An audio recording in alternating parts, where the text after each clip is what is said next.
Chapter 49. But they are already chasing away the passers-by. Can you tolerate that? Wei Hao widened his eyes. He couldn't tolerate it any longer. It was one thing to scold others, but what was with chasing away the passers-by? The reason why Wang Chong hung the sword above the Blue Phoenix Pavilion was to attract the attention of the passers-by. If the passers-by were to be chased away, who would come to buy the sword? Wouldn't Wang Chong's plan be foiled? You said yourself. They are passers-by, and they are only here to take a look. Do you think that they will come to buy the sword? Wang Chong asked. Wei Hao was at a loss for words. Don't worry, it's nothing much. I have a plan in mind. Wang Chong patted Wei Hao's shoulders and smiled. He didn't think much of the actions of the great swordsmithing clans. If the Wuzi steel sword were to be sold at the price he expected, it was impossible for the great swordsmithing clans to not react. Wang Chong had already expected this. Shifting his body, Wang Chong changed to a more comfortable posture. This way, he could see more clearly. Suddenly, Wang Chong's eyes twitched. What's wrong? Wei Hao asked. I just saw two familiar faces. Wang Chong smiled as he stared into the distance. Through the crowd on the street, Wang Chong saw Zhang Tsong and Zhang Jian from the Zhang clan. Since the matter at the Blue Phoenix Pavilion had alarmed the Cheng clan, Huang clan, and Lu clan, it was impossible for the Zhang clan to be unaware. Just that, Wang Chong didn't expect to see two familiar faces, Zhang Tsong and Zhang Jian. Familiar faces? Do you want to meet them then? Wei Hao asked. There's no need for that. We'll meet when the time comes. Now wasn't the time for him to meet Zhang Tsong and Zhang Jian. Before they noticed him, Wang Chong pushed his teacup away and pulled Wei Hao away. What's going on? Why is he here? Unbeknownst to Wang Chong, when he was about to leave, Zhang Tsong and Zhang Jian had noticed him as well. Standing in the crowd, the two of them were equally astonished. Although Wang Chong walked very quickly, the two of them had a very deep impression of the youngest son of the Wang family. In particular, the words he said in front of them that day had left a very deep impression on them. Therefore, even though it was just a quick glance, the two of them quickly recognized Wang Chong among the many diners upstairs. When they first received the news, they only heard that someone was selling swords in the Blue Bottle Pavilion. They didn't expect to see Wang Chong here. This was something that the two of them had never heard of before. Don't tell me he's selling swords here? Zhang Jian subconsciously blurted out. Impossible. Zhang Tsong blurted out without any hesitation. The moment he said it, he felt that it was a little inappropriate. He tried to cover it up, but the more he tried to cover it up, the more obvious he was. I mean, maybe it's just a coincidence. He's just here to drink tea. Yes, Zhang Jian replied. Surprisingly, he didn't say anything else. Both of them took large strides towards the Cheng, Huang, and Lu families to greet them. Zhang Tsong, Zhang Jian, you're here. Upon seeing the two of them, the people from the three clans who were acquainted with them immediately walked forward to welcome them. It's just a fellow who came from nowhere, trying to please the crowd. Tell your clan head not to pay him any heed. You can return now. I see. After asking the three clans about the details of the matter, the two of them heaved a long sigh of relief. We'll report this matter to our clan head. Even though they said so, for some reason, the two of them were in a daze. Almost simultaneously, they thought of Wang Chong, who had appeared on the second floor of the Blue Bottle Pavilion. Wang Chong's appearance made the two of them feel uneasy. I hope that it isn't what I think it is. With such thoughts in mind, the two of them quickly turned around and left. No one noticed that a leader of the Imperial Army was standing in the crowd in front of the gate tower. He was stroking the stubble on his chin as he looked at the sword hanging in front of the gate tower with an amused expression. After the ruckus caused by the three great swordsmithing clans, the entrance of the Blue Bottle Pavilion was completely deserted. In the view of the few great clans, this matter had come to an end. However, what no one expected was that after a day of peace, the Blue Bottle Pavilion caused an even bigger commotion on the second day, attracting the attention of many people once more. 1,200 gold taels. This was the latest price of the sword in the Blue Bottle Pavilion. Compared to the first day, the price had doubled. Furthermore, the owner of the sword even released a statement through the Blue Bottle Pavilion. The sword on the pavilion would only be sold for 2 hours a day. After 2 hours, even if one wanted to buy it, it would not be sold. Furthermore, no one was allowed to look or touch it. 1,200 gold taels? Is he insane? In the Chung clan's residence in the capital, an elder's eyes widened when he heard the price, as though they were about to pop out of their sockets. Who does that bastard think he is? How could he dare to sell a sword for 1,200 gold taels? Furthermore, it's gold. Even our Chung clan doesn't dare to sell it at such a high price. Who does he think he is? Does he think that the people in the capital are fools? What is the Blue Bottle Pavilion thinking to allow him to cause such a ruckus? He was present at the Blue Bottle Pavilion yesterday. Even if he wanted to please the crowd, there should be a limit to it. What he couldn't understand the most was the Blue Bottle Pavilion. In the capital, the Blue Bottle Pavilion was quite influential. To allow someone to cause such a ruckus, how is he going to continue doing business in the future? How is it? Is there any news on the matter I asked you to look into? The elder of the Chung clan, Chung Yuqing, put down the letter in his hands. Pausing for a moment, he turned to the disciple who delivered the letter and asked, "Reporting to Elder, I've looked into it. It said that the one who sold the sword is a friend of the boss of the Blue Bottle Pavilion. It's hard to let go of an old friendship, so he put it up for sale there. What should we do? Elder, they're ruining our business. Should we take a look or warn them?" The Chung clan disciple asked. Preposterous.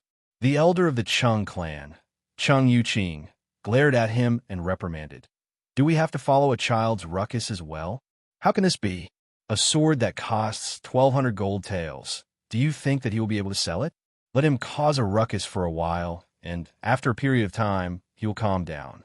Yes, elder. The disciple who spoke hurriedly lowered his head in fear. He didn't say anything else. No one would spend 1,200 taels of gold to buy a weapon without knowing the ins and outs of the weapon. This price was far beyond the market. Any normal person would never buy it. As long as no one went to buy it, this matter would naturally turn into a farce and be left unsettled. This was the attitude of the Chung, Huang, and Lu great swordsmithing clans. To them, the matter at the Blue Bottle Pavilion was just a storm caused by a nobody. It wasn't worth their attention, and it wasn't worth making a huge fuss over. After all, they had their own standing. However, in the capital, the atmosphere in another clan was completely different. How is it? Have you investigated it? At the same time, in the inner residence of the Zhang clan, Zhang Tsong and Zhang Jian had a grim expression on their faces. The atmosphere was completely different from the other clans. I've investigated it. The Blue Bottle Pavilion is a business of the Duke of Wei residence. It seems that the Gongzi of the Duke of Wei specially requested the shopkeeper to hang the sword at the pavilion. The Zhang clan disciple bowed and clasped his hands respectfully. The Gongzi of the Duke of Wei. Do you know which Gongzi it is? Zhang Jian's expression tensed up, and he hurriedly asked. It seems to be Gongzi Wei Hao. The Zhang clan disciple replied. Wang. Upon hearing this name, Zhang Tsong and Zhang Jian stared at one another, and their faces changed. You can leave first. Zhang Jian waved his hands. After the Zhang clan disciple left, the duo stared at one another. The atmosphere froze, and no one spoke. This isn't good. Isn't that way how the one who is close to Wang Chong? In the end, Zhang Tsong was the first to speak. He frowned worriedly. Due to the issue with the Hyderabad ores, they had been paying close attention to Wang Chong. Naturally, they were also paying attention to the people around him. Wei Hao was one of them. Regarding the Hyderabad ores, the duo didn't believe that the Wang clan was intending to dabble in the blacksmithing industry and purchase the Hyderabad ores. The Wang clan didn't have any experience in this aspect. From the bottom of their hearts, they didn't believe that Wang Chong was serious. Thus, they didn't think too much of it. However, if the one who sent the sword at the Blue Bottle Pavilion was Wang Chong, then everything would be different. It didn't matter if Wang Chong could succeed or not. No matter how absurd his actions were, he had actually done it and even forged a sword. Just this unexpected turn of events was enough to make the two of them uneasy, even panicked. No one liked variables. Without a doubt, the Hyderabad ores were already showing signs of unease. This matter isn't looking good. He can't really be forging a sword, right? Zhang Jian felt uneasy as well.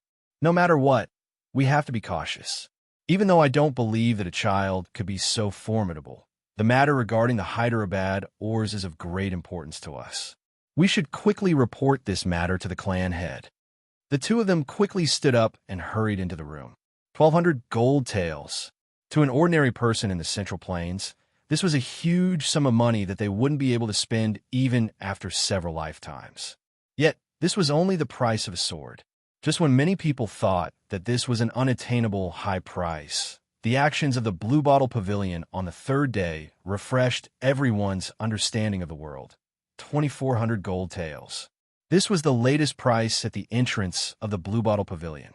The person at the entrance of the Blue Bottle Pavilion seemed to be determined to shock everyone with his words. In his heart, there didn't seem to be any concept of price. When this latest price was announced, the entire weapon market in the capital burst into an uproar.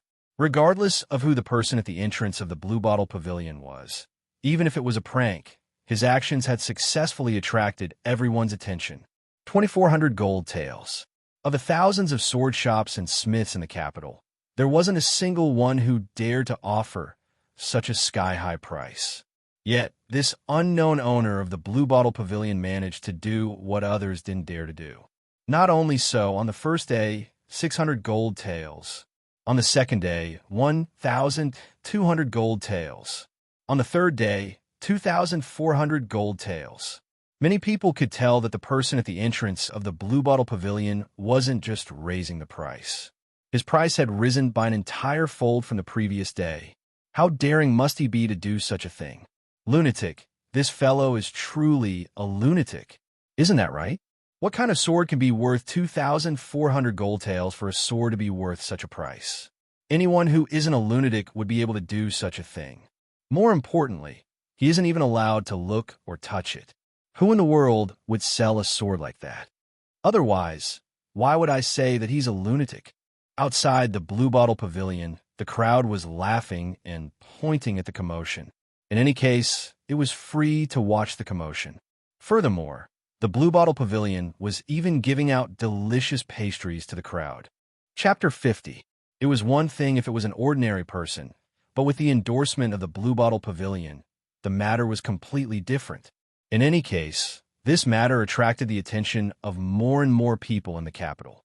When this matter reached the ears of the Chung, Huang, and Lu clans, the initially nonchalant swordsmithing clans couldn't maintain their composure. However, what the Chung, Huang, and Lu clans didn't expect was that an even greater change would occur on the evening of the third day. It was this unexpected incident that changed the nature of the matter, as well as the view the other clans had of the Blue Bottle Pavilion. 2,400 gold taels. This should be the most expensive sword pavilion in the Central Plains. The sun was setting in the west, and in the evening, no one noticed a bearded Western region merchant appearing at the Blue Bottle Pavilion. This Western region merchant was called Mozaid, and he was a sword merchant from the Western Karak-Spazinu. Karak-Spazinu, or Iraq, was known as Karak-Spazinu in ancient times. Different from other sword merchants, Mozaid didn't treat swords as a business. Instead, he treated it as a hobby that he would dedicate his life to. Mozaid loved swords, and his love for them had reached an insane level. Toward those top-notch swords, he had a passion that came from deep within his bones. If he were to see such a sword, he would do everything in his power to buy it. Mozaid had set his sights on the world. His wish in life was to see all the best treasured swords and sabers in the world. Thus, the first thing Mozaid did upon arriving at the Central Plains was to visit all of the sword shops and smiths in the capital of the Tang dynasty. But none of the swords there could catch his eye. This place should be the most prestigious sword tower in the Central Plains. Mozaid thought as he looked at the signboard on the pavilion. After visiting the thousands of sword shops in the capital of the Tang dynasty, this was the most expensive place he had seen. There wasn't a single sword shop or smithing shop that could match up to this. 2,400 gold taels. Even in the Abbasid Caliphate and Karak-Spazinu, this was an extremely rare price. Mozaid didn't understand the Central Plains, but according to the rules of Karak-Spazinu, only the best swordsmiths and the best swordsmiths would dare to sell their swords at the highest price. Without a doubt, This was the best sword pavilion in the Central Plains. Those who dared to sell weapons here must be the best swordsmiths. Before coming here, I heard that the market for weapons in the Central Plains is far inferior to that of the Abbasid Caliphate and Karak-Spazinu. But from the looks of it, that's not the case at all. The owner of this sword tower must be very confident that he dared to wrap a sword worth more than 2,000 taels of silver in black cloth. He didn't even need to show it to others. Mosade had learned a little of the language of the Central Plains, so he could vaguely recognize some of the words on the door. He couldn't help but feel impressed. Abbasid Caliphate and Karak-Spazinu had a large number of top-notch swordsmiths, and their smithing industry was rather developed. However, even the most formidable swordsmithing master wouldn't dare to do as this sword pavilion did, wrapping up their swords and sabers for others to see. In the eyes of the people of Karak-Spazinu, such a master must be the most formidable in the Central Plains. Mosade immediately felt a strong desire to meet the most formidable sword master of the Central Plains. Clack! Thinking of this, Mosade immediately walked toward the Blue Bottle Pavilion. However, after taking a few steps, a gust of wind blew past. "Ah, my scarf!" Not too far away, the exclamation of a lady could be heard. Amidst the wind, a green scarf fluttered in the air. Mosade didn't pay much attention to it initially, but after taking a few steps, he realized that the green scarf was flying toward his face. "Master, be careful." A few loyal Karak-Spazinu guards immediately rushed over. "Ha!" Upon seeing this sight, Mosade chuckled. Without waiting for the guards to rush over, he placed his hand on his waist. Shwa! A cold light flashed, and the silk scarf, which was as light as a feather, was immediately cut into two pieces. The two pieces fell to the ground. The Karak-Spazinu guards stopped in their tracks. From afar, the lady's scream came to an abrupt halt. She stared in Mosade's direction with a shocked expression, cutting through a single strand of hair. This was the standard of the best swordsmiths in Karak-Spazinu. Mosade sliced apart the green scarf in the air and chuckled. Then, he sheathed his saber at his waist with an arrogant expression. This was his best sword, and it was also his favorite sword and saber. "Bring 2 gold ingots over to compensate that lady." Leaving behind these words, Mosade walked into the Blue Bottle Pavilion with widened strides. Behind him, 2 Karak-Spazinu guards grabbed 2 gold ingots and hurried over to the stunned lady. Putting aside the matter at the Blue Bottle Pavilion in the Wang family residence, after handing over the matter of the Wuzi steel sword to Wei Hao, Wang Chong began to focus on his martial arts. With the panther bone, I can cultivate some of the cultivation techniques from my previous life. Early in the morning, in the Wang family's back garden, Wang Chong was playing with a string of pearls as thoughts flashed through his mind. Possessing the memories of his previous life, Wang Chong had too many cultivation techniques from his previous life in his mind. However, most of these destructive cultivation techniques were limited by Wang Chong's root bone, making it impossible for him to cultivate them. However, things were different now. Even though Wang Chong's root bone wasn't very strong, he was still able to cultivate it. However, after obtaining the panther bone, he could start practicing some of the basic and low-level cultivation techniques from his previous life. "I'll cultivate the Herculean punch." After contemplating for a long moment, Wang Chong finally made up his mind. In his previous life, when the steel horsemen from the foreign lands appeared out of nowhere, their powerful defense rendered the soldiers of all the countries at the bottom of the hierarchy helpless. That was until the invention of the Herculean punch. This fist technique stacked the strength of one's entire body together like a tidal wave. With a single punch, a low-level soldier would be able to exert strength several times that of their own. Thus, the current situation was changed. Honestly speaking, this kind of fist technique was not a very brilliant technique. But in the origin energy realm, it was definitely the strongest cultivation technique. Given Wang Chong's current situation, this fist technique from the military was the most suitable for him. "Gongzi, someone is looking for you outside." Just when Wang Chong was about to start cultivating, Shenlong's voice suddenly sounded by his ear. "It's the 2 Buddhist men." "Oh." Wang Chong pondered for a moment before smiling. He already understood what was going on. After such a long time, They should be making some movements by now. Let them in. Yes. Shenlong turned around and left quickly. In just a moment, two figures walked in with fluttering sleeves. Gongzi, Ablonidin and Arloja bowed, speaking in Sanskrit. Masters, you're getting impatient already? Wang Chung faintly smiled, apparently already knowing why they had come. Gongzi, I'm truly sorry. It's just that this matter is extremely important to us. Back then, we made an agreement with Gongzi that as long as Gongzi can fork out 90,000 gold taels within a month, you will obtain the 300 June of ores we have and the rights to sell the Hyderabad ores in the Central Plains. It's been so long now, and it's not far from the 1-month deadline. I wonder how Gongzi is doing? The two of them clasped their palms together and asked apologetically, Haha, masters, are you suspecting that I can't fork out 90,000 gold taels? Wang Chung heartily laughed as he made clear the purpose of their visit. Gongzi, please don't blame us. This matter is of great importance. Having their intentions exposed by Wang Chung, the two of them felt awkward and ashamed. But after hesitating for a while, he decided to tell the truth. Young master, I won't hide it from you.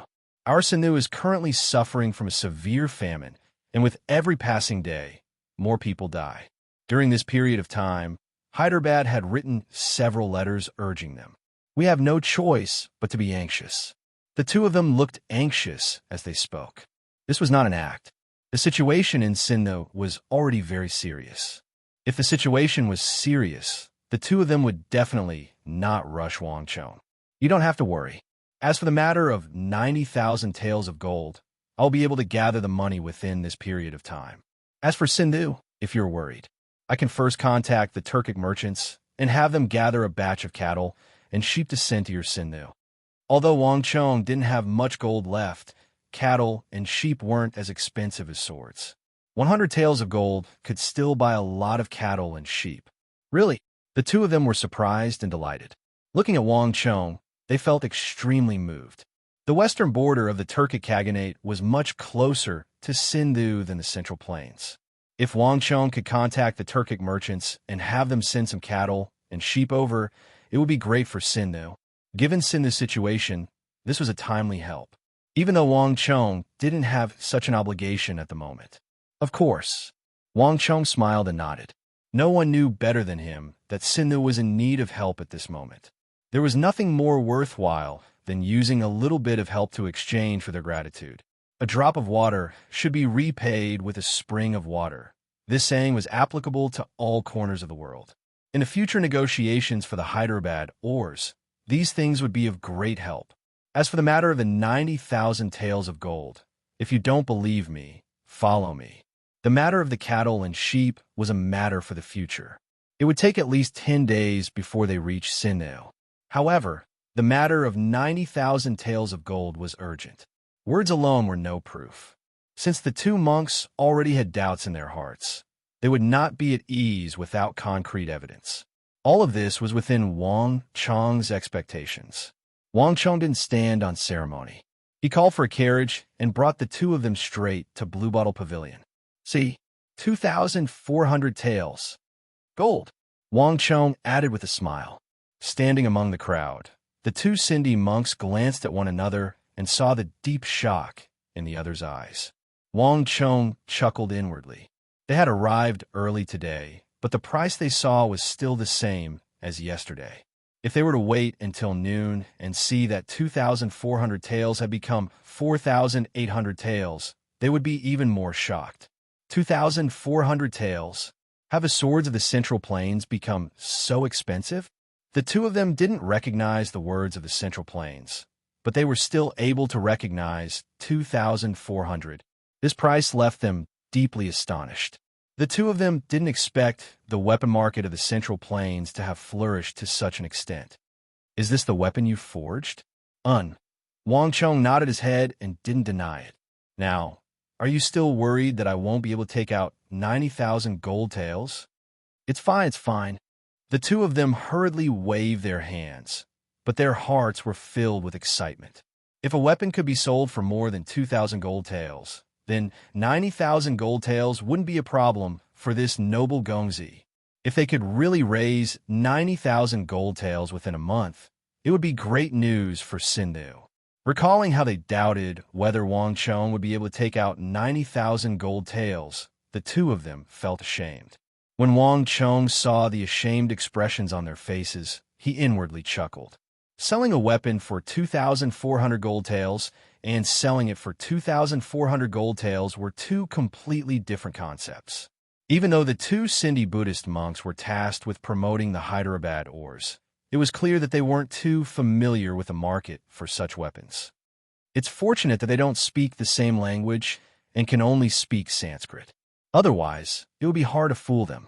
Wang Chong was also rejoicing inwardly. Masters, let's go up and have some tea. Chapter 51. Wang Chong, you're finally here. If you were any later, I might not be able to hold on any longer. The moment Wang Chong entered the Blue Bottle Pavilion, Wei Hao rushed out anxiously. His forehead was filled with sweat. What's wrong? Wang Chong frowned as he stared at Wei Hao in astonishment. Wei Hao had a carefree personality, and as such, he rarely paid attention to anything. This was the first time Wang Chong saw him so anxious. Something has happened. Something huge has happened. Someone is here to cause trouble. Wei Hao stuttered. He was so anxious that his tongue was tied. Don't panic, speak slowly. Even if the sky falls, I'll hold it up. What do you mean by causing trouble? Wang Chong said, as he gestured for Wei Hao to calm down. Perhaps it was Wang Chong's aura that worked. Wei Hao gradually calmed down. Only then did he speak of the matter. Yesterday evening, just as Wei Hao was preparing to return, a merchant from Mosade Carrick's Spa Zinu suddenly appeared. This fellow spoke in a half-baked Chinese, and the moment he walked up, he started talking about the swords and sabers of the Central Plains. He said that he couldn't think of anything and that it was better than the West. Wei Hao thought that he had met a sucker, and he was delighted. Unexpectedly, this fellow suddenly took out a saber and saber, intending to compete with Wang Chong. Only then did Wei Hao realize that this bastard was here to cause trouble. Wei Hao was infuriated, so he wanted the other party to leave. He didn't expect this fellow to start acting at this moment, saying that his language wasn't good and that he couldn't understand him. In any case, he stubbornly refused to stay in the Blue Bottle Pavilion, intending to compete with the saber and saber that Wang Chong hung on the pavilion. Wei Hao had been arguing with him for a very long time, and it had attracted the attention of many people. In fact, it was starting to affect the business of the Blue Bottle Pavilion.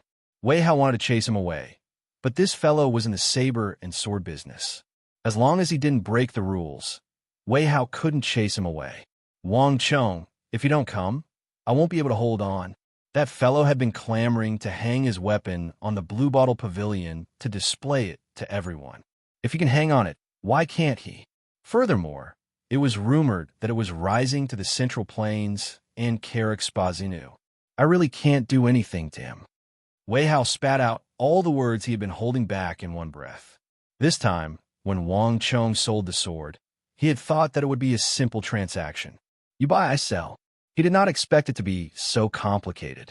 What about that Carrick's Spa Zinu merchant? Wang Chong said. Inside. I stalled him temporarily and said that I would wait for you to come over. As soon as Wang Chong appeared, Wei Hao calmed down as if he had found his pillar of support. Let's go, take me to him. Wang Chong left the two Benga poison monks behind and got someone to arrange a private room. Then, he quickly left with Wei Hao. In a compartment within the Blue Bottle Pavilion, Wang Chong finally met the Carrick's Spa Zinu merchant that Wei Hao spoke of. Your Mosade? Wang Chong stared at the bearded man in front of him. You're the owner of that sword? Mosade stared at Wang Chong in astonishment. He didn't expect that the owner of the sword would be a child in his teens. However, upon seeing Wang Chong nod his head, Mosade quickly tossed all of this to the back of his mind. His passion for famed swords and sabers had long made him disregard everything else. Age and the like were not within his consideration at all. Great. I like your sword a lot. You must be an incredible sword master. This is the treasured saber of our Carrick Spa Zinu, as well as my most treasured saber. I would like to compete with you. Mosade immediately stood up from the rattan chair with a passionate expression. Didn't I already tell you that you can't? Wei Hao flew into a rage. Why didn't this fellow listen to him? If not for the Chamberlain of Dependency's order to treat foreign guests and merchants with courtesy, he would have long chased them out. Sure, Wang Chong said. These two simple words seemed to have infinite magic power. The entire private room suddenly became deathly silent. Wei Hao stared at Wang Chong in a daze. His mouth was wide open, and he couldn't believe his ears. He hurriedly looked for Wang Chong and tried his best to stall for time so that Wang Chong wouldn't agree to his request. Otherwise, he would have agreed to it yesterday.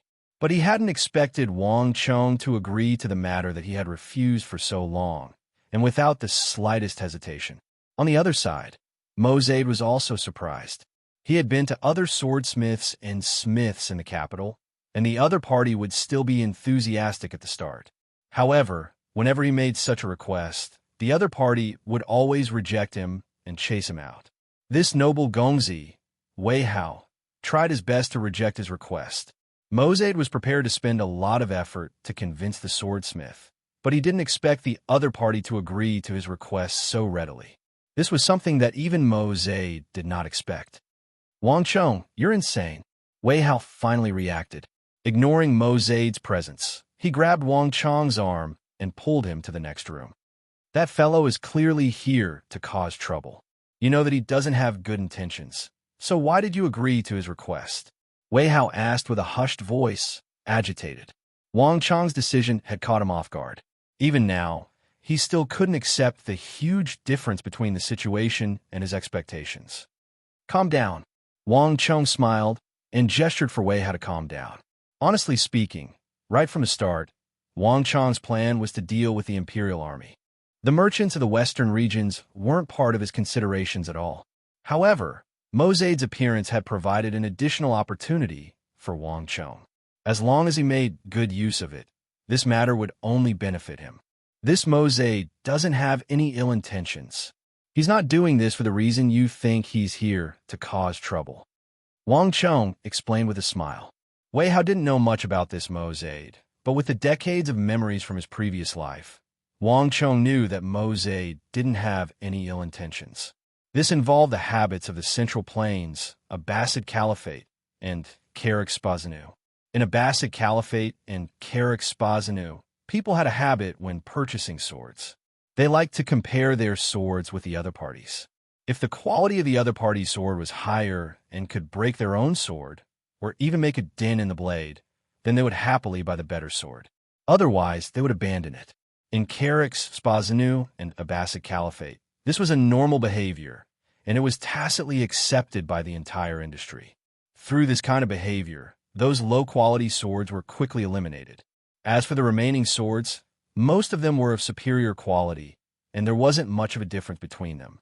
Through this behavior, Karak-Spazanu and Abbasid Caliphate promoted the advancement of the entire industry, causing the quality of weapons in the West to rise. Those top-notch swords were able to fetch a price commensurate with their quality, and the standing of swordsmiths rose significantly. They were highly respected in the West. After a long period of time, the weapon market in Abbasid Caliphate and Karak-Spazanu flourished, far surpassing that of the Central Plains. In the West, everyone in Abbasid Caliphate and Karak-Spazanu benefited from this. In Wang Chong's memories, a few years later, the Abbasid Caliphate and Karak-Spazanu sword merchants would enter the Central Plains on a large scale, and they would bring this behavior to the Central Plains as well. The weapons of the East and the West would clash with one another, the smithing skills would clash with one another, and the habits of the people would clash with one another. In Wang Chong's memories, it was only after the weapon merchants in the Central Plains started to accept this behavior that the price of weapons in the Central Plains started to rise. Only competition could bring about prosperity. Only when the Central Plains accepted and got used to such competition would the weapon market of the Central Plains welcome a true leap forward. When swordsmiths started to spend more time and effort on their weapons, when the requirements for the weapons they forged became more stringent, only then would the weapon market of the Central Plains welcome a qualitative leap forward. Those top-notch weapons were able to fetch an even higher price in the market, and after the swordsmiths reaped high profits, They would then forge even more top-notch weapons. This was the trend of the world, and it was a virtuous cycle. Everyone benefited from it. It was precisely because Wang Chong knew of this trend that he didn't reject it. Furthermore, if he were to make use of this situation well, it would be beneficial to his plans. But even so, you shouldn't have agreed to their request. Wei Hao listened to Wang Chong's explanation of the trading habits of Carrick Spazinu. His expression was tense, and worry filled his heart. You might not know how sharp the weapons of the Abbasid Caliphate and Carrick Spazinu are. Those swords can cut through a hair with a single blow. There was once a merchant from the western regions who gifted a curved blade to my father, and it easily sliced through a famed blade that my father collected. I witnessed it with my own eyes. If I knew how formidable those fellows were, I wouldn't have rejected them. Wei Hao was worried. In the Central Plains, the swords of the West weren't well known yet. However, due to his father's relationship with the Duke of Wei, Wei Hao knew how formidable the weapons of the Abbasid Caliphate and Carrick Spazinu were. So, you're worried that I might lose to him? Wang Chong chuckled. Wei Hao was speechless. Don't worry, I know how formidable the swords I forge are. I won't lose to him. Wang Chong smiled faintly. Of course, Wang Chong knew how formidable the weapons of the Abbasid Caliphate and Carrick Spazinu were. After all, he had witnessed it in his previous life. However, Wang Chong was more confident in his weapons. In this era, it was impossible for a weapon that was more formidable than Wuzi steel to exist. After consoling Wei Hao, Wang Chong walked back into Mozade's compartment. Master, you agreed. Upon seeing Wang Chong enter, Mozade's eyes lit up. Don't worry, I know that the rules of the Central Plains are different from Carrick Spazinu. If your weapon is damaged, I will compensate you. If you're able to damage my saber, that would be even better. I'm willing to pay a higher price to buy your saber. There's no need for compensation. As for buying it, we can talk about it when the time comes. Wang Chong chuckled. 2,400 gold taels was the price on the third day. If this Carrick Spazinu merchant thought that this was the price of his weapon, he would be sorely mistaken. Wang Chong wasn't prepared to sell the world's first true Wuzi steel weapon so cheaply. That would be a huge loss for him. Can I take a look at that famous saber of yours? Chapter 52. Of course, Mozade said nonchalantly. He unsheathed the treasured saber from his waist. His right hand gripped the saber hilt, and he drew it out with a swoosh. Clang! The moment the treasured saber was unsheathed, a cold light shot out and circled the entire room. Even the temperature dropped. The entire room fell silent, and Wei Hao's expression changed. This treasured saber was even more powerful than the one he had seen at his father's, the Duke of Wei. This Mozade of Carrick's Spazinu wasn't lying. The sword in his hand was indeed a famous one. Ordinary swords and sabers could not compare to this kind of cold chi. There probably weren't many in the Central Plains who could compare to him. Here, Mozade handed the knife over. Good saber. Wang Chong didn't stand on ceremony. He took the saber from Mozade's hands and examined it carefully. Since his rebirth, this was the first time he had seen a famous sword of Carrick Spazinu. It was different from the Central Plains. The Central Plains revered the sword, while the Abbasid Caliphate revered the saber. Furthermore, the shape of their sabers was completely different from the sabers of the Central Plains. First of all, they were not long, only about a foot long. Furthermore, the sabers were curved like the crescent moon in the sky. Wang Chong did not know if this had anything to do with the worship of the moon in the Abbasid Caliphate and Carrick Spazinu. The blade of Mozade's Carrick Spazinu was extremely sharp.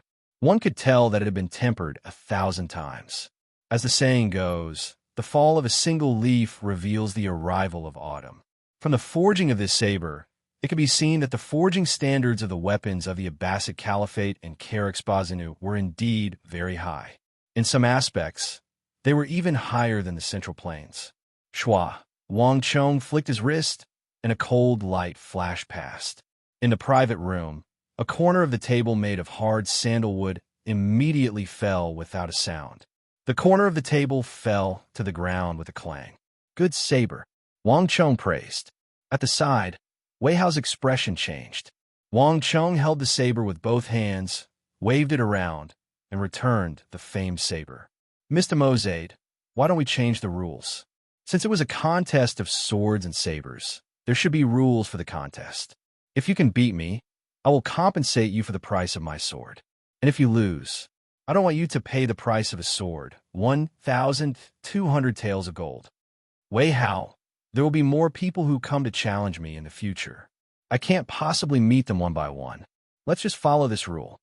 Wang Cheng, Wei Hao was shocked. With a single look, he could tell that Mozade's saber wasn't ordinary. Just when he wanted to remind Wang Cheng not to agree to it, he didn't expect Wang Cheng to raise such strict conditions. Ha, good. Mozade rejoiced.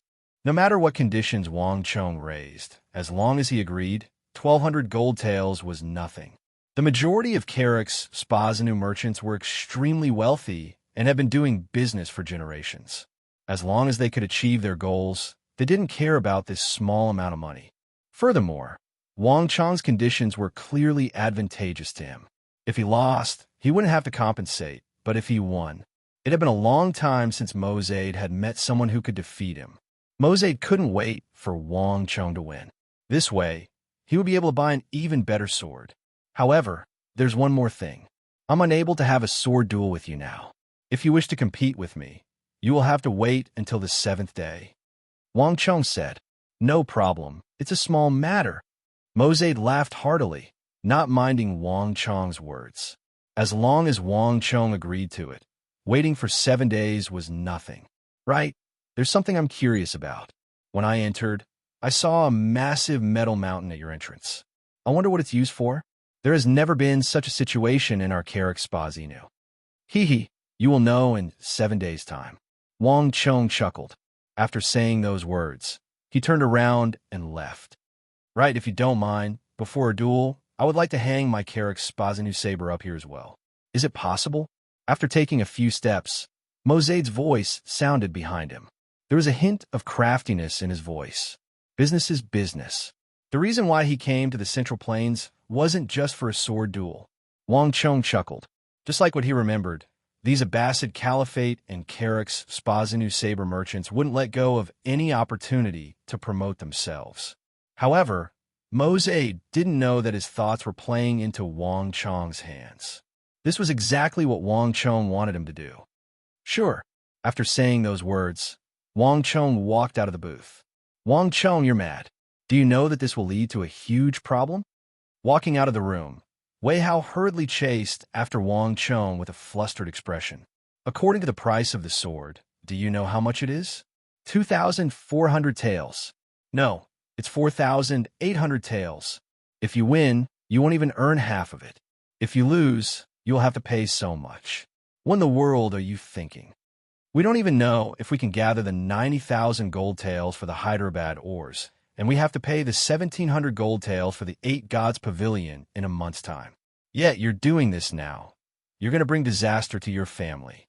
Wei Hao's face flushed red from anxiety. Wang Cheng had tried Mozade's saber before, and it was even sharper than the one his father kept. Even though Wang Cheng had witnessed the other party's prowess, he still agreed to it. Wei Hao didn't expect this. The reason why he agreed to Wang Cheng's request to sell the Wuzi steel sword at the Blue Bottle Pavilion was to help his brother earn some money.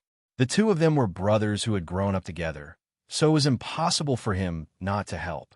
However, Wei Hao didn't expect such a simple matter to turn out like this. Not only would Wang Cheng be unable to earn money, he would even bring disaster to the Wang clan and compensate them with a huge sum of money. And he was one of the accomplices. For the first time, Wei Hao felt regret. Furthermore, what do you mean by follow the rules? If more of such people were to appear, do you know how much money you'll have to pay? Just the thought of the rules set by Wang Cheng made Wei Hao feel like his internal organs were on fire. Don't worry, he won't be able to win. Wang Cheng said calmly. Do you know? What? What did you just say? Wei Hao was stunned. I said that he won't be able to win. Wang Cheng chuckled as he repeated his words. Wei Hao stared at Wang Cheng in a daze, and for a moment, he was speechless. He was originally filled with anger, but when he heard these words, all of his anger immediately dissipated. He won't be able to win. Wei Hao found it hard to believe. He had witnessed the sharpness of the saber in the suite. Un, Wang Chong said calmly. His expression was filled with confidence. This was the confidence he had in himself, as well as the confidence he had in the Wuzi steel sword. Wei Hao was instantly stunned. He had 1,000 words in his heart, but in the face of Wang Chong's domineering and arrogant words, he couldn't say a single word. He didn't know where Wang Chong got his confidence from, to actually dare to boast that he would definitely win. He had personally experienced Mozade's Carrick's Spazinu saber. That was a top-notch saber, so sharp that it was suffocating and so sharp that it made one's heart palpitate. Just a glance at it would probably give one nightmares at night. This was also the reason why he kept reminding Wang Chong to reject the challenge. Although Wang Chong's sword was not bad, to be honest, Wei Hao had no confidence in it. Can you really win? Wei Hao hesitated. Of course. Wang Chong smiled, brimming with confidence. He wasn't a fool. When he received the machete, he had specially tested it out. He used his pinky to secretly tap on the tip of the blade. The other party's saber was indeed sharp, but the blade was made of ordinary steel. It couldn't be compared to the Hyderabad ores. Furthermore, the other party had only comprehended one or two of the 3 processes of swordsmithing. From this, Wang Chong could deduce that the black-clothed Abbasid Caliphate and Carrick's Spazinu swordsmiths were still a distance away from him. At the very least, it would be impossible for them to catch up to him in the next few years. Given the level of craftsmanship, it was impossible for the other party to match up to his Wuzi steel weapon. All right, I believe you. Wei Hao admitted defeat. For some reason, even though he felt that Wang Chong's actions were wrong, Wei Hao couldn't find any words to refute the other party's confidence. Thus, he was easily convinced.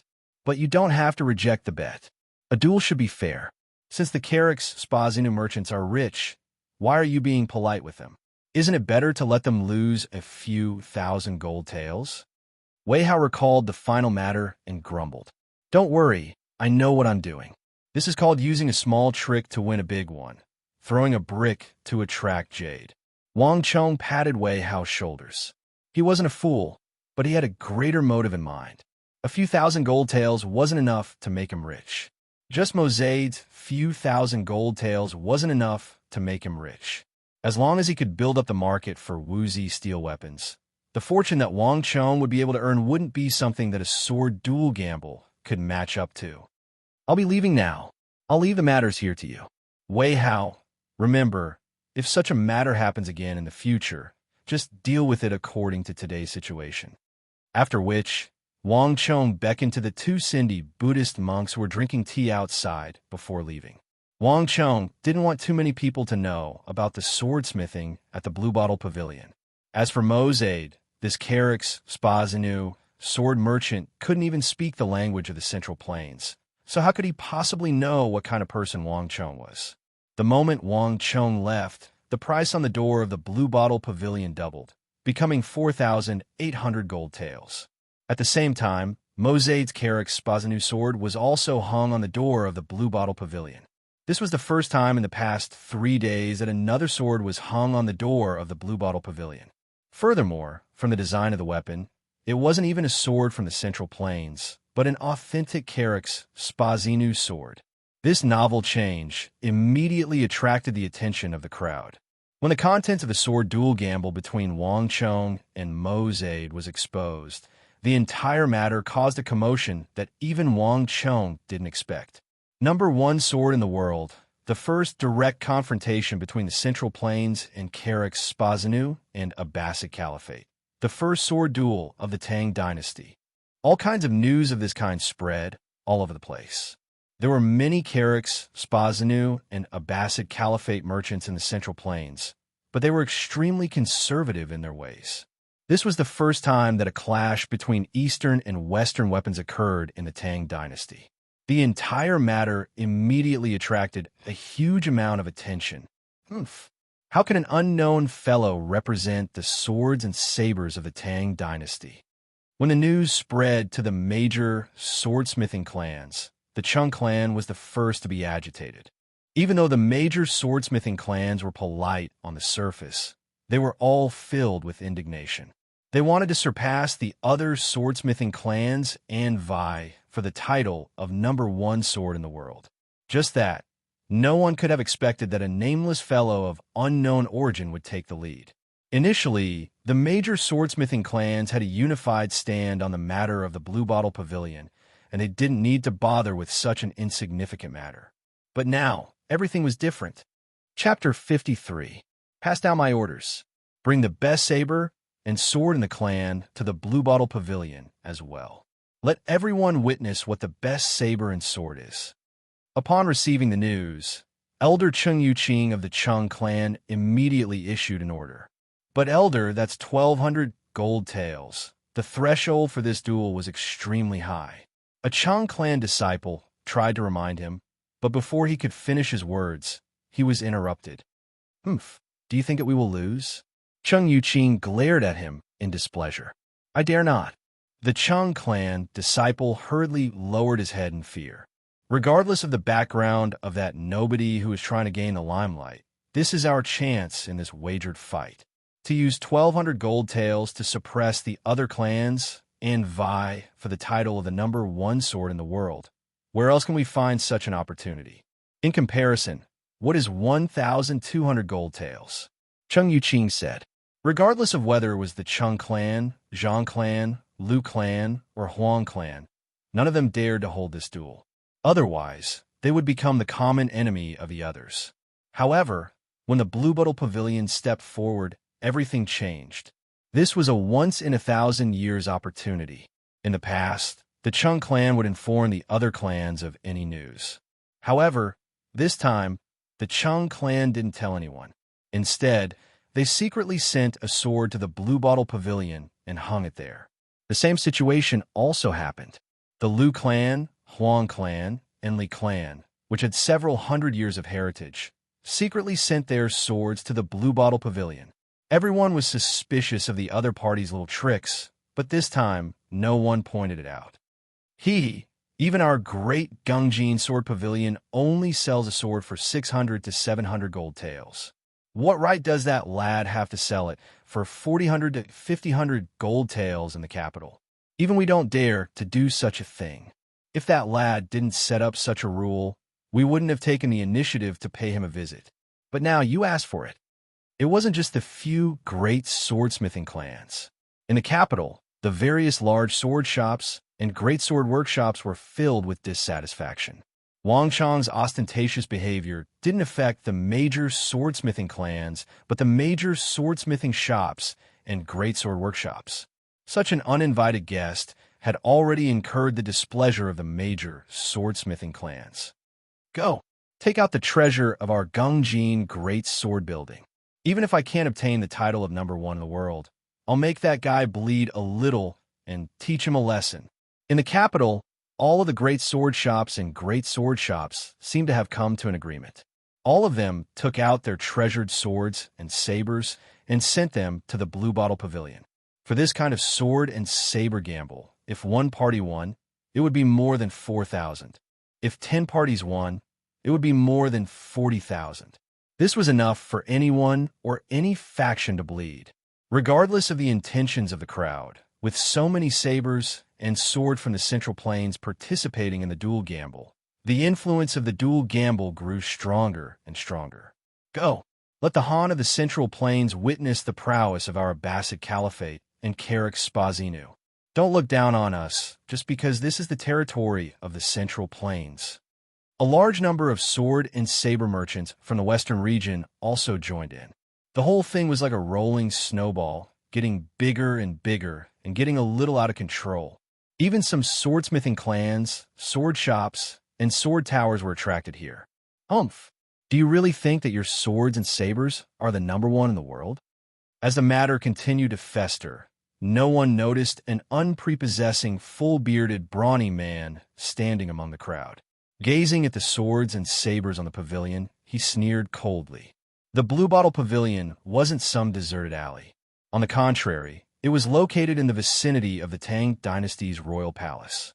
There was a huge flow of people here, and those who came here were either wealthy merchants or martial arts experts. Such a huge matter had happened in the Bluebottle Pavilion, and it immediately attracted the attention of many people. The full-bearded man was one of them. 10 years of forging a sword without anyone bothering about me, and I'll shock the world in a single day. After I forge that sword, I'll show you all what it means to be the number one in the world. The eyes of the full-bearded man were filled with indignation. After taking a deep glance at the swords and sabers on the pavilion, the full-bearded man retracted his gaze. Without alerting anyone, he passed through the crowd and left stealthily. After leaving the city, he walked out of the wide, official road, along the undulating mountains, and through the shrubs that reach his shoulders. He finally arrived at the peak of a remote mountain. The peak of the mountain was barren, and from afar, one could smell the heavy scent of a furnace. As Zhang Xian walked closer, he could see broken swords strewn all over the mountain peak, scattered all over the place. At the center of these densely packed broken swords, a sword hut stood. Beside the sword hut, a huge metal furnace was still burning, and thick smoke billowed out from within. The full-bearded, brawny man walked over, bent down, and used a pair of pliers to pick up a red-hot sword embryo from the metal furnace. After placing it on a metal plate, ding, ding, dang, dang, he began striking it. This sword embryo was 4 fingers wide and 5 chi long. It was abnormally thick, and even though it wasn't completely forged, it gave off an exceptionally tough feeling. Copper, chromium, tin.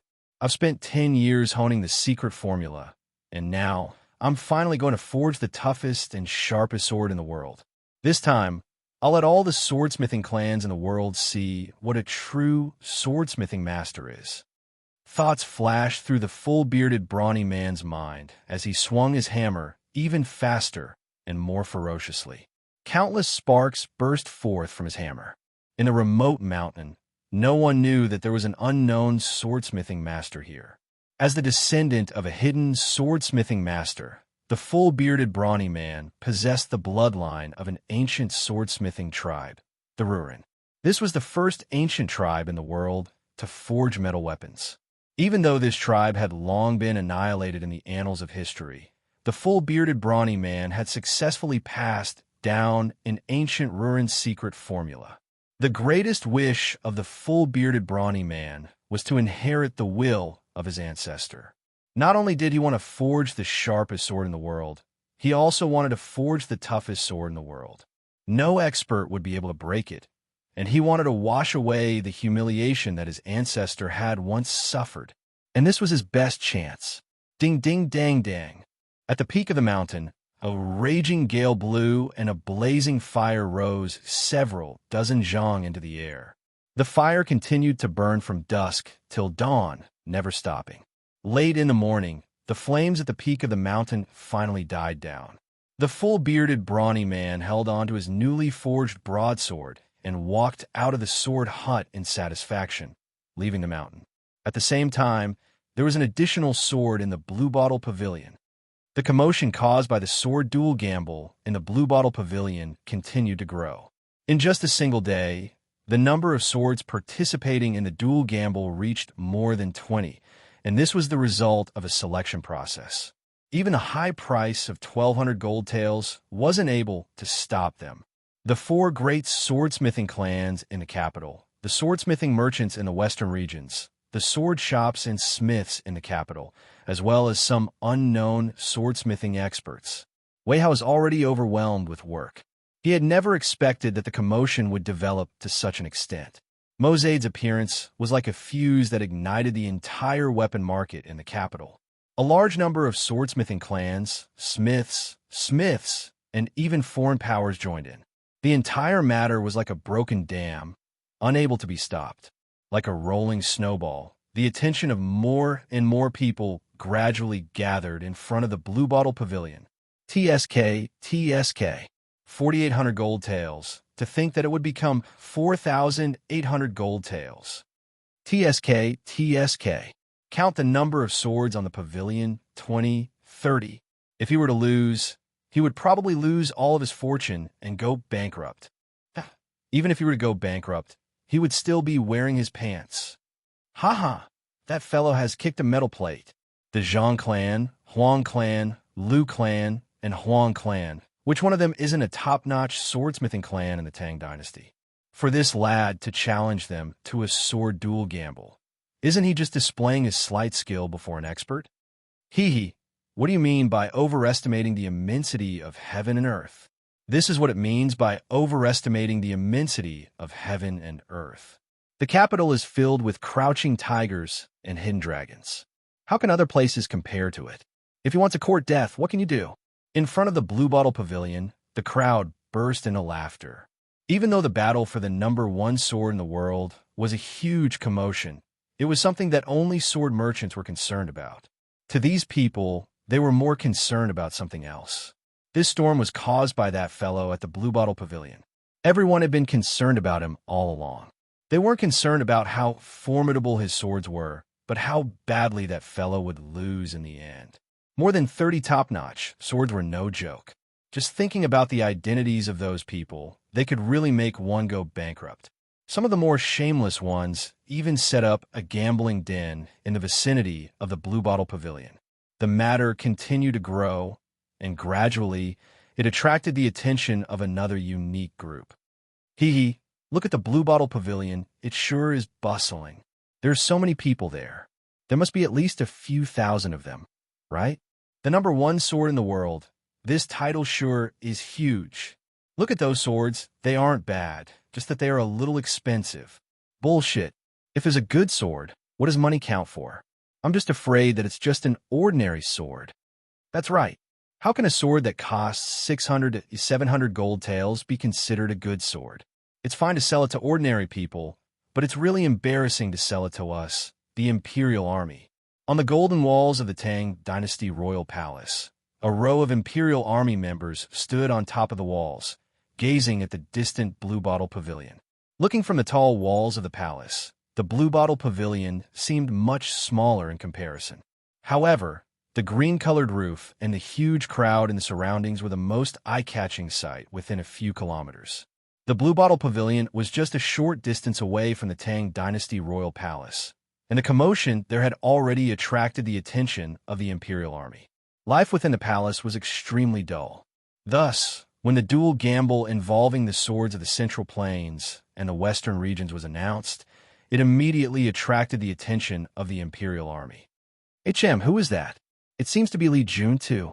Just as they were chatting merrily, someone suddenly spoke. Everyone followed the gaze of that colleague and saw a few familiar figures walking toward the Blue Bottle Pavilion. "Sure, it's Lord Zhao." "Shut up, don't speak anymore." The expressions of the Imperial Army changed slightly, and none of them spoke a word.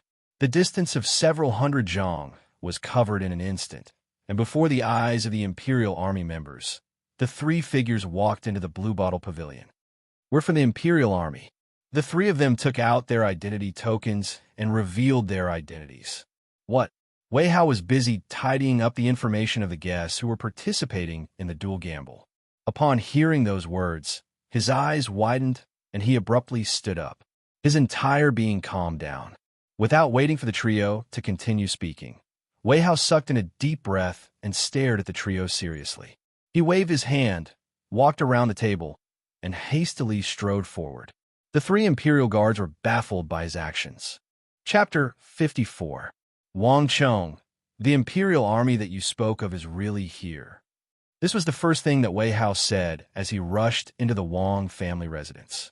Back then, when he was selling his sword, Wang Chong had mentioned to him that if the Imperial Army were to buy his sword, he should remind him. He didn't expect that the Imperial Army would really come. At the top floor of the Blue Bottle Pavilion, Wang Chong saw the Imperial Army that Wei Hao spoke of. Ever since he was born, this was the first time that Wang Chong had seen the Imperial Army. The Imperial Army guarded the capital and protected the emperor. They were the royalty of the world, and they were born with the imprint of the royal family. Most people rarely came into contact with them. This was also the first time that Wang Chong had come into contact with the Imperial Army of the royal family. This was also the reason why Wei Hao was so surprised. What a strong scent of authority. It's no wonder that many scions in the capital don't dare to offend the Imperial Army. Wang Chong said to himself as he looked at these people. As they guarded the emperor and the royal family, they came into contact with many officials in the royal palace. Thus, the imperial army carried a strong scent of authority on them. Compared to ordinary soldiers, it was like comparing an official to a servant. Even without a token, it was easy to differentiate them. These people were like tigers and tigers, but they were also taciturn. Before them, it was easy for ordinary people to feel fearful, restrained, and uncomfortable. In terms of disposition, it was indeed impossible for an ordinary person to stand against them. The emperor's guards are indeed formidable, as expected of the strongest and most elite army in the world. Wang Chong complimented them. Wang Chong had seen the imperial army in his previous life. Compared to his previous life, the imperial army still retained the image of a mighty and valiant army in Wang Chong's mind. The imperial army was fond of martial arts. Thus, their prestige far exceeded that of ordinary people. However, a few years later, with the decline of the Tang dynasty and the emphasis on culture and the suppression of martial power, a large number of noblemen and playboys were squeezed into the imperial army and occupied high positions, while those with talent were pushed out of the imperial army. As a result, the imperial army, which was the most valiant in his previous life, became a weak army. When they were needed to protect the capital and the world, the imperial army collapsed on the battlefield with thousands of casualties, which became the heaviest shame of the Tang dynasty and the pain in the hearts of Wang Chong and everyone in the world at that time. Such a tragedy once is enough. No matter what, I will not allow such a thing to happen in the imperial army again. Wang Chong felt a lump in his throat. When the tragedy happened in his previous life, he was in the capital and saw with his own eyes the corpses of the imperial army piled up on top of each other, piling up in all the alleys from outside the city to the palace, forming a magnificent sight. Blood flowed like a river in the alleyway, giving Wang Chong a shock he had never felt before, as well as sorrow. It was at that time that Wang Chong lost his family for the first time, his aunt and uncle. SSSS. Taking in a deep breath, Wang Chong quickly calmed himself down. Regardless of how the imperial army was in his memory, that was something that happened in his previous life. In this life, the fate of the Wang clan had been changed by him. What happened in his previous life might not necessarily happen in this one. Wang Chong calmed himself down and slowly swept his gaze across the three of them. When his gaze fell on the man who had a lightning-shaped scar on his glabella, his heart suddenly jolted. It's him! Wang Chong suddenly recognized the person. Zhao Fengshun. Wang Chong didn't expect the person to be him, one of the three legendary experts of the imperial army. In his previous life, he was once the marshal of the imperial army. His most distinctive trait was the lightning-shaped scar on his glabella. In his previous life, everyone said that Zhao Fengshun carried two sabers with him, one by his waist and the other by his glabella. It was through this that Wang Chong recognized him. Compared to the Zhao Fengshun in Wang Chong's memory, the Zhao Fengshun before him was clearly much younger. There was an air of inexperience about him, and he was far from the valiant aura he exuded in his previous life. But even so, this Zhao Fengshun had already displayed many outstanding traits. Of the three, his aura and might were clearly a notch higher. If he didn't remember wrongly, this Zhao Fengshun was probably a marshal of the imperial army, a top-notch figure in the imperial army. In the future, his achievements would be even greater. His future was truly bright. The position of the supreme commander of the imperial army was still waiting for him. To think that it would be him. Wang Chong's heart pounded furiously. This wasn't the reason why he remembered him. To Wang Chong, he had another more illustrious identity. The most famous Wuzi steel weapon collector in the Central Plains. In his previous life, all of the legends regarding the Wuzi steel were related to him. Zhao Fengshun was a typical martial arts fanatic. He was extremely interested in top-notch weapons, especially Wuzi steel weapons. Of the most expensive Wuzi steel weapons in his previous life, nearly a third of them came from his hands. Zhao Fengshun's interest in the toughness, sharpness, and unique patterns of Wuzi steel had reached a level of fanaticism. In his previous life, when the reputation of Wuzi steel weapons rose to fame in the Central Plains, Zhao Fengshun was the one who started it. Furthermore, The incomparably sharp Wuzi steel weapons, coupled with his outstanding cultivation, created the legend of him being the strongest in the Imperial Army. It's really like fishing and catching a big whale. The 108,000 pores on Wang Chang's body opened up, and he suddenly felt incomparably comfortable. This was fate. Initially, Wang Chang's intention of selling the Wuzi steel weapons was just to lure a few wealthy Imperial Army members. To think that he would end up with the prehistoric shark, Zhao Fengshen. Zhao Fengshen's love for the Wuzi steel was publicly acknowledged to be ingrained into his bones. If the Wuzi steel was a kind of poison, then Zhao Fengshen would definitely be deeply poisoned, and there was no cure for it. The sudden appearance of such a famous figure in Wang Chang's plans gave Wang Chang a huge confidence boost. "You're the owner of that sword?" Zhao Fengshen asked. This youngster gave him a weird feeling. If others knew that he was an Imperial Army member, they would be fearful of him. However, this youngster stared at him in a daze, seemingly thinking of something. "I am." Coming back to his senses, Wang Chang faintly smiled, his expression unrestrained. Zhao Fengshen didn't reveal his name to Wei Hao. Clearly, he didn't want others to know of his identity. Since Wang Chang knew of his identity, he wouldn't let him off so easily. "I wish to buy the sword hanging on your door. May I know if you can remove the black cloth for me to take a look? If I'm satisfied, I'm willing to pay a price that will satisfy you, even higher than your current offer."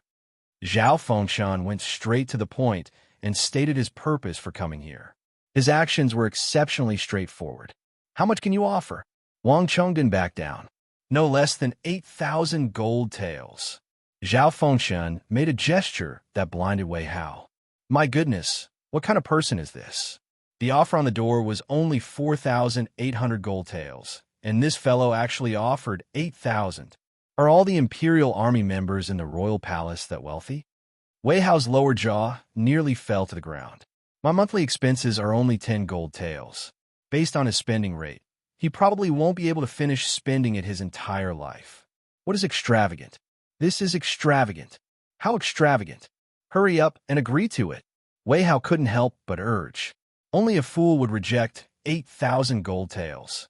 If a weapon could be sold for 8,000 gold taels, then the 90,000 gold taels that Wang Chang owed the two Buddhist monks wouldn't be a problem at all. This time he was rich. "No." Wang Chang stared at Zhao Fengshen calmly. The two words that he spat out shattered Wei Hao's dream. "What?" Wei Hao and Zhao Fengshen blurted out at the same time. "Wang Chang, you're insane. Why would you reject such a good offer?" Wei Hao was on the verge of going insane from anxiety. That was 8,000 gold taels.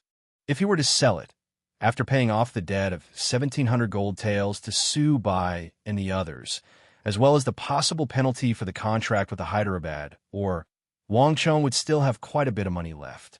Given their expenditure, it was sufficient for them to lead a befuddled life for several decades. That was more than 1,000 gold taels. To think that Wang Chang would reject such an offer. Wei Hao felt that he couldn't keep up with his train of thought. "This Gongzi, my offer shouldn't be low, right?" Zhao Fengshen felt differently from Wei Hao. He had to admit that this youngster had left him shocked. 8,000 gold taels. Most people wouldn't be able to resist the temptation. Yet, this youngster before him rejected it without even thinking about it. This left Zhao Fengshen astonished, and, at the same time, he couldn't understand the reason behind it. "General has just arrived here, so you might not know the rules of my sword sale. You are not allowed to look, touch, and of course, you are not allowed to remove the black cloth covering the sword. Do you understand my words?" Wang Chang said calmly. Wang Chang wasn't surprised by Zhao Fengshen's wealth at all. Possessing the memories of his previous life, Wang Chang couldn't be clearer about Zhao Fengshen's background. The person before him had an illustrious background, the wealthiest man in the capital, as well as the young master of the prestigious Zhao clan. Zhao Fengshen had a secret that few knew of. Zhao Fengshen had a sliver of the royal bloodline. In his great-grandfather's generation, there was once a princess of the royal family who descended into the Zhao clan, and she was Zhao Fengshen's great-grandmother. It was this sliver of royal bloodline that created Zhao Fengshen's unique standing, causing him to be highly regarded in the clan. The Zhao clan supported him relentlessly. No matter what Zhao Fengshen needed, they would grant it to him. The reason why Zhao Fengshen was able to achieve so much in his later life, becoming the Grand Marshal of the Imperial Army at such a young age, was closely related to the support of the clan. The Zhao clan had always hidden this secret, and it was only many years later that it was revealed. The Zhao clan was said to be the wealthiest clan in the capital, and they were said to be the wealthiest clan in the capital. Regardless of whether it was to Zhao Fengshen or the Zhao clan, 8,000 gold taels meant nothing. Now was indeed the best time to do so. However, this wasn't what Wang Chong wanted. No one knew better than Wang Chong how popular the Wuzi steel weapons would become in the future. 8,000 gold taels might be a huge sum to an ordinary person, but to the true value of the Wuzi steel weapons in the future, it was equivalent to making a losing deal. How could Wang Chong possibly be tempted by it? Rules can be changed. 8,000 gold taels should be enough to compensate Gongzi's loss, right? It's just a glance. Gongzi doesn't mind. Zhao Fengshen persuaded in an attempt to change Wang Chong's mind. I just want to ask a question. If you aren't satisfied after taking a look, will you pay 8,000 gold taels as well? Surprised, Wang Chong pointed out the crux of the matter. Zhao Fengshen was stumped for words. The reason why he offered 8,000 gold taels was to buy a good sword. If you were to pay such a price for a piece of scrap metal, he would be a fool. Chapter 55. It seems like General isn't interested in buying a sword. The General only wants a sword worth 8,000 taels of silver, not my sword. Wang Chong shook his head. Does Gongzi think that your sword isn't worth 8,000 gold taels? Zhao Fengshen smiled. Wang Chong shook his head with a smile, not bothering to argue with him. My words are still the same. You aren't allowed to look or touch it. If you wish to buy it, you can take it away for 4,800 gold taels. By tomorrow, it won't be this price anymore. After saying those words, Wang Chong flung his sleeves and turned around to leave. Without any hesitation, he stepped out of the door in the blink of an eye, leaving no room for negotiation. Lord, what do we do? That lad isn't buying it at all? After Wang Chong left, a tall and thin Imperial Army commander beside Zhao Fengshen finally couldn't help but grumble. Let me think about it. Frowning, Zhao Fengshen fell into deep contemplation. 8,000 gold taels. This was more than 10 times higher than Wang Chong's initial offer. However, Wang Chong rejected it without any hesitation. His decisiveness far exceeded his expectations. This was something that Zhao Fengshen didn't expect. Lord, why are you wasting your breath on him? If that lad doesn't agree to it, we'll just forcefully take down the sword from the Blue Bottle Pavilion. The tall and thin Imperial Army commander suggested. He was extremely dissatisfied with Wang Chong's attitude. They were Imperial Army commanders. Wasn't this lad being too arrogant? No. This Blue Bottle Pavilion is the property of the Duke of Wei. Others might not know of it, but do you think that you don't? After so many days, when have you seen anyone stealing swords? With a stern expression, Zhao Fengshen rejected it without any hesitation. Furthermore, do you still want the face of the Imperial Army? If such a thing were to happen, how are we going to face ourselves in the future? But Lord Huang, the tall and thin Imperial Army commander, wanted to say something, but the moment the words left his mouth, he realized that he had said something wrong. He hurriedly stopped himself, but it was already too late. Turning around, he saw that Zhao Fengshen's complexion had turned incomparably awful. You don't have to worry about Lord Huang. I'll handle it myself. Hearing the words Lord Huang, Zhao Fengshen clearly felt a little irritated. His interest seemed to have diminished by quite a bit, and it wasn't as intense as before. I'll leave this sword to you. When they come back, help me hang it on the gate. Since I can't buy the sword, I might as well join this gamble. Zhao Fengshen removed an ancient-looking silver sword from his waist and tossed it over, after which he walked through the door and left with widened strides. At the same time, outside the Blue Bottle Pavilion, Wang Chong and Wei Hao were walking side by side. This bastard. I thought he was a straightforward person, but it turns out he's the same as everyone else.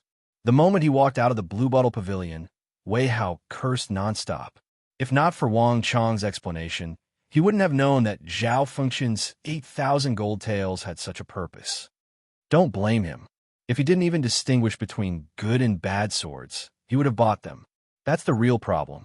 Wang Chong waved his hands casually. In his previous life, Zhao Fengxian was a spendthrift.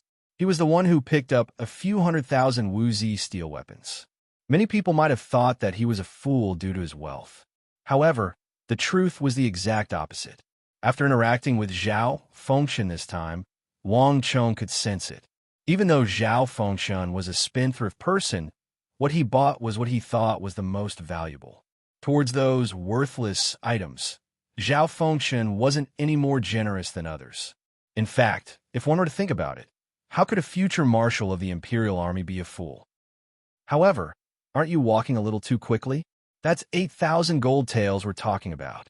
To be able to afford such a price, these people are the real buyers. Wei Hao caught up to Wang Chong's footsteps and said indignantly, thinking about how it was a pity to let go of such a rich man just like that. Don't worry, he won't be able to escape. It's only a matter of time before he comes back. Wang Chong faintly smiled. The relationship between Zhao Fengxian and the Wuzi steel was fated, and it couldn't be severed. Wang Chong believed that in the future, when the black cloth covering the sword is removed and the Wuzi steel weapons are unveiled, Zhao Fengxian would definitely feel the calling. Zhao Fengxian, Zhao Fengxian, Wang Chong muttered to himself. Suddenly, a thought flashed across Wang Chong's mind. In his previous life, Zhao Fengxian was a legend. Regardless of whether it was the story between him and the Wuzi steel, his astounding cultivation, or his death match with the foreign invaders, he left a deep impression on everyone in the world. However, compared to the illustrious position he would have in his future life, the current Zhao Fengxian was still inconspicuous. From his actions, it was clear that he was a high-ranking officer in the Imperial Army. However, there were at least 1,000 high-ranking officers like him in the Imperial Army. Based on the memories of his previous life, Zhao Fengxian would remain in his current position for at least 6 to 7 years. And the reason for this situation was related to a nemesis of Zhao Fengxian's. Huang Xiaotian, a name flashed across Wang Chong's mind. For Zhao Fengxian to become one of the 3 publicly acknowledged legends in the history of the Imperial Army, his talent and strength were unimaginable. However, it was inconceivable that such an outstanding person could only become the Grand Marshal at the age of 40. In his entire life, he was truly a late bloomer. The reason why such a situation occurred was closely related to another Imperial Army general who was equally powerful and talented. That person's name was Huang Xiaotian. Even though his achievements couldn't match up to Zhao Fengxian's, Huang Xiaotian wasn't too far off from Zhao Fengxian. In the Imperial Army, other than the Grand Marshal, he was definitely one of the strongest commanders. As the saying goes, a mountain can't hold 2 tigers. 2 people with similar interests could become friends, but 2 people with similar personalities could only become nemesis. Zhao Fengxian and Huang Xiaotian were destined to never be friends for the rest of their lives. It was this Huang Xiaotian who forcefully suppressed Zhao Fengxian's position as the commander of the Imperial Army for 6 to 7 years. It was only after Zhao Fengxian displayed his prowess that Huang Xiaotian was left behind that Zhao Fengxian rose to the top and became a legend in the future. Tracing back to the source of the feud between the 2 of them, it came from an extremely important selection for the commander of the Imperial Army. Back then, both Huang Xiaotian and Zhao Fengxian were popular contenders. However, in the duel, Zhao Fengxian lost to Huang Xiaotian and lost this important opportunity. From then on, Huang Xiaotian made use of his status as the superior to force Zhao Fengxian into that position, rendering him unable to move. And in terms of time, the Imperial Army selection should have happened at this very moment. Wang. This thought flashed across Wang Chong's mind, and for a moment he was stunned. Suddenly, Wang Chong understood why Zhao Fengxian would look for him. Wang Chong, what's wrong? A voice sounded by his ear. Wei Hao stared at Wang Chong in astonishment, unable to understand why the latter wasn't leaving. It's nothing. Wang Chong suddenly recovered from his daze. Shaking his head, He pulled open the carriage door and dived into a carriage by the roadside with Wei Hao. On the carriage, with a flick of the whip, the carriage galloped off into the distance. Gongzi, wait a moment. Just as they were speaking, flurried footsteps sounded behind them. Wang Chong and Wei Hao turned around, only to see an Imperial Army member rushing over from the Blue Bottle Pavilion. Speaking of the devil, Wei Hao turned to look at Wang Chong with his mouth agape, as though he had seen a ghost. They were just talking about this matter a moment ago, and these fellows came so quickly. Did they change their minds so quickly? Wang Chong was way too incredible. However, contrary to their expectations, the Imperial Army member brought up another matter. Gongzi, may I ask what the metal mountain in front of the Blue Bottle Pavilion is for? Is it for sale as well? As the Imperial Army member spoke, he pointed to the metal mountain in front of the Blue Bottle Pavilion. The Blue Bottle Pavilion was only a short distance away from the royal palace. The matter that had happened here had already spread through the Imperial Army. Speaking of swords, there was no one who loved swords more than the Imperial Army. The sword duel gamble in the Blue Bottle Pavilion had already attracted the attention of a large group of Imperial Army members. Otherwise, they wouldn't have appeared here in the first place. It was one thing for everyone to know about the swords on the pavilion. However, no one knew what the massive metal lump, or rather, the metal mountain, was for. In the royal palace, the various Imperial Army members were speculating on the matter, and there were even people who placed their bets on the matter. It was truly a bustling scene. This Imperial Army member was also perplexed by the matter. Upon meeting Wang Chong, he hurried over to ask about it. Understanding what was going on, Wang Chong couldn't help but smile. Make a guess. Leaving behind these words, the carriage left the Blue Bottle Pavilion. After returning from the Blue Bottle Pavilion, Wang Chong quickly immersed himself in his martial arts practice. Judging by the time, the 3 great training camps should have already started their preparations. The requirements to enter the 3 great training camps were extremely high right from the start, and it would only get higher and higher in the future. Without sufficient martial arts, it would be difficult for one to enter. Other than this, Wang Chong also had to consider grandfather's birthday.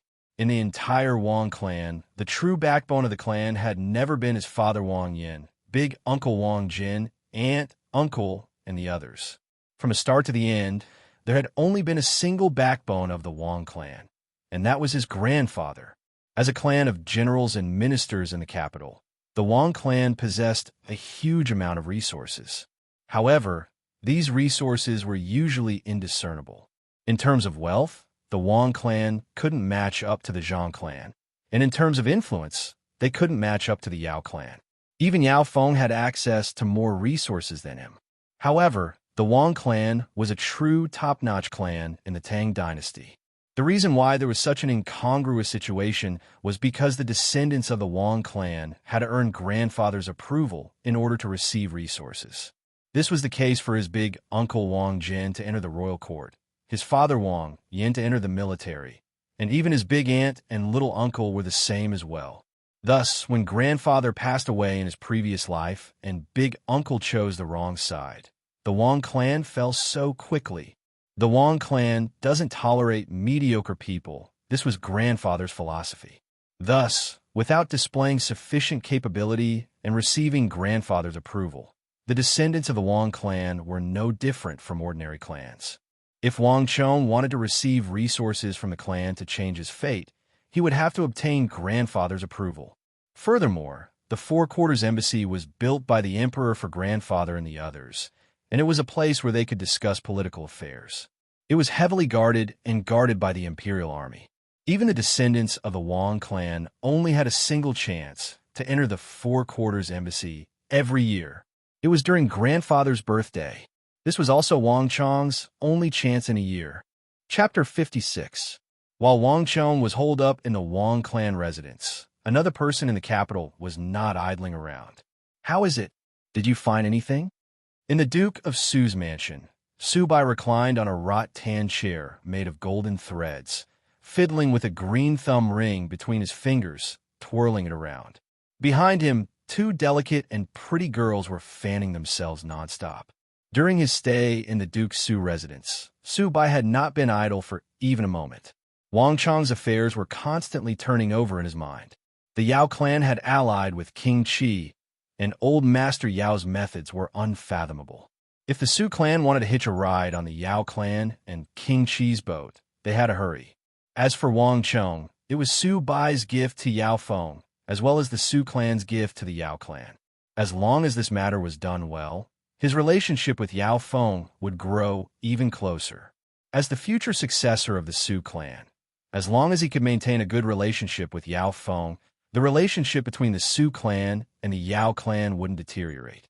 As for the Yao clan's recent setback, Su Bai didn't pay much attention to it, nor did he know what was going on.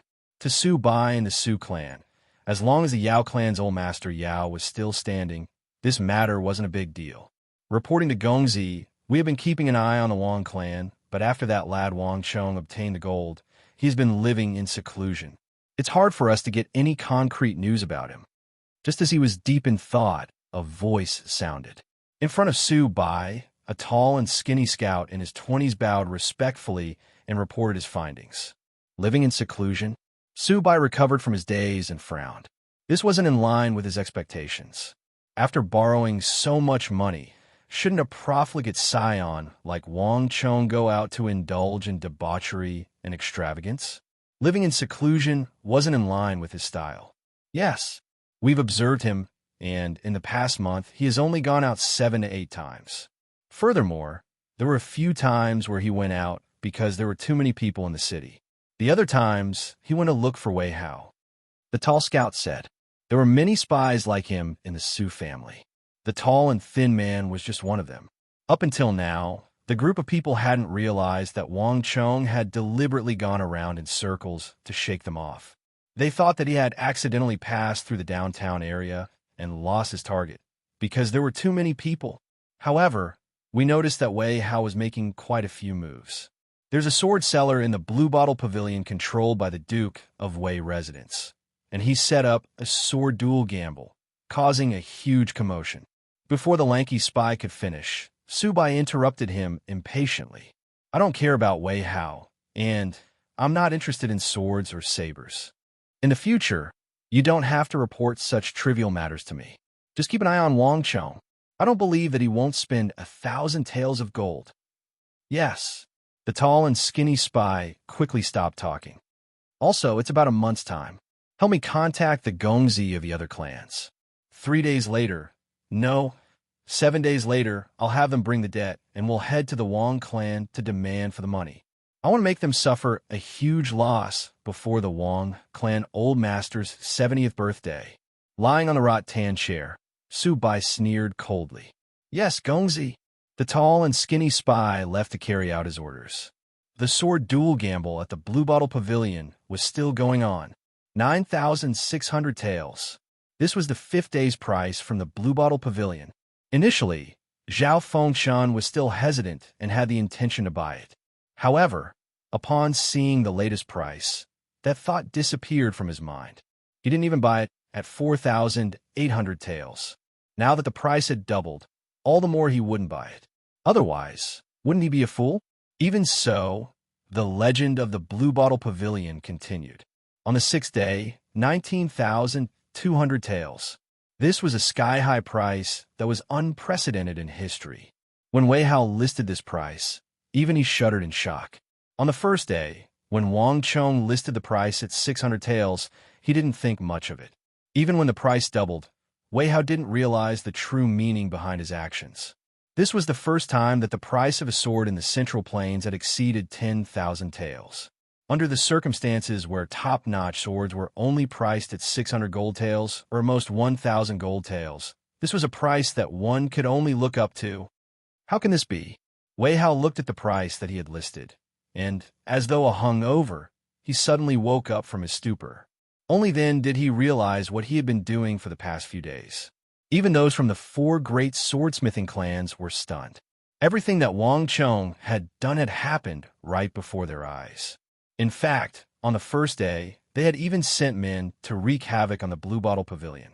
After which, when Wang Chong doubled the price, they knew what was going on. However, no one truly understood what Wang Chong was doing, until the words on the signboard of the Blue Bottle Pavilion turned into an astonishing 5 digits.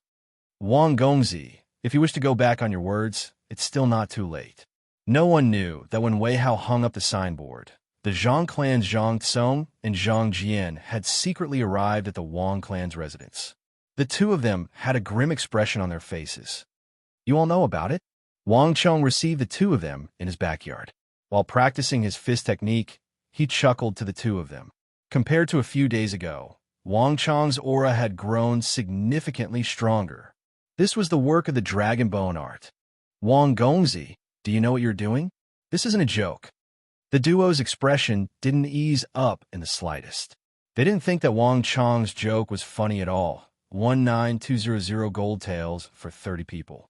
If you were to lose, you would have to pay a total of 57,000 gold taels. I don't think that the Wang clan can afford such a sum. The duo's expression was grim, and it could even be said that they were worried. Wang Chong was too young. Youths tend to be hot-blooded, and hot-blooded people tend to commit mistakes. The sword duel gamble at the Blue Bottle Pavilion wasn't a small matter that could be messed around. It could be said that the slightest mistake could lead to an unprecedented crisis for the Wang clan. Duke Jiu's illustrious reputation would be ruined here. Upon hearing those words, Wang Chong chuckled. On the first day, 600 gold taels. On the second day, 1,200 gold taels. On the third day, 2,400 gold taels. On the sixth day, it became 19,200 gold taels. Wang Chong's thoughts were clearly revealed in these 6 days. In the other world, this was a classic hunger marketing tactic.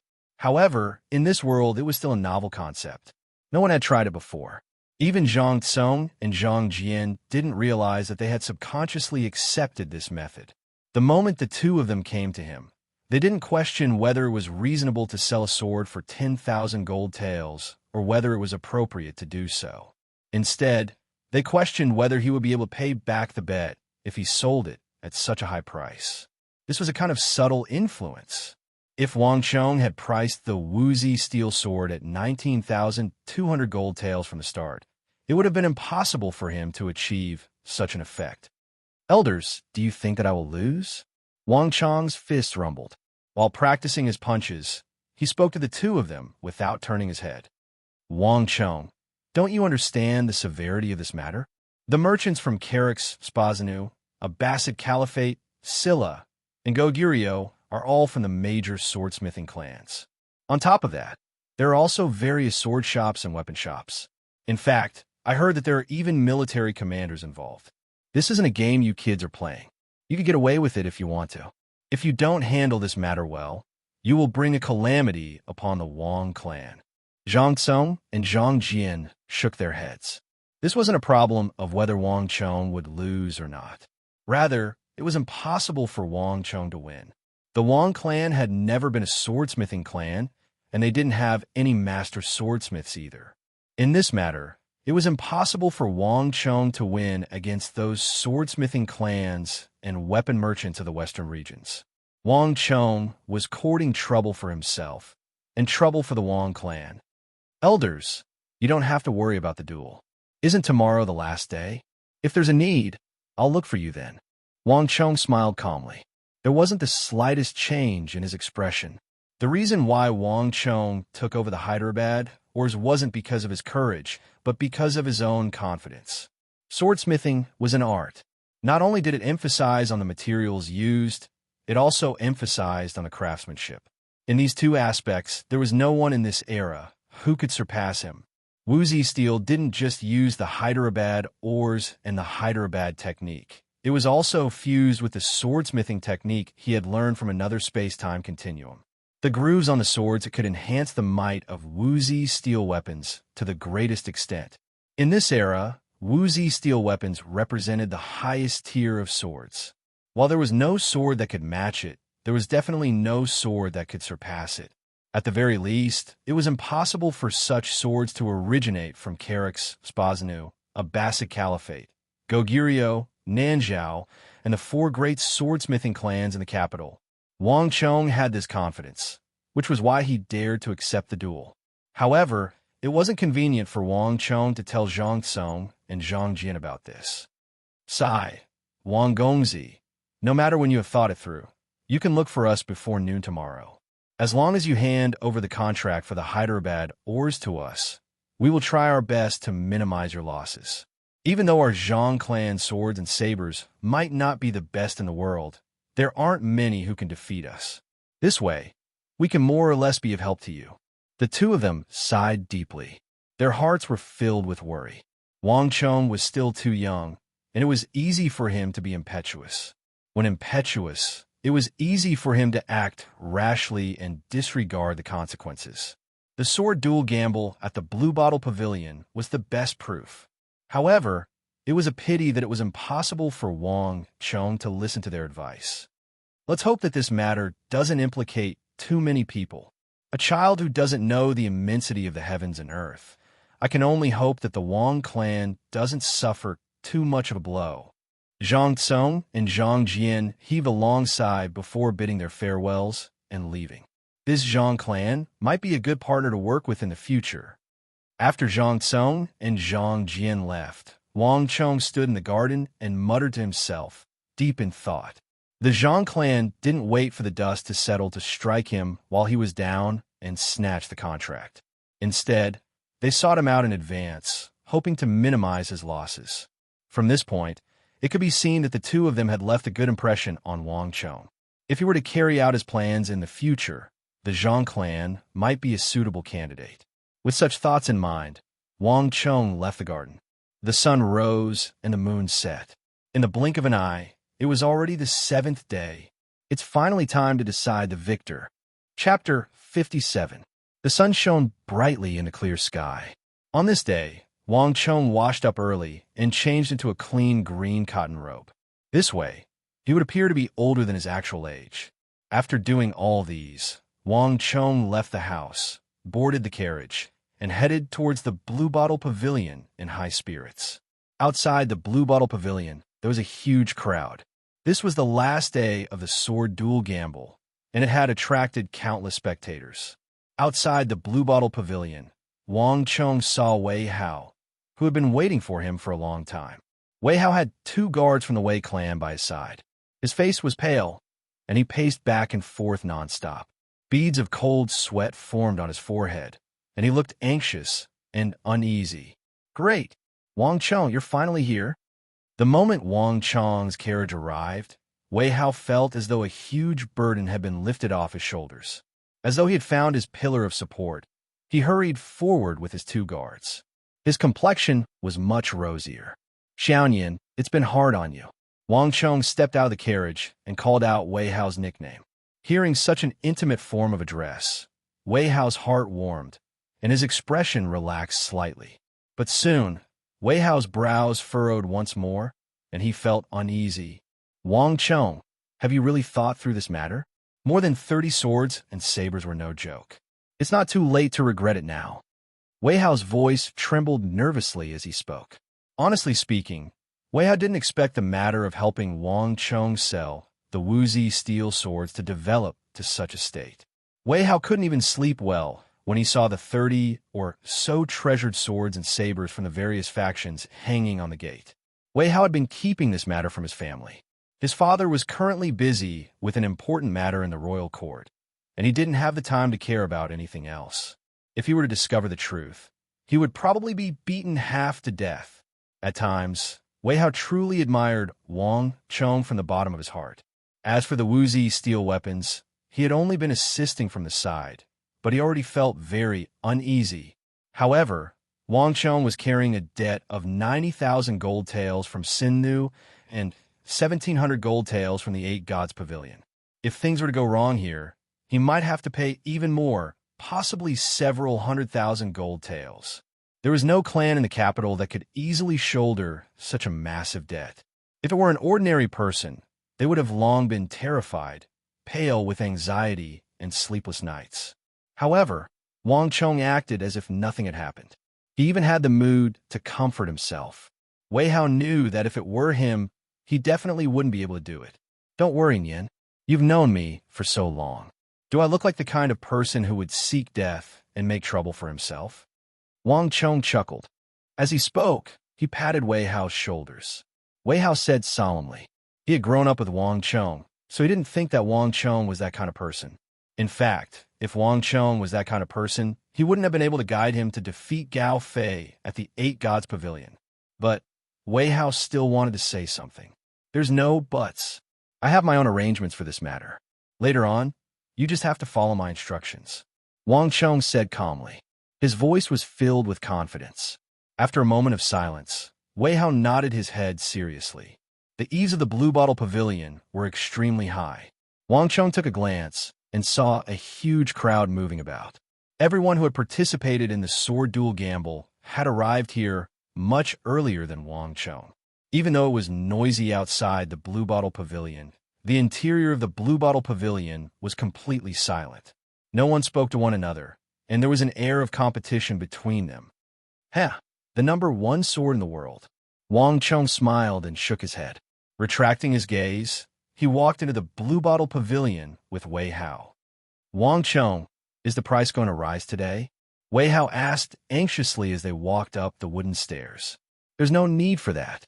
Wang Chong shook his head. It wasn't that he was afraid of losing too much in the duel gamble. Rather, there was no longer a need for it. Even though the price of Wuxi steel would rise to more than 100,000 gold taels in the future, given the current market, 19,200 gold taels was already the limit. There was a process of acceptance for everything. If the price were to rise too much, it would be too late. Walking up the antique wooden steps, Wang Chong and Wei Hao soon arrived at the third floor. The hall on the third floor was filled with people. The people from the four great swordsmithing clans, the swordsmithing shops in the capital, the swordsmithing clans from the western regions, the Imperial Army. They were all gathered here. From the looks of it, they had arrived a long time ago. Wei Gongzi, it's about time for the duel. Where's the owner of the sword? It's about time to call him out, right? The moment Wei Hao stepped onto the third floor, he immediately attracted everyone's attention. As for Wang Chong, he was completely ignored. Everyone, isn't the owner of the sword here? Wei Hao smiled and stepped to the side, giving way to Wang Chong behind him. It's a stab if I stretch my head out, but it's also a stab if I shrink my head back. After worrying for so long, Wei Hao had already thought things through. The duel gamble had already been decided, and it was too late to regret it now. Since that was the case, he might as well be more open about it. Wang. The moment Wei Hao said those words, countless gazes instantly gathered on Wang Chong. In that instant, there was a moment of silence in the crowded Blue Bottle Pavilion. Everyone stared at Wang Chong with shock, astonishment, disbelief, and doubt. That is the owner of the sword. The elder of the Cheng clan, Cheng Yuqing, stepped forward and stared at Wang Chong with a look of disbelief. When Wei Hao and Wang Chong were at the bottom of the pavilion, many people had seen them, but no one thought much of it. In their view, to be able to cause such a huge ruckus in the Blue Bottle Pavilion, the other party should at least be a middle-aged man in his 30s or 40s. No one could have imagined that the other party would be a 17-year-old young man. He was too young. It's me, Wang Chong said calmly. Even before the bosses of the weapon trade, he showed no fear. You must be joking. In the end, the owner of that sword is a young man who's still wet behind the ears. Everyone was astonished. Brat, I don't care what your background is. I hope that you can take out 19,200 gold taels later. Amidst the eerie voice, a figure walked out. Head shopkeeper Luo of White Tiger Great Sword Pavilion glared at Wang Chong with hostility. Together with him, the other great sword shops and great sword shops stared at Wang Chong as well. Wang Chong sold his swords at the Blue Bottle Pavilion at a different price every day, and this had a huge impact on the other sword shops in the capital. This was especially so for the great sword shops and great sword shops. They were deeply humiliated. This time, the reason why the great sword shops and great sword shops took out their weapons and participated in this duel gamble was to teach this disruptor, who had broken the rules of the trade, a lesson. Only by killing the chicken to warn the monkey would they be able to intimidate the others and protect the authority and standing of the great sword shops and great sword shops in the capital. Don't worry, I'm here. Before so many people, how can I possibly escape? On the other hand, have you prepared the 1,200 gold taels? Wang Chong said calmly. Bullshit. The shopkeepers of the great sword shops and great sword shops flew into a rage, and even their beards curled up. It was one thing if the one who said those words was the capital's swordsmithing clans. However, Wang Chong, an unfamiliar young man, was a huge humiliation to them. It's just 1,200 gold taels. We don't think much of it. As long as you have the capability, you can take it any time. The few of them blushed and turned their heads away in anger. They didn't want to say anything else. Wang Gongzi, making use of the moment when everyone's attention shifted away from Wang Chong, Zhang Tsong and Zhang Jian hurriedly pulled Wang Chong to the side and whispered, "It's still not too late if you want to back out. Our Zhang clan has a few swords, and we can help you secretly swap them out." The Zhang clan was also participating in this duel gamble. It wasn't that they wanted to kick Wang Chong when he was down, but since it involved the #1 sword in the world, it was impossible for the Zhang clan to not participate in it. However, this matter was secondary. Right now, the two of them were worried about Wang Chong. You might not know how big of an impact this matter will have. Look outside. Almost all of the sword merchants in the capital have been attracted here. If this matter fails, it will be no small matter. The duel gamble hasn't officially started yet. This is our last chance. The two of them sighed deeply, worried for the Wang clan. They had already visited the Wang clan twice, and they could sense that the entire Wang clan, including Madame Wang, probably didn't know about this matter.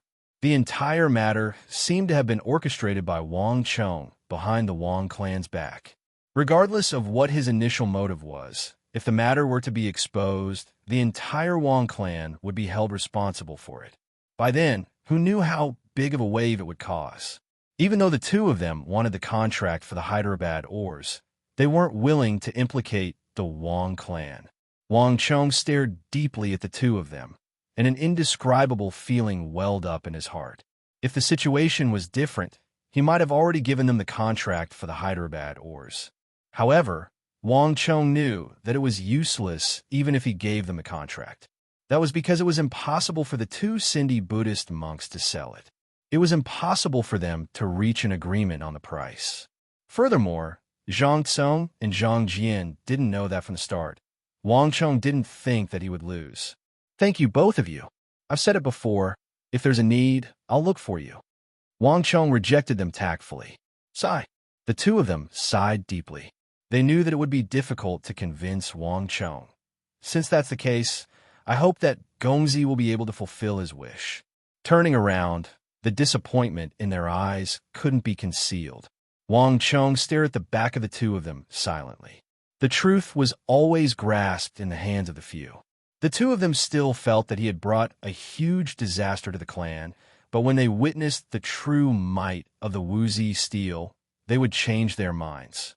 Wang Chong lifted his head. The sun was slowly rising, and it wasn't far from the peak.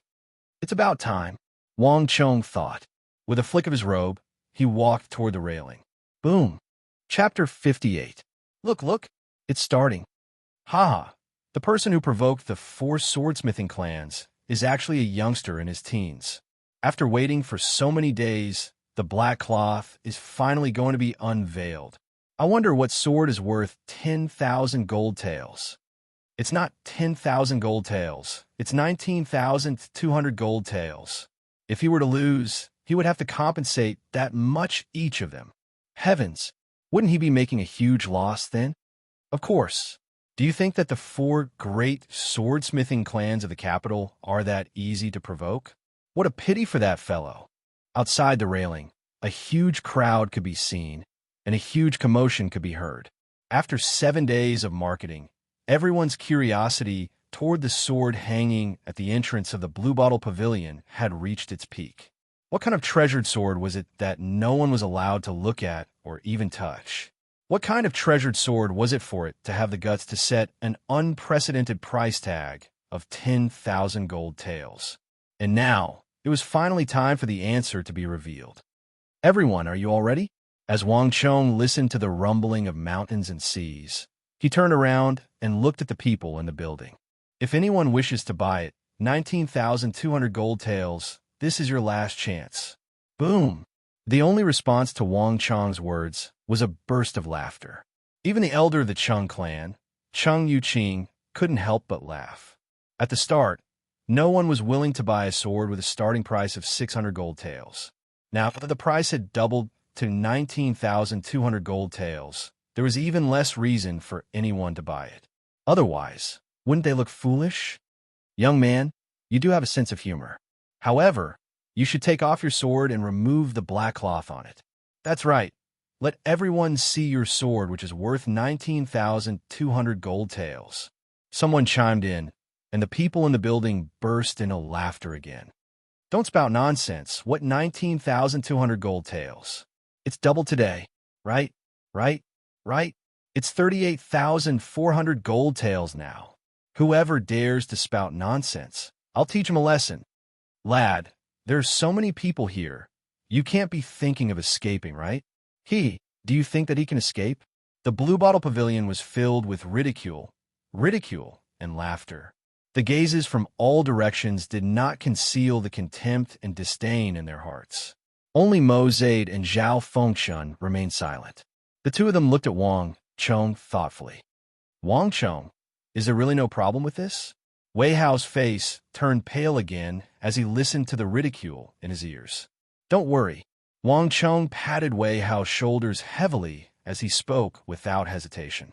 For some reason, Wei Hao suddenly felt a lot better when he heard the determination in Wang Chong's voice. Very good. Since no one wants to buy it, let's start the sword duel gamble now. Wang Chong raised his head and said, Wait. All of a sudden, a voice sounded. Wang Chong raised his head and saw a familiar figure walk through the crowd. Yellow Dragon. Wang Chong and Wei Hao's eyelids twitched as they recognized the other party. This person was none other than Huang Jiao of the Huang clan, the one who caused trouble the other day, saying that Wang Chong was playing to the crowd and chasing the crowd away.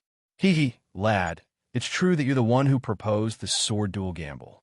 However, there should be a set of rules for sword and saber duel gambling. Huang Jiao sneered coldly. He didn't have a good impression of Wang Chong, so he didn't bother speaking politely. What are you trying to say?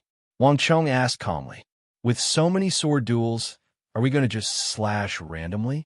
Everyone has taken out the famous swords and sabers from their clans, and weapons of this level are extremely sharp. Even if one were to win in a duel, it would leave behind some scratches and dents. If that's the case, there wouldn't be any meaning in winning. Thus, I have an idea. Why don't everyone report the sharpness of their weapons and see how much they can cut into the metal? This way, those who aren't sharp enough can back down. Not only will they be able to protect their own weapons, but they will also be able to avoid damaging the weapons of others. What do you think? Huang Jiao said gleefully. Good idea. Good idea. Many people responded to Huang Jiao's suggestion. Why don't we report first? The weapons of our Li clan are forged using well-tempered steel. Not only are they tough, they are sharp as well. They are able to cut 4.5 centimeters into pig metal. A man in his 40s with the words Li Clan of Qingtang embroidered on his chest stood out. He pointed to the sword of his clan hanging above the pavilion with a gleeful expression on his face. You dare to take out such a weapon?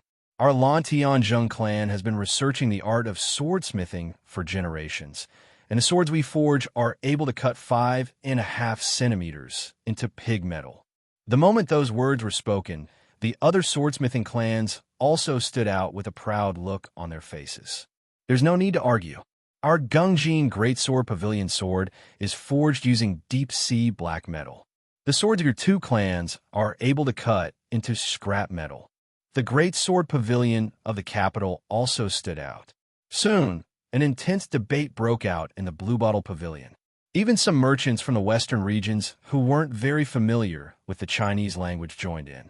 Some of them even argued till their faces turned red. Wang Chong could hear clearly that even though these people were arguing intensely, the sharpness of their swords wouldn't exceed 5 inches. That was to say, their swords could only cut 5 inches into pig metal. Even so, these people were gleeful and their noses were about to reach the heavens. After coming to this conclusion, Wang Chong sneered in disdain. These prestigious clans have been living in peace for too long. When they see their own swords, they would know what a true treasure sword is. There's no need to argue. There's no need to go through so much trouble. Wang Chang's voice suddenly sounded in everyone's ears. Before he finished his words, he immediately patted Wei Hao's shoulders. The latter understood Zhang Xian's intentions and leaped forward. As though a cannonball, he leaped over the railing of the third floor of the Blue Bottle Pavilion and grabbed the wood steel sword wrapped in black cloth. Clang! The crisp cry of a sword reverberated in the air, and a cold gleam flashed in midair. Before anyone could react, Wei Hao had already become one with his sword, and, as though a meteor, he plummeted from the sky, smashing into the metal mountain in front of the Blue Bottle Pavilion. Hong long long, the earth trembled and dust billowed. This action was so sudden that the bustling crowd outside the Blue Bottle Pavilion was the first to notice this sudden change, and it immediately quietened down. Clang, clang, clang. Amidst the billowing smoke and dust, a series of metal clanging sounds came from behind Wei Hao. More than 20 treasured swords and sabers that had been hung on the gatehouse to participate in the sword and saber gamble were all cut in half. The tips of the swords and sabers all fell from the sky and stabbed into the ground. Then, with a loud boom, amidst the billowing dust, the heavy metal mountain, which was at least the height of a human, suddenly split into two and fell to the ground. The cut was as smooth as a mirror. Wang, outside the Blue Bottle Pavilion, upon seeing this sight, the massive crowd was dumbfounded. The crowd was silent. Not a single sound could be heard. Following which, the crowd in the Blue Bottle Pavilion, who was in the midst of an intense debate, also noticed this sight. All of them stood on the pavilion with their mouths agape, unable to utter a single word. Pada. Mosade had been toying with a green thumb ring with a ruby embedded on it, but at this moment, he didn't even realize that his thumb ring had fallen to the ground. Silence. Deathly silence. In that instant, the entire Blue Bottle Pavilion was deathly silent. Everyone's mind was blank, and they were shocked speechless. Wang Chong had used the most unexpected method to give everyone an earth-shattering shock. Boom! After a brief moment of silence, the crowd finally reacted. Suddenly, a burst of earth-shattering cries of surprise broke out. Heavens! What did that fellow do? He actually split apart a metal mountain. How many CUN is that? 50 CUN? 100 CUN? How can there be such a formidable sword in the world? It's not just that metal mountain. Look at the swords and sabers on the Blue Bottle Pavilion. They're all famous sabers, and every single one of them is a godly weapon that can slice through a hair. He actually managed to split more than 10 of them in a single breath. How can there be such a fearsome weapon in the world? This sudden sight sent everyone into a frenzy. For the past 7 days, everyone had been looking at Wang Chong as a joke. In fact, there were even some who secretly mocked him for being a fool. No one thought that Wang Chong would win this sword duel gamble. After all, only a handful of swordsmithing clans possessed top-notch smithing skills. However, no one could have imagined that Wang Chong would win this sword duel gamble. Wang. In the Blue Bottle Pavilion, the weapon merchants stared at Wang Chong, and they were even more shocked than the crowd outside. The jaws of the elders of the Cheng, Li, Huang, and Lu clan were about to drop to the ground. How is this possible? The hearts of the 4 great swordsmithing clans were in turmoil. Before this duel gamble, the 4 great swordsmithing clans had been mocking Wang Chong for trying to please the crowd. In fact, the 4 great swordsmithing clans even treated this as an opportunity to display their treasured swords. However, no one could have imagined that their swords would be broken by Wang Chong instead. My saber. This is impossible. Suddenly, a scream sounded. In the Blue Bottle Pavilion, the shopkeeper of the White Tiger Great Sword Pavilion suddenly leaped down to the ground. Picking up the tip of the saber, he let out a shrill scream. His face was pale, and he looked as though he was about to cry. That was the treasure of the White Tiger Great Sword Pavilion. To think that it would be cut into 2 just like that. This was simply unacceptable. No, impossible. He's just a 15-year-old child. How could he have learned such a formidable swordsmithing technique? Furthermore, it's such a sharp sword. Zhang Tsong and Zhang Jian were dumbfounded by the sight before them. Of all of them, They were the only ones who knew Wang Chong's background the best. This was also the reason why the shock that Wang Chong gave them was the greatest. Duke Jiu's lineage didn't have any swordsmithing techniques. Even if one were to beat them to death, they wouldn't be able to imagine where Wang Chong learned such a formidable swordsmithing technique from. In that instant, the duo suddenly realized that they had underestimated Wang Chong, and it was a huge underestimation at that. I'm afraid that the matter regarding the Hyderabad ores will be in trouble. In that instant, the same thought flashed across the duo's mind. Chapter 59. Before today, this storm was nothing more than a farce to them. From the start to the end, they didn't think that Wang Chong would win. In fact, just a moment ago, they were still trying to persuade Wang Chong to give up on the duel gamble. Thus, the Zhang clan was willing to use their own swords in place of Wang Chong's, thus minimizing his losses. The two of them even thought that as long as Wang Chong passed the contract for the Hyderabad ores to the Zhang clan, they could help the Wang clan to minimize their losses. Yet, the only thing that they didn't expect was for Wang Chong to win. In the Blue Bottle Pavilion, Huang Jiao was dumbfounded. A moment ago, he was still speaking eloquently, encouraging everyone to conduct the duel gamble as a civil duel.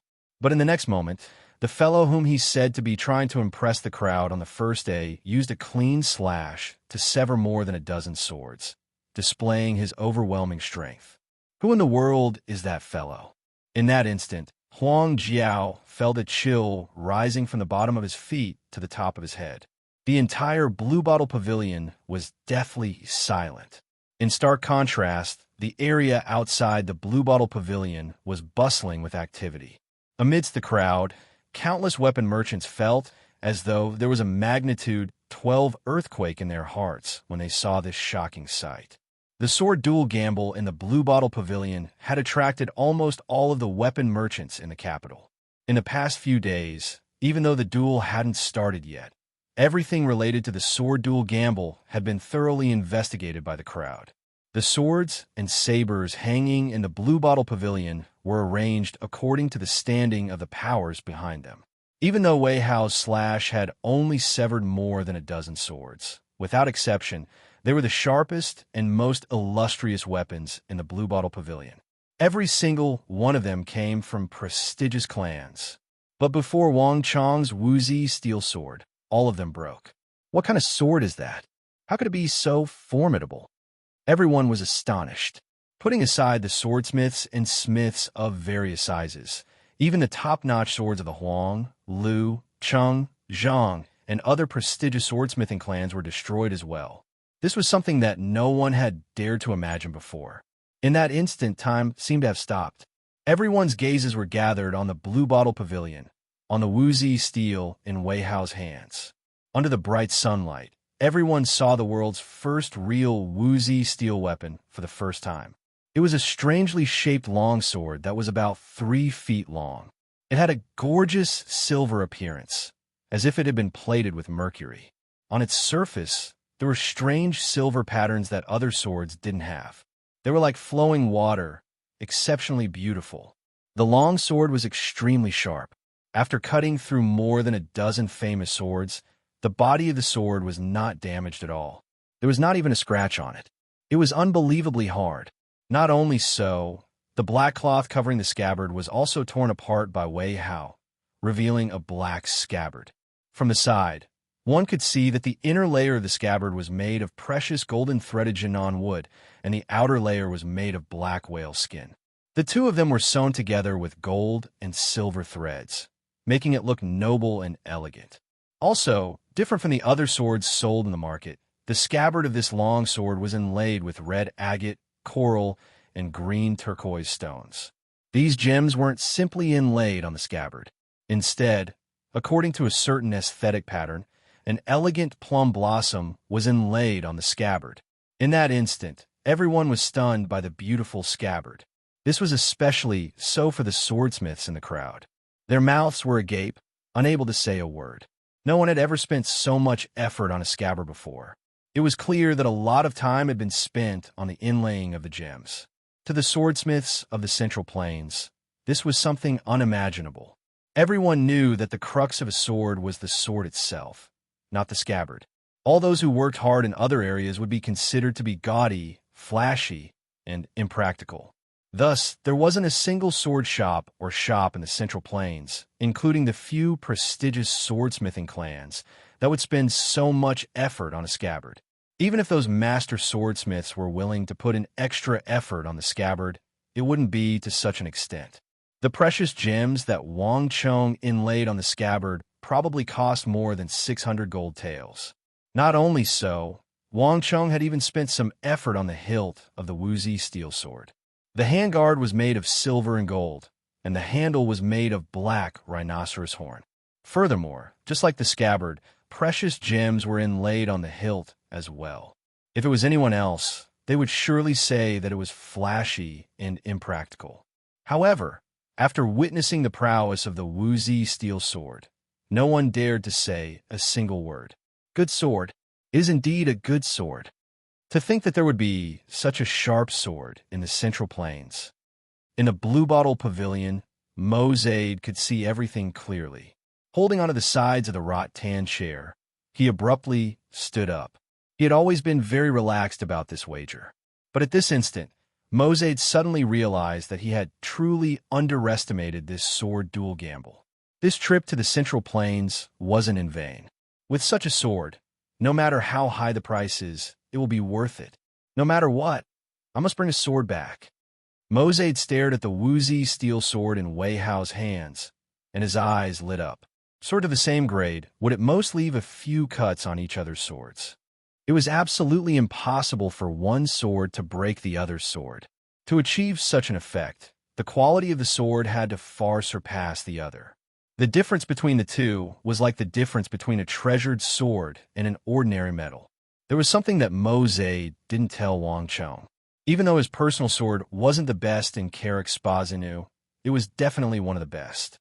It could definitely represent the highest level of swordsmithing in Carrick's Spazinu. To think that Wang Chong's sword was able to break his personal Carrick's Spazinu sword in a single strike. Clearly, Wang Chong's sword wasn't just slightly superior to his, it was completely superior. There was a huge chasm between the two. I've really profited from this trip to Central Plains. Mozaid was incomparably agitated. In Wang Chong's sword, he saw a skill that surpassed that of Carrick's Spazinu. If he could bring such a skill to Carrick's Spazinu and promote it, it would be worth more than 10,000 gold taels. At this moment, Mozaid's heart was filled with a strong desire. He had to buy this unprecedented sword. There was another person who felt the same resonance with Mozaid. However, different from Mozaid, Zhao Fengchen's attention wasn't on the Wuzi steel sword in Wei Hao's hands. From a moment Wei Hao made his move and jumped down from the third floor, Zhao Fengchen's attention had been on the metal mountain that way, how it split apart. It's too sharp. Most famous swords and sabers would only be able to cut 4 to 5 centimeters into raw metal. However, this sword was able to split apart a zhang tall metal mountain. If it was on the battlefield, it would definitely be sliced into two along with its armor. Zhao Fengshen was an imperial army member of the royal palace. The moment Wei Hao made a move, Zhao Fengshen immediately felt the value hidden within it. Wang Chong's sword was too sharp. If such a sword and saber were to form an army on the battlefield, they would be able to slay even gods and Buddhas alike. Not only so, Zhao Fengshen also thought of another matter. Huang Xiaodian has been suppressing me with the famous Sui sword, Snow Drinker. In terms of weapons and equipment, I am no match for him. If I could have such a treasured sword, I would definitely be able to suppress him in the selection of commanders in the palace. Looking at Wang Chong's back, countless thoughts flashed across Zhao Fengshen's eyes. The reason why Zhao Fengshen looked at Wang Chong wasn't just to buy a sword. In the imperial army, Zhao Fengshen had a nemesis, Huang Xiaotian. He was slightly older than Zhao Fengshen, and just like Zhao Fengshen, he was a commander in the imperial army. The factional struggles within the imperial army were extremely intense. Zhao Fengshen and Huang Xiaotian belonged to two different factions, and they had a competitive relationship. Initially, There was no grudge between Zhao Fengchun and Huang Xiaotian. Zhao Fengchun also thought that the conflict between factions shouldn't have much to do with an individual. Furthermore, Huang Xiaotian was older than him, so Zhao Fengchun had always tolerated him in the royal palace. However, for some reason, Huang Xiaotian seemed to hate scions like Zhao Fengchun. Not only did Zhao Fengchun's tolerance not end well, Huang Xiaotian even thought of him as cowardice and incompetence. Not only so, Huang Xiaotian's personality was extremely unforgiving. Not only did he speak viciously to Zhao Fengchun when they met in the royal palace, he even made use of the situation to suppress Zhao Fengchun's subordinates and friends. Zhao Fengchun could tolerate the former, but the latter was a huge taboo for him. From then on, the two of them were like fire and water. On top of that, the position of Imperial Army Marshal suddenly became vacant, and the two factions elected Zhao Fengchun and Huang Xiaotian respectively. This made the relationship between the two of them even more tense. In the end, everyone was involved in this matter. Zhao Fengchun and Huang Xiaotian weren't the only ones. Even their subordinates were stifled by the matter, and they fought with one another both in the open and in the shadows. As a result, their relationship became extremely strained. At this point, there was no way out for either of them. Zhao Fengchun thought that he was talented, but Huang Xiaotian had the advantage of being older. Furthermore, he was wielding a sword from the Sui dynasty, causing Zhao Fengchun to be in a disadvantageous position. Not too long ago, in a spar, Zhao Fengchun suffered a great loss, and even his sword was severed. Zhao Fengchun was agitated. For the sake of his clan, subordinates, and his own future, he decided to find a sword that could suppress Huang Xiaotian. However, the grade of Huang Xiaotian Snowdrinker was simply too high. The swords from the sword shops and smithing clans in the capital couldn't compare to it at all. Zhao Fengchun went to all sorts of sword shops and smithing shops, but he was left disappointed until he met Wang Chong selling swords in the Blue Bottle Pavilion. This is the only hope I have to defeat Huang Xiaotian. No matter what, I must get my hands on that sword. Zhao Fengchun glanced at his sword, which had been severed by Wang Chong, and determination flashed across his eyes. Just when everyone was focused on the woozy steel sword in Wei Hao's hand, a loud shout sounded in the Blue Bottle Pavilion, startling everyone. Chapter 60. The crowd exclaimed in shock. This move came too abruptly, and many people couldn't react in time. Not good. Wei Hao's face paled in fright. He had just followed Wang Chong's instructions and split the metal mountain apart. He didn't expect that someone would make a move on him. Furthermore, this person's cultivation was higher than his, and he wasn't a match for him at all. Wang. In the blink of an eye, Wei Hao did not have the time to think. He instinctively raised his sword high above his head. Clang! The broadsword was split into two, and the tip of the sword flew more than 10 zhang away. Impossible! I have been forging swords for 10 years. How can there be a sword that is tougher and sharper than mine in this world? The full-bearded brawny man stared at the broken sword in his hand, and his expression seemed to be agitated. Before he could finish his words, he spurted a mouthful of blood and fell to the ground. Wei Hao was taken aback. Only then did he realize that the full-bearded brawny man wasn't coming for him, but for the woozy steel sword in his hand. Ha ha ha! This is the sword forged by my brother, the #1 sword in the world. Who else wants to give it a try? After a moment of silence, Wei Hao suddenly turned around and raised the woozy steel sword high up with a proud expression. Wei Hao had been on tenterhooks in this duel, worried that Wang Chong wouldn't be able to match up to him, and that he would have to pay an astronomical sum of compensation. Yet, Wei Hao didn't expect his brother to be so formidable. There were so many prestigious swordsmithing clans, smiths, but none of them could match up to his brother. Even the ferocious-looking, full-bearded, brawny man spurted blood in anger, as though he couldn't accept that there was a sword that was more formidable than him in the world. Wei Hao felt incomparably proud to have such a brother. This is my brother. This is my brother. Did you all see that? Did you all see that? Wei Hao stood in front of the Blue Bottle Pavilion in high spirits. If he could, He would have loved to tell the entire world what he was thinking. Ha, is there no one? Since you all aren't going to compete with me, I will represent my brother to compete with you all. Wei Hao burst into laughter. Suddenly, he leaped up to the second floor, and using the railing, he leaped up to the third floor. Not good. On the Blue Bottle Pavilion, the participating clans immediately reacted, and their faces paled in shock. Wait, we admit defeat. I don't want to compete.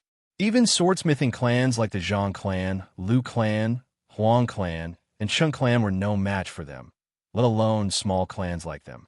He might not be able to win the sword gamble, but at least he could protect his own sword. Whoosh, whoosh, whoosh.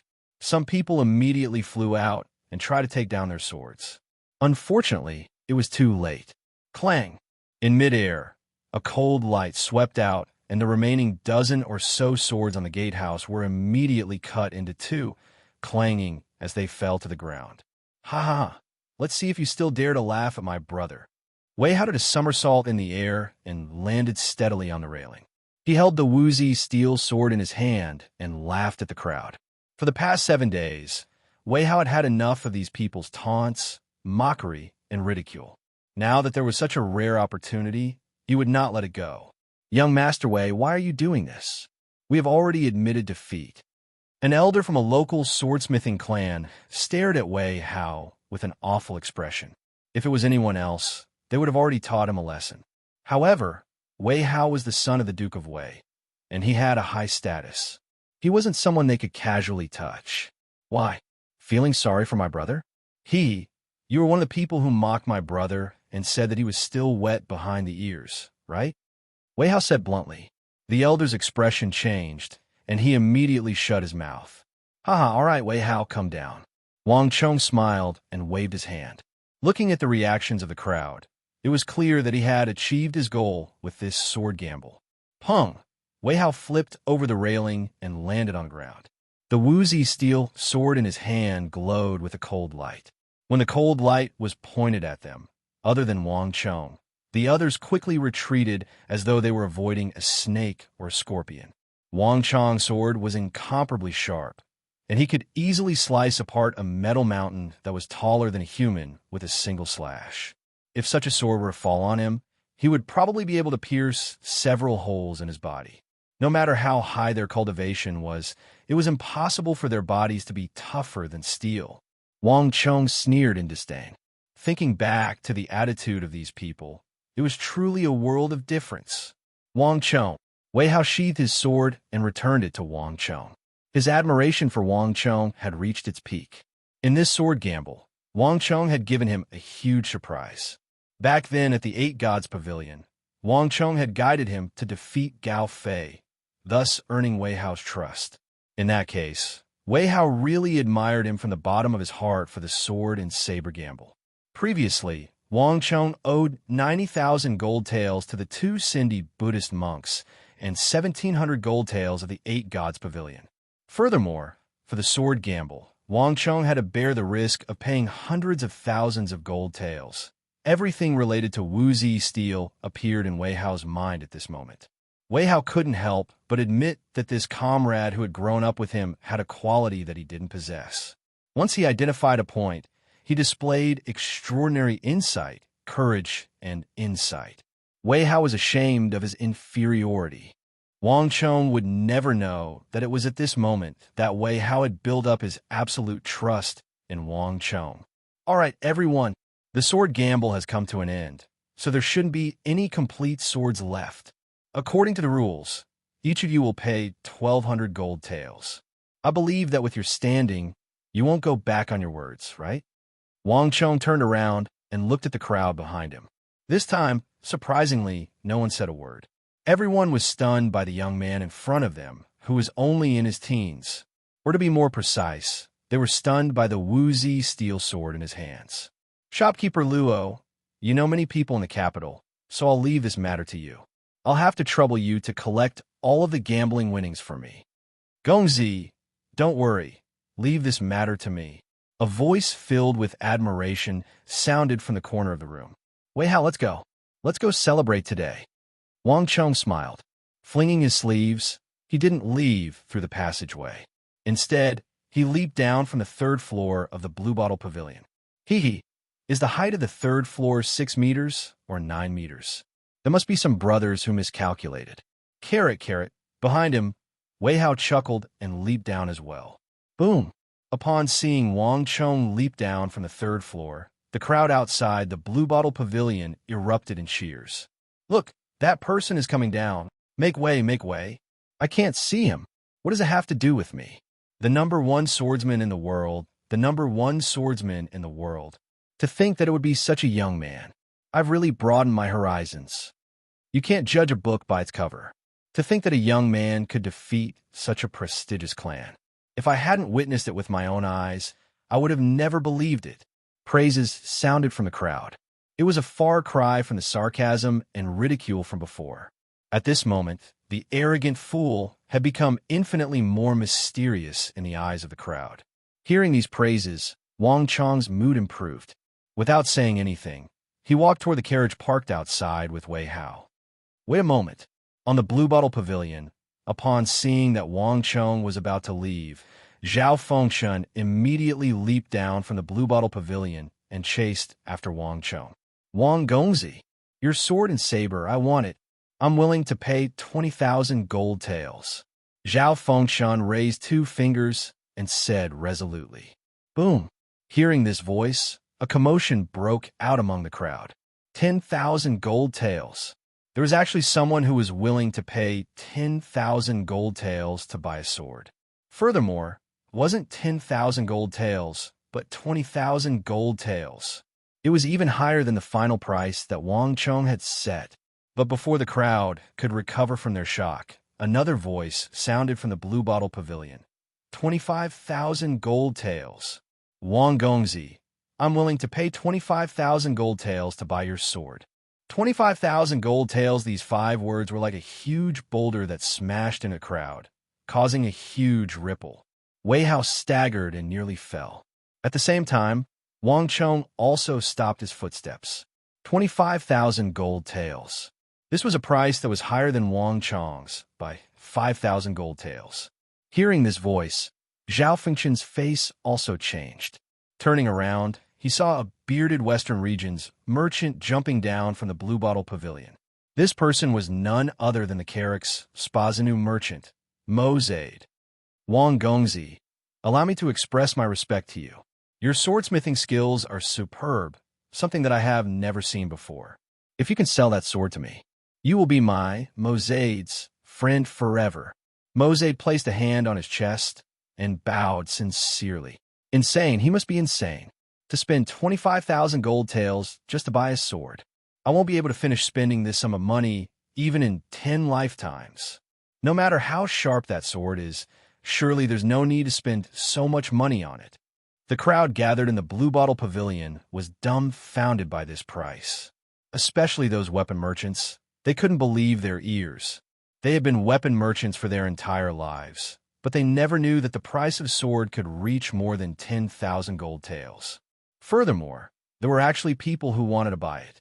Similarly, the crowd of swordsmithing clans and the shopkeepers of the Blue Bottle Pavilion were also dumbfounded. Clearly, they didn't expect such a sight to occur.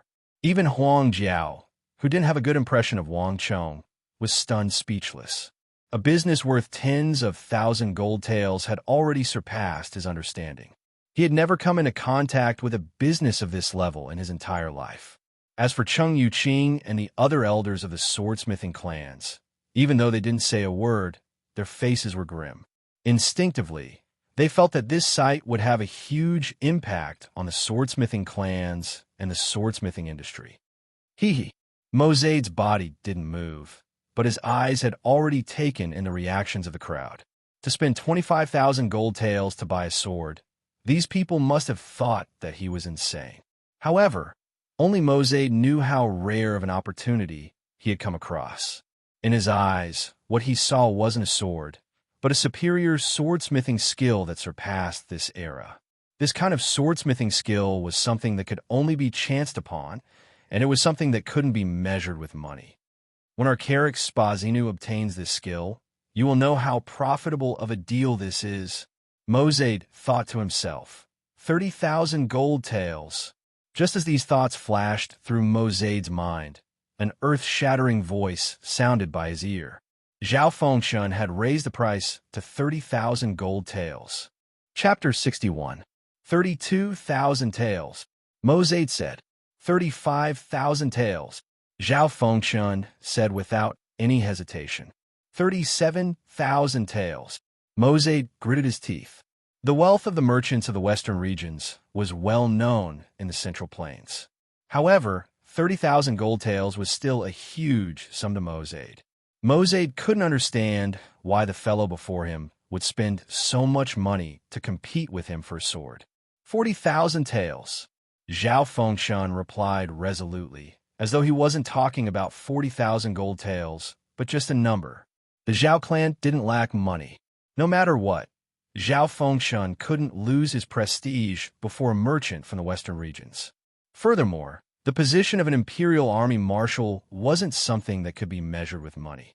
There was a limit to the number of marshals in the imperial army, and it wasn't every day that one would have such an opportunity. Furthermore, the moment one was promoted to the marshal of the imperial army, it was equivalent to opening the door to promotion.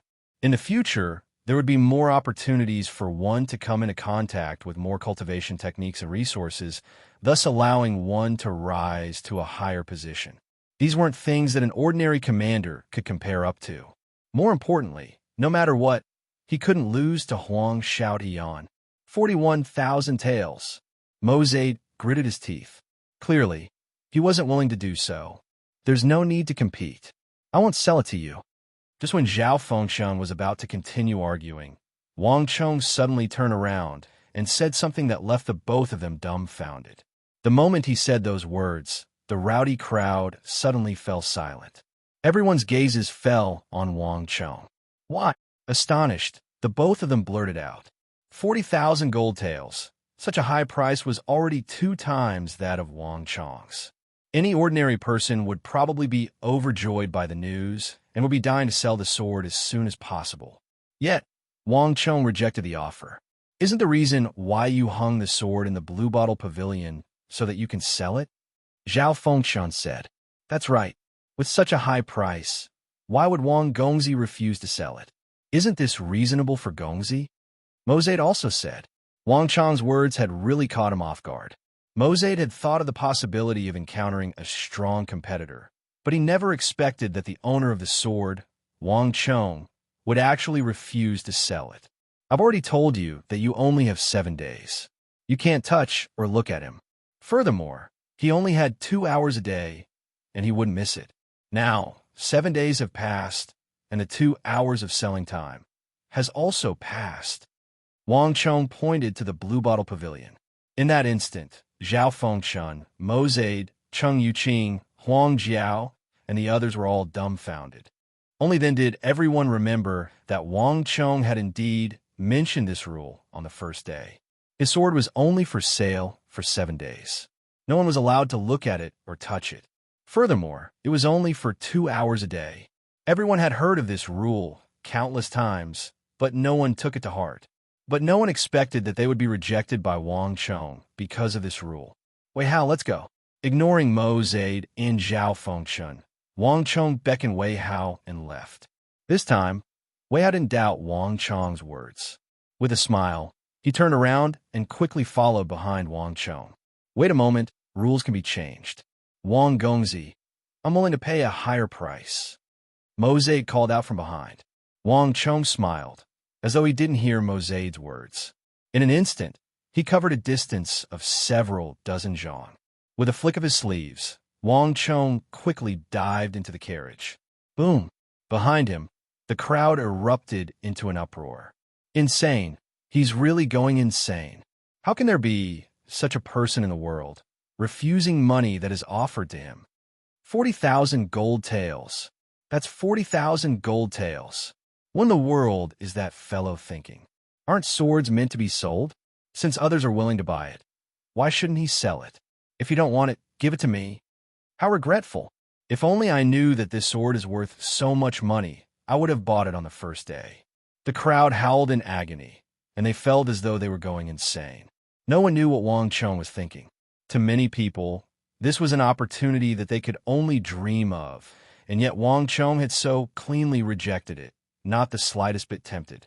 Recalling the precious gems inlaid on Wang Chong's sword, many of them felt their intestines turning green. They beat their chests and stomped their feet in regret. Just the gems inlaid on Wang Chong's woozy steel sword alone was worth more than 600 gold taels. However, despite so many people watching it that day, not a single one of them made a move. Even more so, no one expected the sword to be worth so much. Upon thinking of this, the crowd felt a heart-wrenching pain. These Saiyans sure earn money quickly. They don't have to do anything, and they can earn a huge sum of money. However, just as the crowd was making a ruckus, no one noticed that in the corner of the crowd, there was a man in his 30s or 40s. He had an unshaven beard and disheveled clothes. He looked like a hooligan, and he was silently watching the direction in which Wang Chong had left. No one knew when this person arrived, and no one knew where he came from. All they knew was that this person had witnessed the entire process of the sword gamble. 32 swords, each losing 1,200 gold taels, adding up to 38,400 gold taels. This is truly a huge sum of money. The man looked in the direction of Wang Chong, and his eyes flashed with an indescribable emotion. In this era, where mathematics wasn't advanced, most people had to use their fingers to calculate from 1 to 10. However, this hooligan-like man was extremely familiar with the process. Without even thinking, he easily calculated the profit that Wang Chong had earned from the gamble. Chuckling, the man suddenly leaned against the wall and shakily stood up. Then, he walked in the direction of Wang Chong. The carriage didn't move. Shun Hai and Meng Long were outside, instructing the men from the Blue Bottle Pavilion to move boxes after boxes of gold into the carriage. On the other hand, Wang Chong and Wei Hao were waiting silently in the carriage. Several 10,000 gold taels wasn't a small sum. However, with the men from the Duke of Wei residence guarding them, they weren't afraid of anyone causing trouble. Wang Chong and Wei Hao were waiting for Shun Hai and Meng Long to finish their task. 38,400 gold taels. Once this is done, I won't be too far away from my target of 90,000 gold taels. After settling the problem of the sword duel gamble, Wang Chong felt much more at ease. Without having to sell a single sword, just the sword duel gamble alone had earned him an additional 40,000 gold taels. This was something that Wang Chong didn't expect. Even though he was still a distance away from reaching 90,000 gold taels, Wang Chong wasn't in a hurry. He had his own plans for everything that had happened. After I'm done with this matter, I will be able to focus on my cultivation, Wang Chong quietly said to himself. His hands clasped the back of his head, his body relaxed, and he slowly leaned back against the wall of the carriage. The pressure from the clan was too great, and all sorts of dangers followed him like a shadow. A single misstep could lead to his complete defeat. Under such circumstances, Wang Chong didn't dare to be distracted. Naturally, he wouldn't be able to focus on his cultivation either. However, now that he had resolved his clan's crisis and obtained the Hyderabad ores, Wang Chong had laid down the most stable foundation for his future. With this, Wang Chong could finally be free of worries. Wang Chong, why didn't you announce your identity at the Blue Bottle Pavilion? If you had done so, you would have been able to save yourself some trouble. In the carriage, Wei Hao suddenly spoke. Even now, he still couldn't understand this matter. If those fellows knew that Wang Chong was a descendant of the Wang clan, their attitude would definitely be different. There's no need for that. Wang Chong smiled. I can settle such trivial matters myself. If I were to rely on my clan for everything, wouldn't I be lacking in ambition? Wei Hao was taken aback. He didn't expect this. What about Zhao Fengchen? It's 40,000 gold taels. It's a pity that I missed such a good opportunity, Wei Hao said with a pained expression. Even though he believed in Wang Chong's decision, he couldn't help but feel that it was a pity that he had missed out on 40,000 gold taels just like that. Hearing Wei Hao's words, the smile on Wang Chong's face widened. Don't worry, I won't be able to escape, Wang Chong said.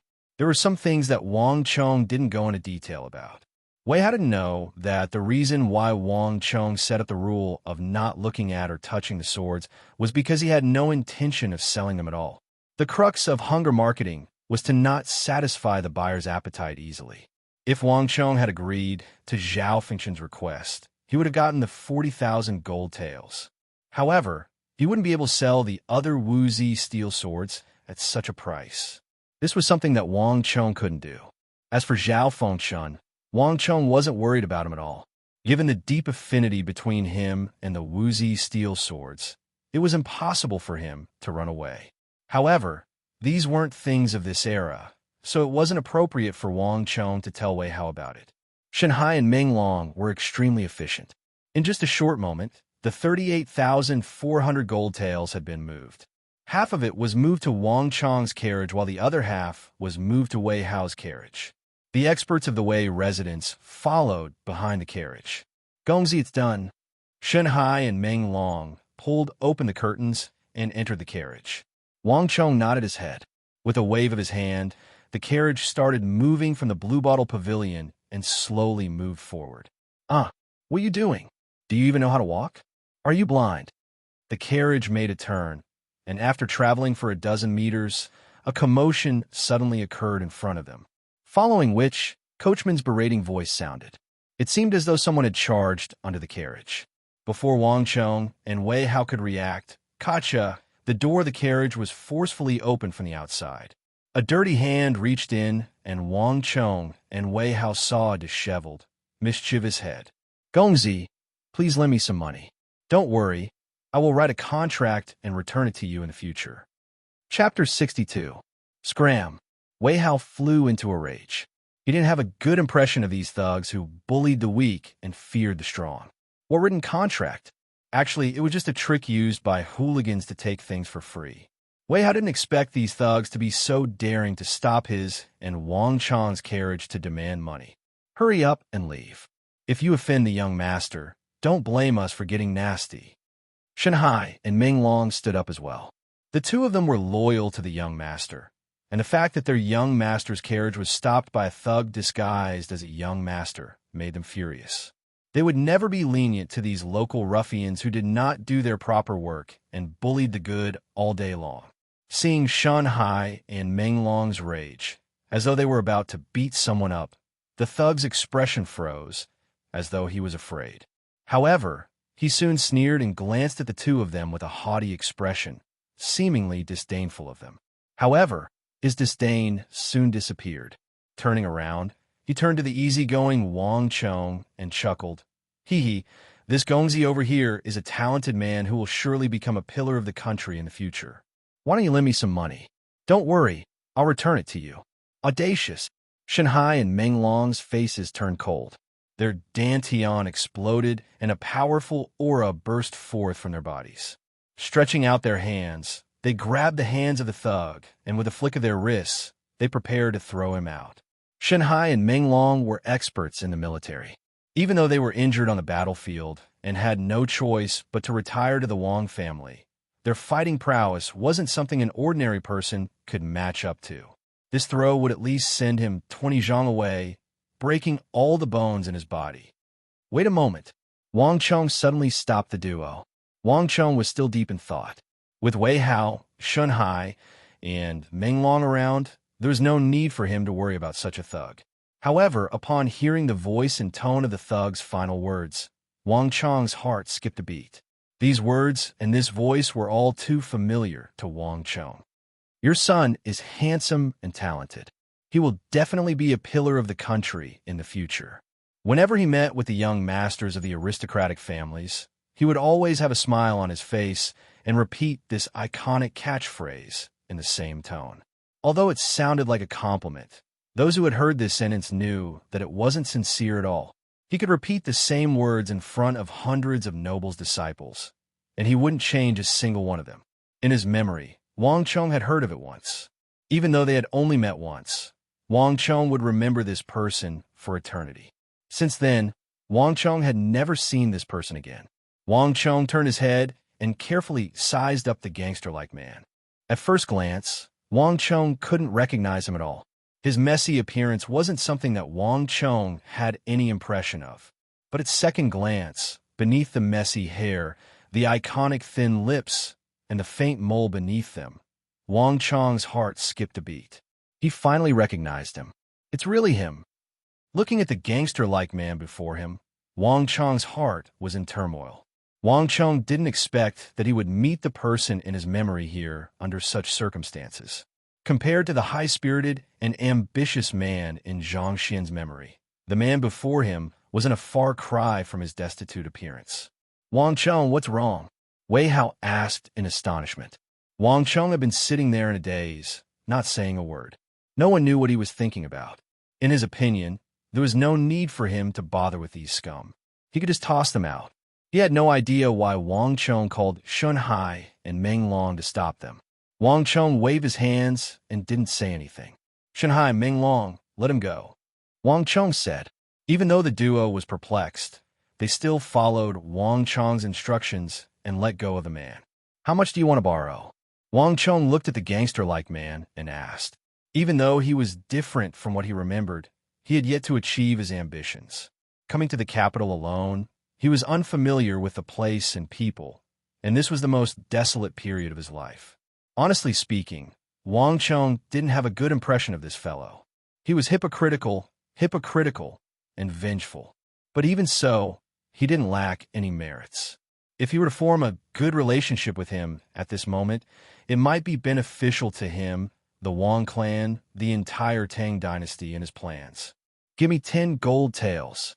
"No, it's 30 taels, 40 taels." "No, give me 100 gold taels."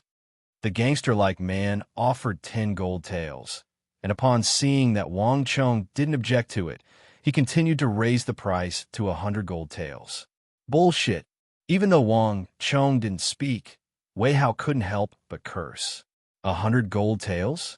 Do you think that it's copper coins? A hooligan who came out of nowhere and was unrelated to them actually dared to open his mouth and ask for 100 taels of gold. It was simply preposterous. Wei Hao dared to bet that this gangster was here for the 38,400 gold taels that Wang Chong earned at the Blue Bottle Pavilion. These hoodlums were simply too daring. They actually dared to extort money from the Wang and Wei families. "Wei Hao," Wang Chong called out to his childhood friend. Turning around to look at the carriage, he lifted up the black cloth and took out a stack of gold. "This is 1,000 gold taels. There's no need for you to return it. Take it." Wang Chong pushed the stack of gold to the man. In an instant, the entire carriage fell silent. Wei Hao, Shun Hai, Meng Long, and even the coachman of the Wang clan fell silent as they stared at Wang Chong in shock. No one expected that Wang Chong would give 1,000 gold taels to a random gangster by the side of the road so casually. For me, even the gangster-like man widened his eyes in shock. He couldn't believe that Wang Chong would really give it to him. And it was even more than what he had said. "Do I look like I'm lying?" Wang Chong smiled. "Wang Chong," Wei Hao couldn't help but exclaim. No matter how much money he had, he shouldn't give it to a gangster like him.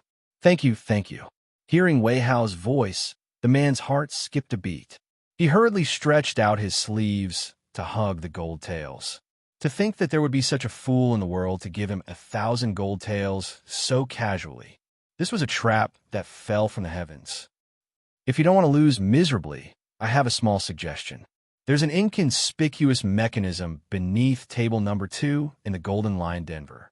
As long as you sneak over and break it with your feet, the men from the Golden Lion Den won't be able to tamper with the dice. Just as the man was hugging the gold taels, Wang Chong suddenly said with a smile, "What?" The sound of sweeping gold abruptly came to a halt. The gangster-like man abruptly lifted his head and his mouth was agape. He looked as though he had seen a ghost. "How did you know?" From the start to the end, he had never mentioned that he liked gambling, nor did he mention that he frequented the Golden Lion Denver. Even if he was beaten to death, he couldn't understand how this teenager knew that he often went to the gambling house. Furthermore, the Golden Lion Den had a good reputation, and it was precisely because of this that he frequented it. Yet this young man said that the Golden Lion Den cheated.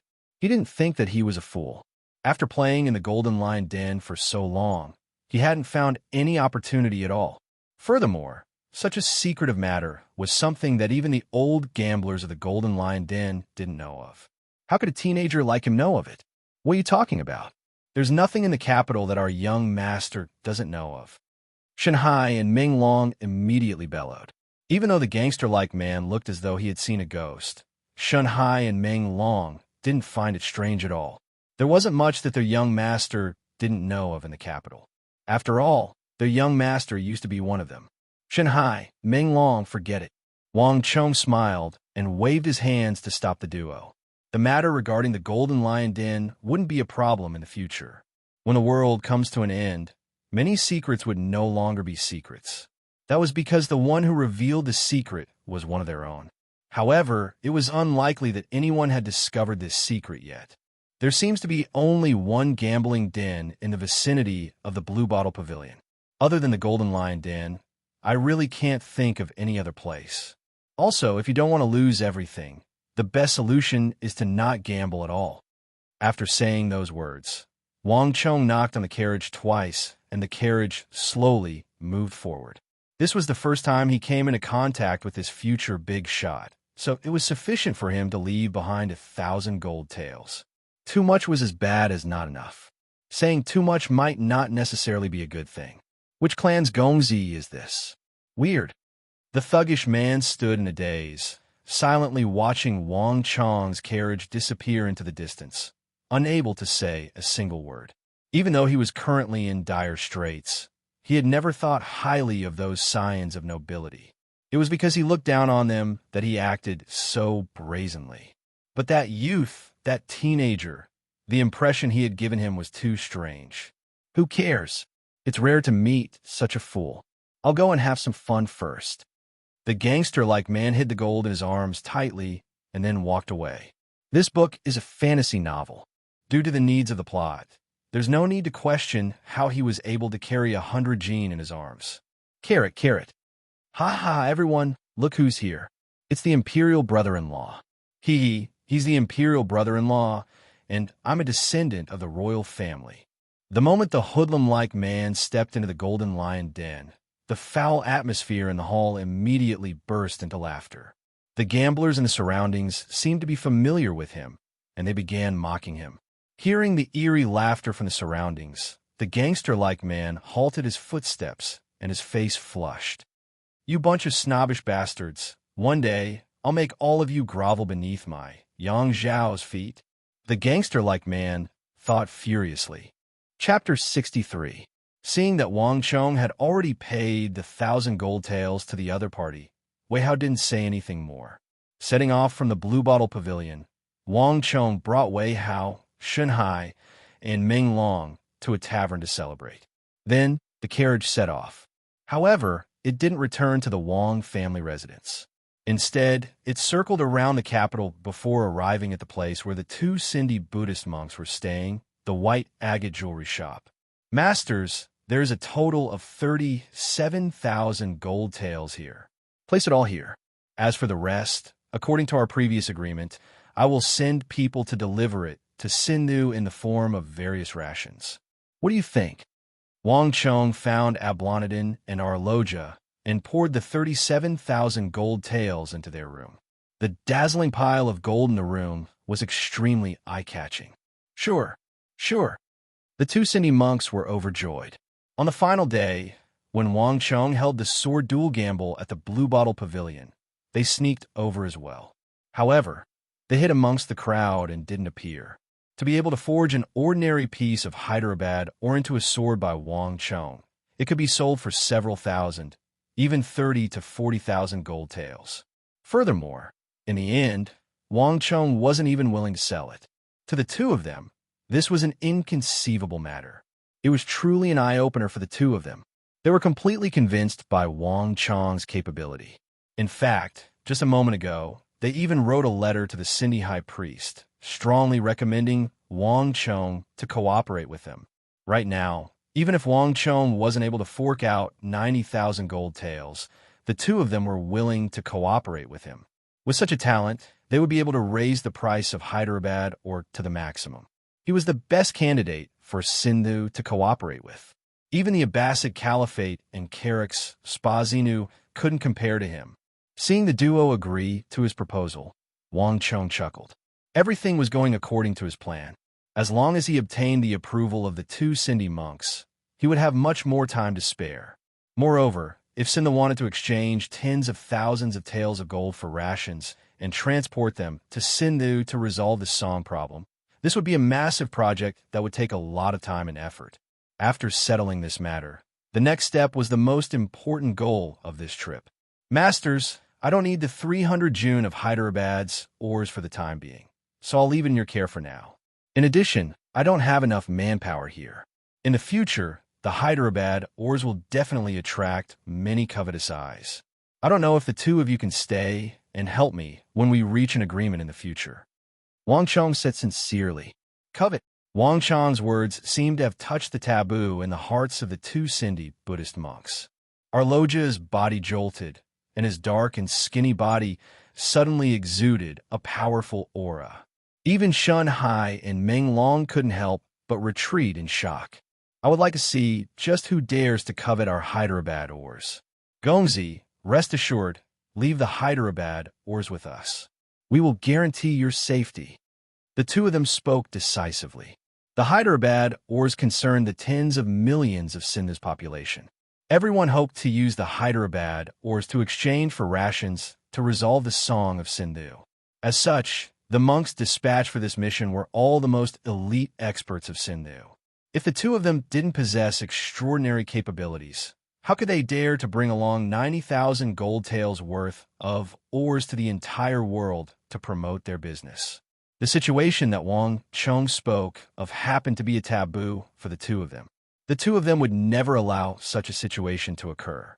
These two monks have such high cultivation bases.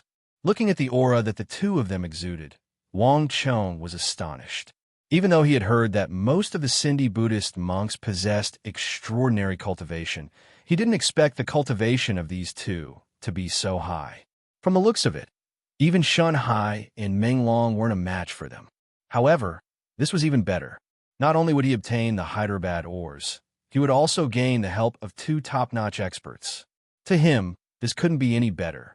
Masters, I'll be thanking you then. I'll leave this place to you.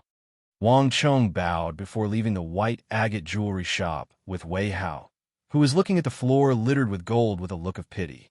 The sword duel gamble at the Blue Bottle Pavilion had already ended. However, to many people, the storm caused by this matter wasn't over yet.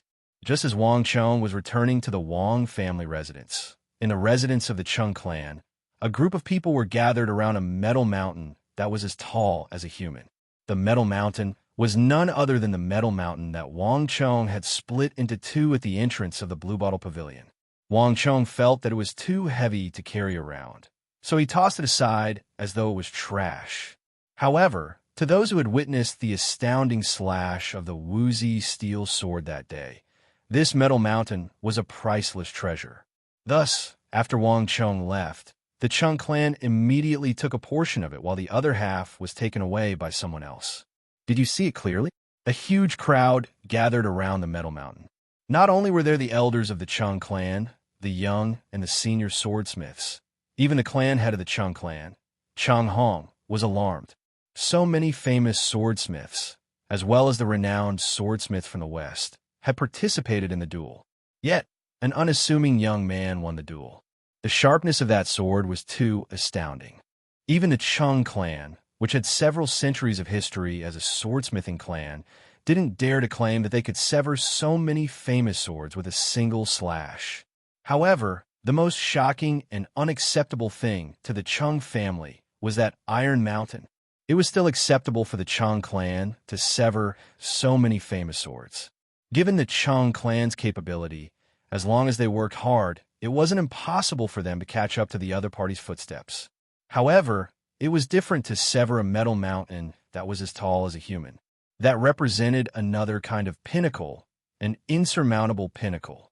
In this era, there wasn't a single person or clan that could achieve such a feat. This included the Chung clan, Zhang clan, Liu clan, and Huang clan.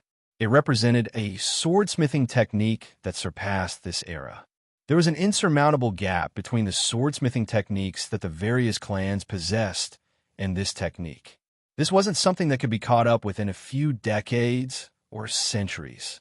Such a conclusion was hard for the Chung clan to accept. Thus, their first reaction was disbelief and impossible. Wang Chung must have done something to the Metal Mountain. Thus, after the duel, the elder of the Chung clan, Chung Yuqing, snatched half of the Metal Mountain and transported it back to the Chung clan residence. Clan head, we've already observed it for a long time. The cut on the Metal Mountain is as smooth as a mirror, and it seems like it was made with a single slash. This isn't something that can be done by a human. A skinny elder of the Chung clan with a grizzled beard said with reddened eyes. He had been staring at this place for a long time, carefully observing every inch of it. But in the end, he still couldn't find a single flaw. As an old swordsmithing master who had dabbled in swords for decades, he was able to discern the patterns on metals as though they were in the palm of his hand. He was almost certain that no one had done anything to the Metal Mountain. Not only so, I've also observed it carefully. There isn't any difference between the cut at the bottom of the Metal Mountain and the top, and there aren't any signs of it weakening. In other words, if the Metal Mountain was tall enough, it could have continued cutting downwards. Another elder of the Chung clan said. His back was slightly hunched, and his coarse face was filled with wrinkles. As the oldest elder of the Chung clan, his words held absolute authority in this aspect. SSSS. Gasps sounded in the surroundings. There were many important tasks in the clan, so most of them didn't attend the sword duel gamble, and they didn't witness the slash with their own eyes. Even so, just this half of the Metal Mountain was enough to shock them. To these young and old swordsmiths who had dabbled in swords for their entire lives, it was hard for them to imagine what kind of sword could be so sharp. Recalling the rumors about how the sword remained unscathed despite doing so much, to the point where there wasn't even a scratch on its body, it was even more inconceivable. To many swordsmiths who had dabbled in sword for their entire lives, it was truly incomprehensible to them. The courtyard was completely silent. After the two elders expressed their opinions, all the elites of the Chung family in the capital fell into silence. On the other hand, Chung Yuqing and clan head Chung Han's complexions were incomparably awful. The Chung clan's ambition was to surpass the other clans and become the most formidable swordsmithing clan in the Central Plains. All along, the Chung clan had thought that the greatest threat and competitor would come from the Zhang clan, Huang clan, or Lu clan. Never in their wildest dreams could they have imagined that the final victor would be a young lad of unknown origins. "Bring me my sword." Clan head Chung Hong suddenly spoke up. Clan head. Upon hearing those words, everyone's face paled in fright. Even Chung Yoqing's face darkened, and he hurriedly tried to dissuade the clan head. "Clan head, you mustn't. You mustn't destroy the ancestral sword because of this matter." In the Chung clan, there was only a single sword that belonged to the clan head, and that was the clan guardian sword forged by the founder of the Chung clan. Even though such a sword was worthy of the clan head's admiration, for the past few centuries, the clan head had only placed it on the ancestral altar, worshipping it day and night. He didn't dare to take it down, needless to say use it. This was the foundation of the clan. Even if it was just a piece of wood, the Chung clan wouldn't use it. Otherwise, it would be a huge sin to leave a scratch on it, even if it was as small as the tip of a needle. I said, "Bring me my sword." Clan head Chung Hong stretched out his arm and spoke once more. This time, his tone was completely different from before. Clearly, this wasn't a discussion, but an order from the clan head. In the clan, no one dared to defy the orders of the clan head. In next to no time, a Chung clan disciple walked out with an ancient sword that was a meter long, simple in design, and emitted a strong smell of incense.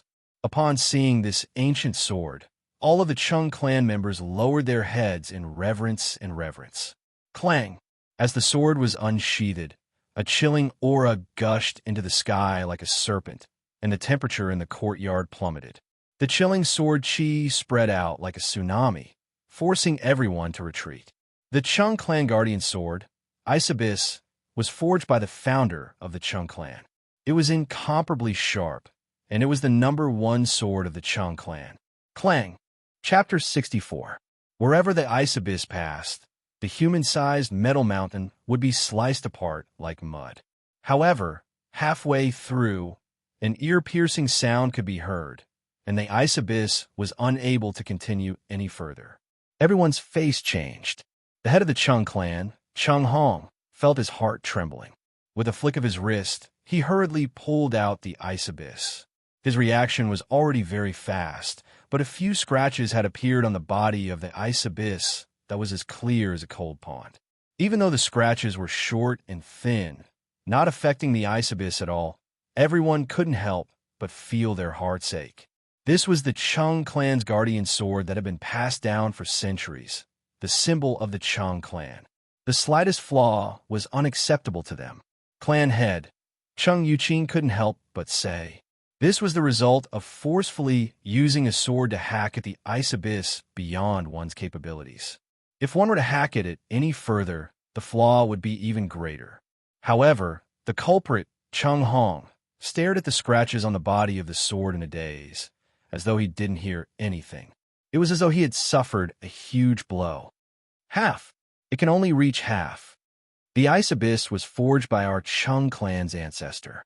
It took 10 years for this sword to be forged, and it can easily slice through armor made of well-tempered steel. Such a sword only appears once every 10 years. How can there be such a sword in the world that is even more formidable than the one forged by our Chung clan's ancestor? I don't believe it. I don't believe it. Investigate. Investigate it for me. I must know who that Wang Chung is. The voice of the head of the Chung clan, Chung Hong, echoed in the entire Chung clan residence. At the same time, a group of people had also gathered in the residence of the Zhang clan in the capital. They were all gathered in a circle. However, different from the Chung clan, on the stone table of the Zhang clan, there was a black and ugly piece of metal that was only as thick as a pinky. What do you all think? The head of the Zhang clan was in his 40s. Dressed in a white robe that reached the ground, he looked gentle and elegant. Instead of a blacksmith, he looked more like a teacher. The matter at the Blue Bottle Pavilion didn't just catch the other clans off guard. The Zhang clan was caught off guard as well. However, the only thing that was different from the others was that up until now, the others were still confused and didn't know what was going on. However, the Zhang family in the capital was different. They were well aware of Wang Chang's identity from the very beginning. They even knew that Wang Chang's sword was made from Hyderabad, or... It's really hard to believe that a sword forged from this kind of, or could be so sharp. It seems that 300 taels of gold per June isn't expensive at all. But I'm a little curious. How did the young master of the Wang clan know about such a secret? He looked like he was only 15 years old and didn't look like he had a lot of experience. Furthermore, those two Sindhi Buddhist monks are extremely stingy. They won't easily let others touch their ores. Even our Zhang clan only gave them such a small piece. Even our Zhang family couldn't see through it. So how could a child like him know? The grand elder of the Zhang clan, Zhang Qiming, said as he stroked his snow-white beard. The room fell silent. Even Zhang Tsong and Zhang Jian were unable to answer this question. Just like everyone else, the two of them were shocked by the outcome at the Blue Bottle Pavilion. Actually, even until now, I still find it hard to believe that the Hyderabad could be so sharp. Zhang Jian said honestly. On the matter of Wang Chong, Zhang Jian had to admit that there was something uncontrollable about this child of the Wang clan. Zhang Jian couldn't put his finger on it, but every time he saw him, he was unable to treat him as a child. Actually, it isn't too difficult to verify this point. The head of the Zhang clan turned to look at the small piece of Hyderabad on the table. Don't we have something ready-made here? Even though this little bit isn't enough to forge a sword, it should be enough to forge a small dagger. We just have to give it a try, and we'll know. Everyone nodded their heads. It wasn't an easy task to forge a small dagger with this little bit of material and display one's highest level of craftsmanship. This was something that none of the other clans were capable of. However, the Zhang clan was different. As the head of the swordsmithing industry, this was also the reason why the Zhang clan was superior to the other clans. Grand Elder, I'll leave this to you. I want to see the finished product before daybreak. The head of the Zhang clan said. The latter agreed without any hesitation. Grabbing the small bit of Hyderabad metal on the table, he stood up and walked into the room as though he had just agreed to a trivial matter. The fire in the furnace burned from dusk to daybreak. After an entire night, a new dagger of around 4 cun in length and the thickness of a pinky finger appeared before everyone, placed on the stone table. But upon seeing this dagger, Zhang Jian, Zhang Tsong, and all of the Zhang clan disciples who had seen the woozy steel sword at the Blue Bottle Pavilion were astonished. Grand Elder, are you certain that this is a weapon forged using the materials from Hyderabad? Zhang Jian looked at the pitch-black dagger on the table doubtfully. They had seen Wang Chong's woozy steel sword before, and there was a wondrous pattern on the body of the sword, reminiscent of flowing water. This was something that other swords didn't have. However, the dagger forged by the Grand Elder didn't have the slightest bit of pattern on it. I don't know if the Hyderabad or you speak of is the same, but this is indeed forged using the materials provided by the clan, and it's the best weapon that I can forge. I have used all of the swordsmithing skills of our Zhang clan on this. The Grand Elder of the Zhang clan said. His voice was fatigued, and it seemed like he had spent a lot of time forging the sword last night. Zhang Tsong and Zhang Jian stare at one another, speechless. The difference between this and the sword that Wang Chong had forged was simply too great. It was impossible to tell that they were the same type of sword. There's no need to argue. There's no need to doubt the Grand Elder's skills. The white-robed head of the Zhang clan stepped forward, took the dagger forged using the Hyderabad ore, and held it in his hands. Bring a sword over. Soon, a disciple brought a sword over. This sword was of the same tier as the sword that the Zhang clan had sent to the Blue Bottle Pavilion for the duel gamble. Clang! The weapons clashed, and a sharp whistle sounded in the air. A cut appeared on the sword in the right hand of the Zhang clan's clan head. The dagger cut deeply into it, but the sword didn't break into two. Those present were all elites of the Zhang clan. It was clear that the dagger forged by the Grand Elder was superior to the Zhang clan's sword in the clan head's right hand. However, it was still a far cry from the level of Wang Chong's sword, which was able to sever dozens of famous swords in a single strike. Upon seeing this result, even the Grand Elder fell silent. Even though he wasn't present at the Blue Bottle Pavilion's duel gamble, he had heard a lot about it from the disciples of the clan. Clearly, the weapon that he forged was still a far cry from the unique #1 sword in the world. Clan head, if the news from the Blue Bottle Pavilion is true, and the materials used are consistent, then Wang Chong's sword is forged from Hyderabad ores. At the very least, there's one thing that we can be sure of. The reason why the sword is so sharp isn't just because of the Hyderabad ores. There must be an incredible swordsmithing technique as well. Furthermore, this swordsmithing technique is even more formidable than the one used by our Zhang clan. The Grand Elder had a fatigued expression as he spoke, but at this moment he suddenly opened his eyes and a sharp glint shot out from his eyes. I suggest that no matter what, we should maintain a friendly relationship with the Wang clan and that Wang Chong. If we can obtain that unique swordsmithing technique, our Zhang clan will definitely be able to surpass the other clans and become a #1 swordsmithing clan in the Central Plains. The Grand Elder's words determined the future direction of the Zhang clan. This night was destined to be a sleepless one for many of the prestigious clans who participated in the duel gamble. Zhang, Huang, Cheng, and Lu clans had their candles lit all the way until dawn. The same situation was occurring in the Imperial Army as well. However, different from those prestigious clans who were concerned about the swordsmithing and its materials, Zhao Fengshan was concerned about something else. In the duel gamble, Zhao Fengshan's greatest harvest was the discovery of an unparalleled sword. However, the only thing that Zhao Fengshan didn't expect was that he wasn't able to buy a single sword despite offering a high price of 40,000 gold taels. Just like the first time they met, the young man named Wang Chong rejected him without any hesitation. This was the second time. Given Zhao Fengshan's identity as an Imperial Army commander, it was a huge humiliation for him to be rejected in such a manner. If it was in the past, Zhao Fengshan would have ignored him. However, whenever he thought of how Wang Chong's woozy steel sword was able to slice apart more than a dozen top-notch swords and sabers, as well as a steel mountain taller than a human. Zhao Fengshan couldn't help but find it hard to swallow his food and sleep. Zhao Fengshan was a true warrior. As a warrior, he understood the importance of an outstanding weapon to a true warrior. This was something that couldn't be measured with money. The sword that Wang Chong forged was completely different from all the other swords that Zhao Fengshan had seen before.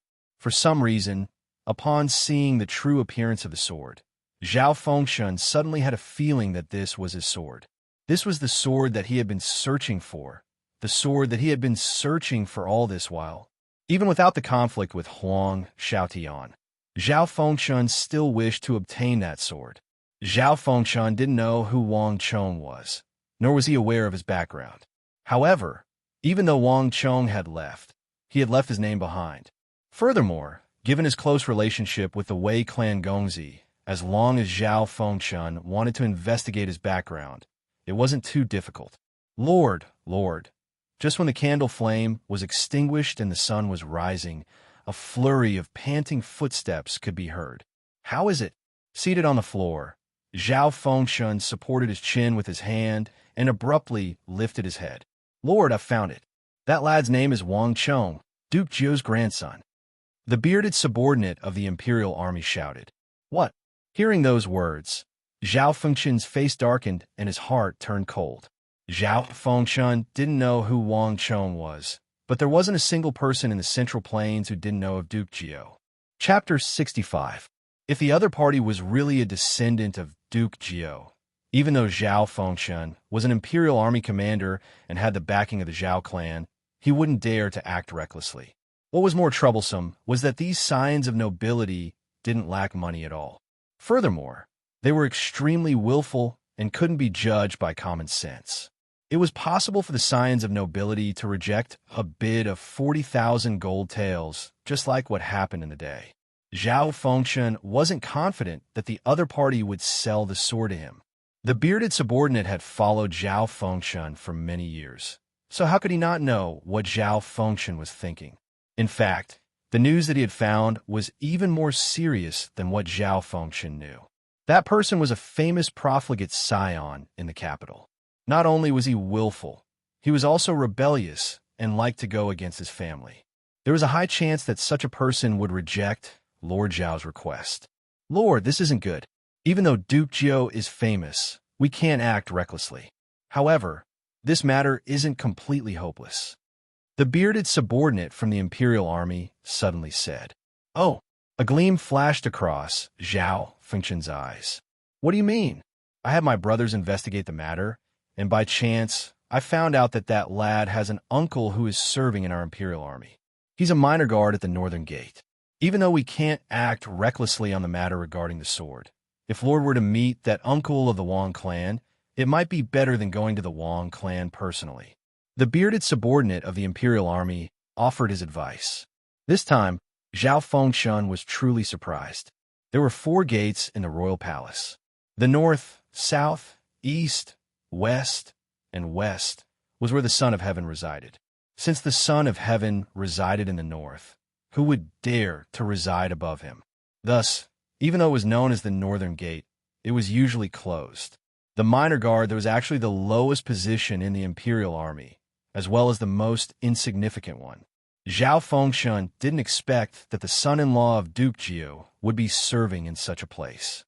It probably has something to do with the Yao clan. Zhao Fengshan thought. The imperial army was the personal guard of the Son of Heaven. Even though the Yao clan was of high status, there was a limit to how far they could reach in the imperial army. Zhao Fengshan guessed that given the Wang clan's old master style, there was a high chance that the capability of that uncle of his was limited. However, this had nothing to do with him. As these thoughts flashed across Zhao Fengshan's mind, an idea formed in his mind. Pushing away the teacup before him, Zhao Fengshan stood up and walked out. Walala! While Zhao Fengshan was leaving the room, countless pigeons were flapping their wings in the dark night, flying out of the capital in every direction. Investigate! Investigate! Investigate! It's impossible for such a big thing to go unnoticed. In the capital, there's nothing that can be hidden from the swordsmithing clans. If the sword didn't belong to them, then it could only belong to someone else. Deep in the mountains, wild in the mountains, small villages, small towns, all of you. This is my best chance to surpass the great swordsmithing clans. As long as we can find the origin of those treasured swords, we can become the #1 swordsmithing clan in the world. Countless messages were sent in all directions by carrier pigeons. No one believed that the sword and saber in Wang Chong's hand appeared out of thin air. The greatest surprise of participating in the sword duel gamble at the Blue Bottle Pavilion was that even the great swordsmithing clans didn't know of the origin of the sword. The swordsmithing industry was inextricably linked, and the forging of a sword involved many aspects. There were ores, swordsmithing masters, furnaces, coal. No one believed that they wouldn't be able to find the slightest trace of the origin of the sword. As long as they could find the origin of the sword in Wang Chong's hand wouldn't be important anymore. To many of the local powers that had been suppressed by the great swordsmithing clans in the capital, this was the best chance to surpass them. Pung pung pung. Early in the morning, before the sun had even risen, the sound of punches could be heard from the backyard of the Wang family residence. Dressed in a gray cultivation technique robe with a belt tied around his waist, Wang Chong was practicing his punches in the courtyard. With the crisis in the clan resolved and the matter regarding the Hyderabad ores settled, Wang Chong's heart, which had been hanging in the air, slowly settled down. Now, he could finally focus on martial arts. Pung pung pung. Wang Chong executed the celestial steps, and his fists would either tremble or explode, exerting a tremendous force. The air around him surged, producing a sound reminiscent of a tidal wave. 3 chi away, potted plants as thick as a child's arm trembled from the impact of his punches. The cultivation of Herculean punch required one to focus all of one's strength. Only when the air around one's body and footsteps were moving like tidal waves could one be considered to have grasped the essence of the technique. Wang Chong spent a long time before he finally managed to stretch his meridians and muscles to adapt to the might of the Herculean punch. It's about time, Wang Chong thought. The reason why Wang Chong chose to cultivate the Herculean punch while cultivating the dragon bone art wasn't just because of the might of this fist technique, allowing him to exert strength several times that of his own. More importantly, once he cultivated it to the point where the air around his body was surging, producing a sound reminiscent of a tidal wave, he would be able to utilize the intent of the Herculean punch to stimulate his blood and chi, speeding up the cultivation of the dragon bone art. These two factors complemented each other. Wang Chong had unintentionally discovered this trick. Closing his eyes, Wang Chong's blood began to surge. Like tidal waves, it flowed through his meridians and blood vessels. Along with the flow of his blood, Wang Chong could feel a weak and refreshing origin energy seeping into his body. Passing through his blood and meridians, the origin energy finally seeped into Wang Chong's bones and marrow. Under the effects of this energy, Wang Chong could clearly feel that the rate at which he cultivated the dragon bone art had increased significantly. Pung! A thought flashed through Wang Chong's mind, and he abruptly punched out. Without using any special moves, Wang Chong simply executed the ordinary Herculean punch. Paired with the dragon bone art, he began to cultivate in the backyard of the Wang family residence. Time slowly passed, and with no one to disturb him, Wang Chong quickly entered a trance-like state. After an unknown period of time, Wang Chong exhaled deeply. Beads of sweat rolled down his body, and even his clothes were drenched. In this cultivation, Wang Chong could feel that his strength had grown significantly. My conjecture is correct. Using the Herculean punch together with the dragon bone art can indeed speed up the cultivation of the dragon bone art. Wang Chong thought. This cultivation was clearly much faster than usual. It was equivalent to 2 days' worth of cultivation. This was the effect of the Herculean punch.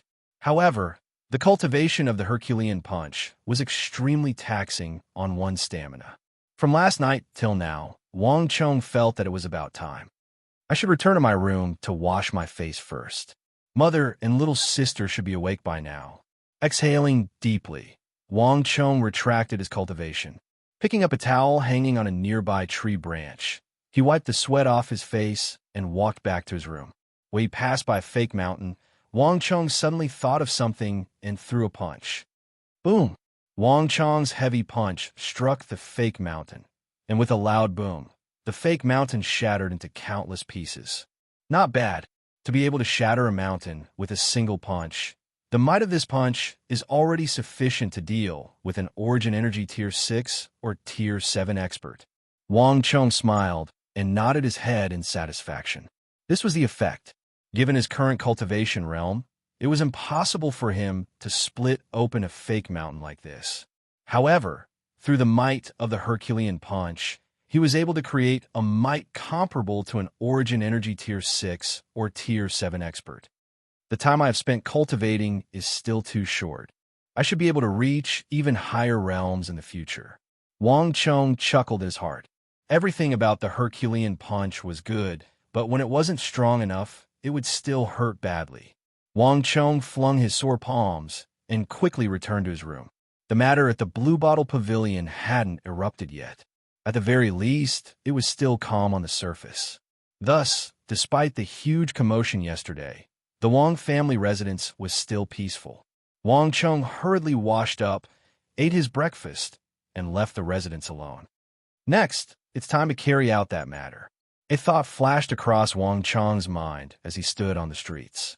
In his previous life, the Tang dynasty had countless brilliant marshals and great generals. However, these people were like shooting stars, falling one after another in that huge upheaval, disappearing into the darkness of history. And of all these generals, there was one that left Wang Cheng the most regretful. His name was So Young-sun. In this world, there were many things that were different from Wang Cheng's memories, and So Young-sun was one of them. He was an elder of 3 dynasties, an important official, and one of the legendary marshals under Wang Cheng of the Tang dynasty. 50 years ago, this name was like the sun in the sky, and he wielded unparalleled influence in the military. But now, his name had almost been forgotten by the people. In the Tang dynasty, many people thought that he had died a long time ago.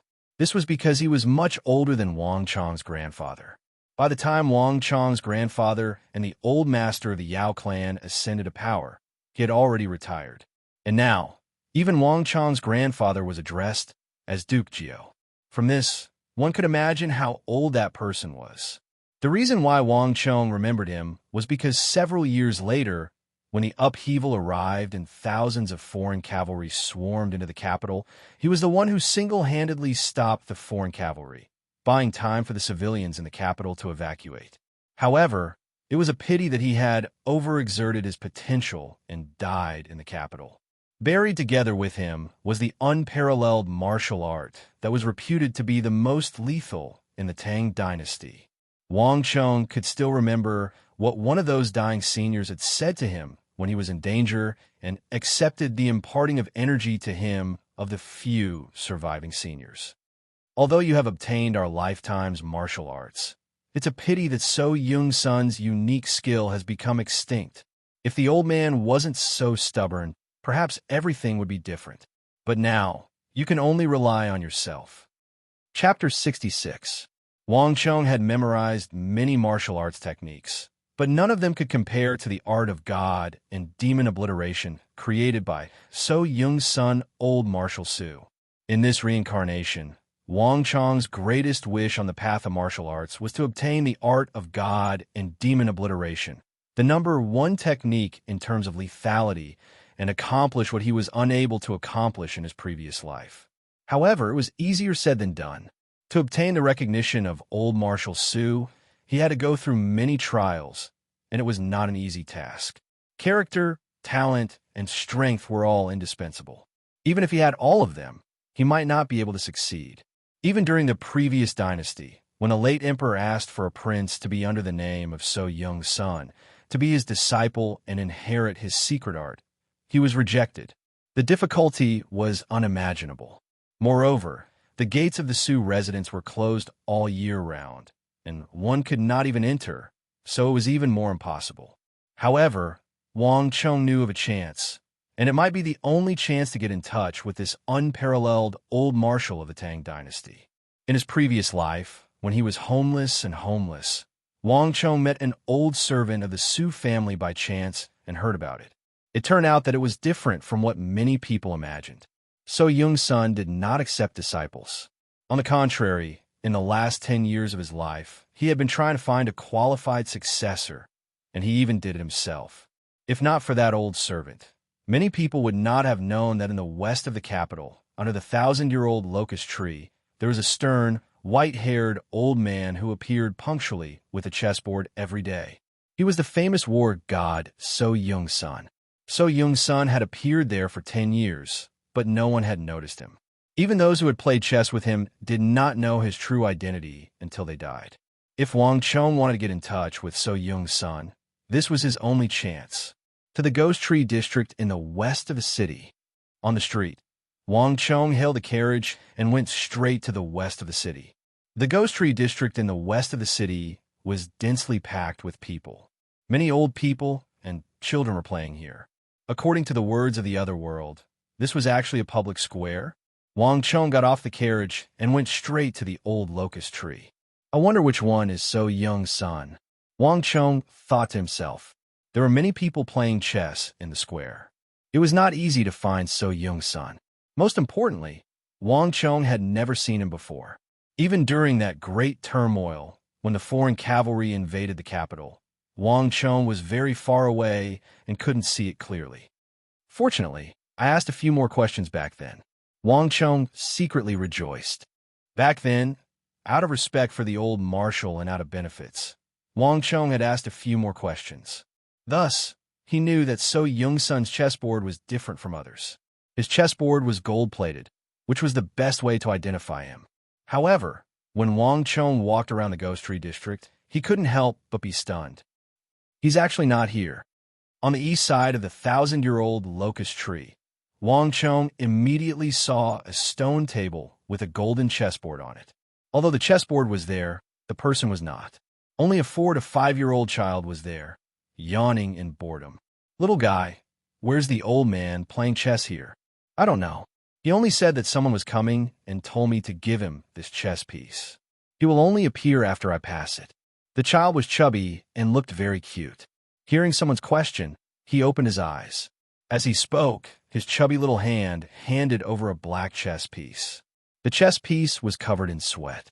Wang Chong looked at the black chess piece that was covered in sweat and was stunned for a moment before understanding. This was a small test, and the content of the test was to play chess. There was only one chess piece, so one could only place it once. If the fruit was placed correctly, Old Marshal Su would naturally appear. If it was placed wrongly, it would be equivalent to being eliminated, and Old Marshal Su would naturally not appear. Wang Chong understood the other party's meaning, and his mind instantly became clear. Little guy, this silver ingot is for you. Wang Chong stuffed the silver ingot over and took the black chess piece from the child's hand. Then, he quickly began to observe. The chessboard was crisscrossed, but there weren't many chess pieces. The black and white chess pieces were all gathered in one corner. It looked as if two armies were fighting for high ground. This is a localized chess game. Wang Chong took a look and couldn't help but laugh. This was a standard iron chess game. Obviously, Old Marshal Su wanted to test the other party's ability to lead troops in battle. What the Tang dynasty needed was not 1 or 2 martial artists, but a general who could lead troops in battle. So Young's son, as a legendary general of the Tang dynasty, obviously hoped that his successor would have a certain level of military ability. Perhaps it was because he was approaching the end of his lifespan, or perhaps he was worried that there would be no one to inherit his unique skill, so Young's son didn't have too many difficulties in this aspect. In this iron chess game, as long as the black side placed a chess piece in the center northwest corner of the white chess pieces, they could change their situation, delay a little, and successfully pass the first test. However, all of this was different for Wang Chong. In his previous life, as the Grand Marshal of the Central Plains, Wang Chong wasn't chosen by the elders because of his martial arts. On the contrary, in his previous life, Wang Chong started too late and missed the optimal foundation establishment period. Even if he tried his best to catch up, he still wasn't outstanding. The reason why Wang Chong was chosen by the remaining elders in the midst of danger and became the Grand Marshal of the Central Plains was due to his commanding ability. Thereafter, the army led by Wang Chong proved his worth with his performance.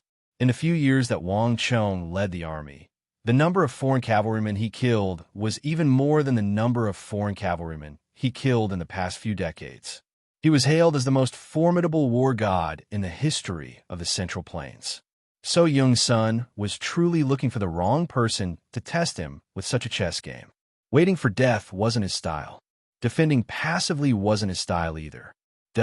Wang Chong placed the black stone on the board. Instead of placing it at the northwest corner of the white stones, he placed it firmly at an unexpected location. After leaving the Ghost Tree district, Wang Chong strolled around the city before returning home to continue his martial arts training. It would be grandfather's birthday in a few days.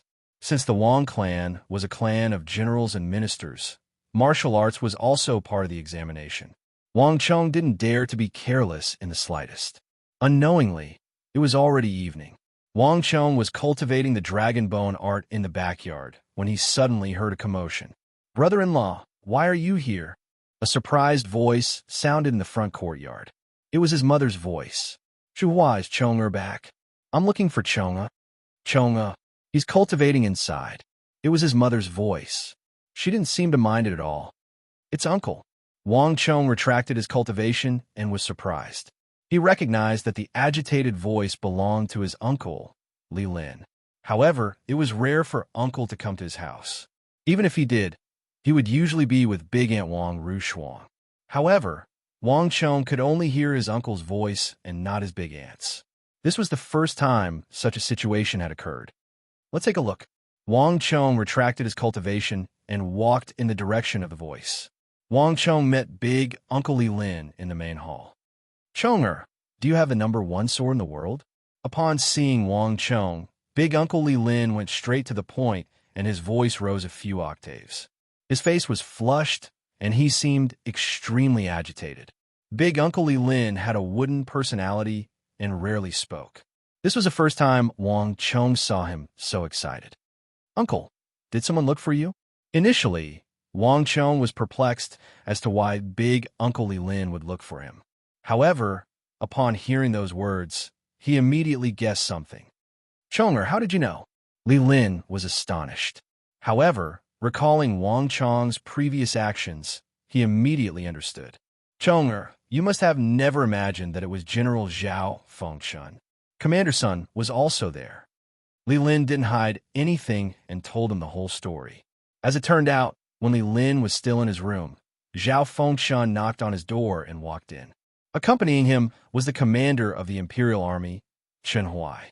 It was one thing for Zhao Fengshan, but Chen Huai was his direct superior. Li Lin had served in the Imperial Army for a long time, but this was the first time an Imperial Army superior had taken the initiative to look for him. Chen Huai first looked for Li Lin and spoke a bunch of praises for Li Lin's previous performance. He said that he was preparing to transfer him to the West Gate. Then he suddenly changed the topic and said that he was willing to pay 42,000 gold taels to buy a sword for him. And the one who sold the sword to him was someone he had never expected, Wang Chong. At that moment, Li Lin felt as though he was going insane. What kind of sword could be worth 42,000 gold taels? What was even more ridiculous was that the person who sold the sword was his nephew, Wang Chong. Li Lin was stunned. He couldn't wrap his head around the situation at all. His first reaction was, "Is this a joke? Wang Chong is only a 15-year-old child. How can he have a sword worth 40,000 gold taels? Chonger, tell me what is going on. Is what they said true?" Li Lin grabbed Wang Chong's arm and asked anxiously. "Yes." At this moment, Wang Chong relaxed and nodded his head. "SSSS." Li Lin released his arm and returned to his seat. Looking at Wang Chong, he took in a deep breath. It was too shocking. Li Lin widened his eyes in shock as he stared at Wang Chong. It was as though he was meeting him for the first time. Wang Chong's mind was in turmoil. He was also contemplating the same question. It was within Wang Chong's expectations that Zhao Fengshan would look for Big Uncle Li Lin and have him plead on his behalf. Wang Chong had expected Zhao Fengshun to look for him personally. However, this was for the best. The fact that Zhao Fengshun had taken the initiative to look for Big Uncle Li Lin had cleared up some of the thoughts in Wang Chong's mind. "Uncle, do you want to be the Grand Marshal?" Wang Chong suddenly asked. "What?" Li Lin was shocked by Wang Chong's words. He hurriedly waved his hands and said, "Don't spout nonsense. Do you think that the Grand Marshal is someone to joke about?" Wang Chong smiled and didn't pursue the matter. "What about the Grand Marshal?" I don't have that capability," Uncle Li Lin said. Hearing those words, Wang Chong chuckled. Without a doubt, Big Uncle was ambitious. Wang Chong could sense it from his eyes. Chapter 67. No one was willing to be left out. There was no one who didn't want a high position. Big Uncle was the same as well, even though he was just a minor guard of the gates. Of everyone in the Wang clan, Big Uncle Li Lin was the least valued. In terms of commanding troops and commanding subordinates, he couldn't match up to his father. In terms of fighting prowess, he couldn't match up to Little Uncle. And in terms of political maneuvers, he couldn't match up to Big Uncle. Therefore, when he became the young guard of the palace gate, his grandfather never helped him again. Grandfather thought that Uncle wasn't capable enough to be of great use. As a minor guard of the North Gate, even though his position wasn't high, it was far from the whirlpool. His safety was sufficient to protect his big aunt and uncle for the rest of their lives. However, Wang Chong's view was different from his grandfather's. Toward big aunt and uncle, Wang Chong was filled with gratitude. In his previous life, when the Wang clan was in trouble, big aunt and uncle were the ones who helped the Wang clan out. On top of that, uncle might not be outstanding, but his character wasn't bad. He was a qualified soldier. Back then, in that calamity, quite a number of Imperial Army members fled. However, Uncle Li Lin, a minor guard of the North Gate, fearlessly gathered the Imperial Army to form a defensive line. In the end, he died on the battlefield. Wang Chong would always remember his back view when he left. Broad, sturdy, and imposing. A person's capabilities could be nurtured later on. Grandfather only saw one side of him, but he didn't know that there was another side hidden within him. If he was given a chance and groomed, Uncle would be able to become an independent figure. And Zhao Fengshun was the best opportunity that came knocking on his door. What better opportunity could there be than to follow this future Grand Marshal of the Imperial Army? "Uncle, do you believe in me?" Wang Chong looked at Uncle Li Lin and suddenly asked. Li Lin was taken aback. If it was in the past, when Wang Chong was only 15, he would only laugh at Wang Chong's words. However, after the previous incident, Li Lin didn't dare to underestimate this nephew of his anymore. In truth, no one in the Wang clan dared to underestimate Wang Chong anymore. If it weren't for him, the Wang family would have fallen into a great crisis. Furthermore, the reason why Zhao Fengshun and Shen Huai sought him out was also due to Wang Chong. "Chonger, what do you want to say?" Li Lin said. "Uncle, if possible, don't go to the West Gate. Following Zhao Fengshun is much more useful than going to the West Gate," Wang Chong said solemnly. But Zhao Fengshun might not agree to it. Regardless of whether he was heading to the West Gate or following Zhao Fengshun, Li Lin felt as though he was in a dream. These are not things you can go to whenever you want to. "Don't worry, he will agree." Wang Chong smiled and drew his sword with a clang. The moment the sword was unsheathed, a cold wave rolled in the room, and a sharp chi-ji traversed the void as if it wanted to cut the room in half. Hiss! Seeing the cold gleam on the sword in Wang Chong's hand, Li Lin took in a deep breath. All along, he couldn't understand why Zhao Fengshun would spend 40,000 gold taels to buy a sword, and he couldn't understand why Wang Chong was so confident that Zhao Fengshun would help him. However, upon seeing the woozy steel sword in Wang Chong's hand, Li Lin suddenly understood. Even though he didn't know much about swordsmanship, he could tell that the sword in Wang Chong's hand was different from any of the swords in the market. Wang Chong had only taken out this sword, not even pointing it at him, but Li Lin already felt an extreme sense of danger. "Chonger, why do you have such a sharp sword?" Li Lin couldn't help but ask. Hee, Uncle, you don't have to worry about that. Tell Zhao Fengshun that I don't need 40,000 gold taels. I can sell this sword to him at the same price as before, 35,000 gold taels. Since Zhao Fengshan knows how to make use of you to approach me, given his intelligence, he should be able to understand my intentions. Wang Chong chuckled. The matter regarding the Hyderabad ores wasn't inexplicable, just that it was troublesome. When the time came, the people here would be able to figure it out. Chong-er, thank you. Li Lin didn't ask any further. This nephew of his had given him too many surprises. Hearing his words, Li Lin didn't find it strange at all. Taking Wang Chong's woozy steel sword with him, Li Lin left the Wang family residence. Walala! When Wang Chong's uncle, Li Lin, left the Wang family residence with the woozy steel sword, under the veil of night, countless pigeons gathered from all directions and flew into the inns and taverns. What? Nothing. I can't find anything.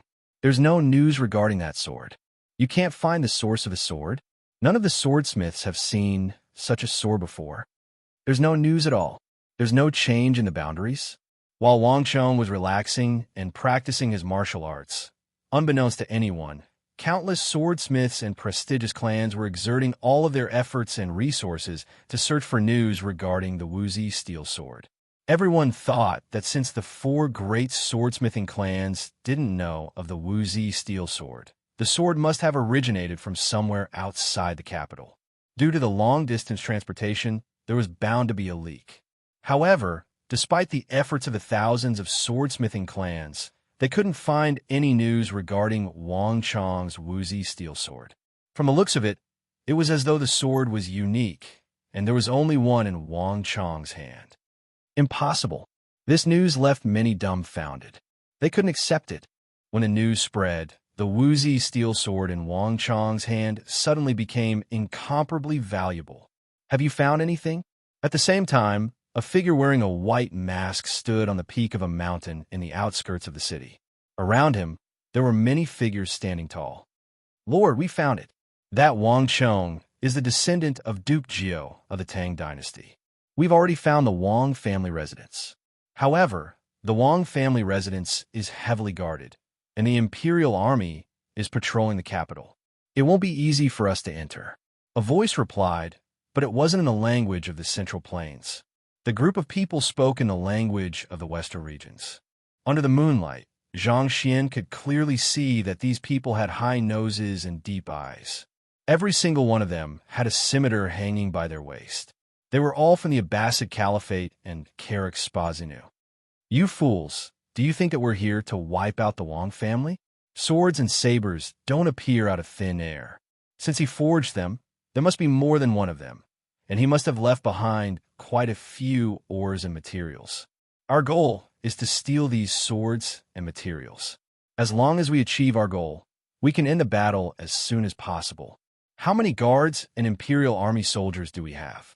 That sword is extremely important to our Carrick's Spazinu.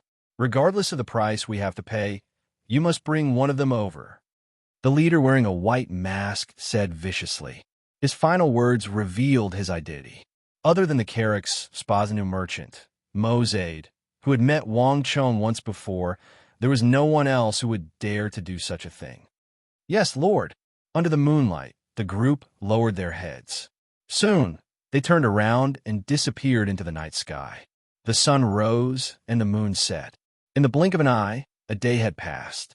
Papa, in the Wang family residence, Wang Chong flicked his hands repeatedly, and as though 2 pythons, he moved them in the midst of a raging gale. Every single strike was incomparably heavy. Papa, wherever Wang Chong's elbow and arm landed, the sturdy fake mountain in the courtyard would shatter, and rocks would scatter all over the place. Ever since Wang Chong had placed his focus on martial arts, he had been cultivating for a longer period of time each day, and his strength had grown stronger as well. Complementing the Herculean fist with the dragon bone art, Wang Chong could feel his cultivation improving every single day. Given time, it wouldn't be a problem for him to reach Origin Energy Tier 6. Once one's cultivation reached Origin Energy Tier 6, everything would change. One would be able to cultivate secret arts that could raise one's strength, speed, or dexterity. Once one's cultivation reached that level, the feeling that Wang Chong was experiencing right now would be completely different. Young master, something bad has happened. There's someone outside. Just as Wang Chong was cultivating, a flurry of footsteps sounded. Shanhai and Ming Long rushed in from outside. What's wrong? Wang Chong frowned. Exhaling deeply, he slowly retracted his cultivation. He remembered telling Shanhai and Ming Long not to disturb him when he was cultivating. Young master, there's someone outside. Shanhai said. Is there a need to make such a fuss? Wang Chong frowned. Young master, you'll know once you take a look outside. Shanhai and Ming Long said. The duo hesitated. At the entrance of the Wang family residence, Wang Chong finally saw the person that the duo was talking about. Facing the entrance of the Wang family residence, a 7 chi tall brawny man was kneeling on the floor with his head lowered. Young master, this fellow has been here since early in the morning, clamoring to meet me. We were afraid that he would wake madam up, so we had no choice but to call you over. Shanhai and Ming Long said helplessly. Wang Chong didn't pay much attention to the person at first, but when he took a second look, his heart skipped a beat. It's you? Wang Chong was astonished. He recognized this person. This person was none other than the full-bearded brawny man who had leaped down from the 3rd floor of the Blue Bottle Pavilion and hacked at Wei Hao. In the end, his sword was severed and he collapsed to the ground, spurting blood. He was one of the participants in the sword duel gamble that day. Wang Chong couldn't understand why he would appear here, kneeling at the entrance of his residence. Gongzi, you must accept me as your disciple. If you don't agree to it, I will kneel here forever. The full-bearded brawny man lowered his head and said earnestly. Huh. Wang Chong's mind was instantly thrown into turmoil by this declaration, and he felt an indescribable sensation. He suddenly understood why Shanhai and Ming Long came to look for him. Accept him as his disciple? You must be joking. He was only 15, and he should be at the age to acknowledge others as his teacher. Yet, there was someone who wanted to acknowledge him as his teacher. Gongzi, I'm not asking you to teach me martial arts. I only hope that you can teach me your swordsmithing skills.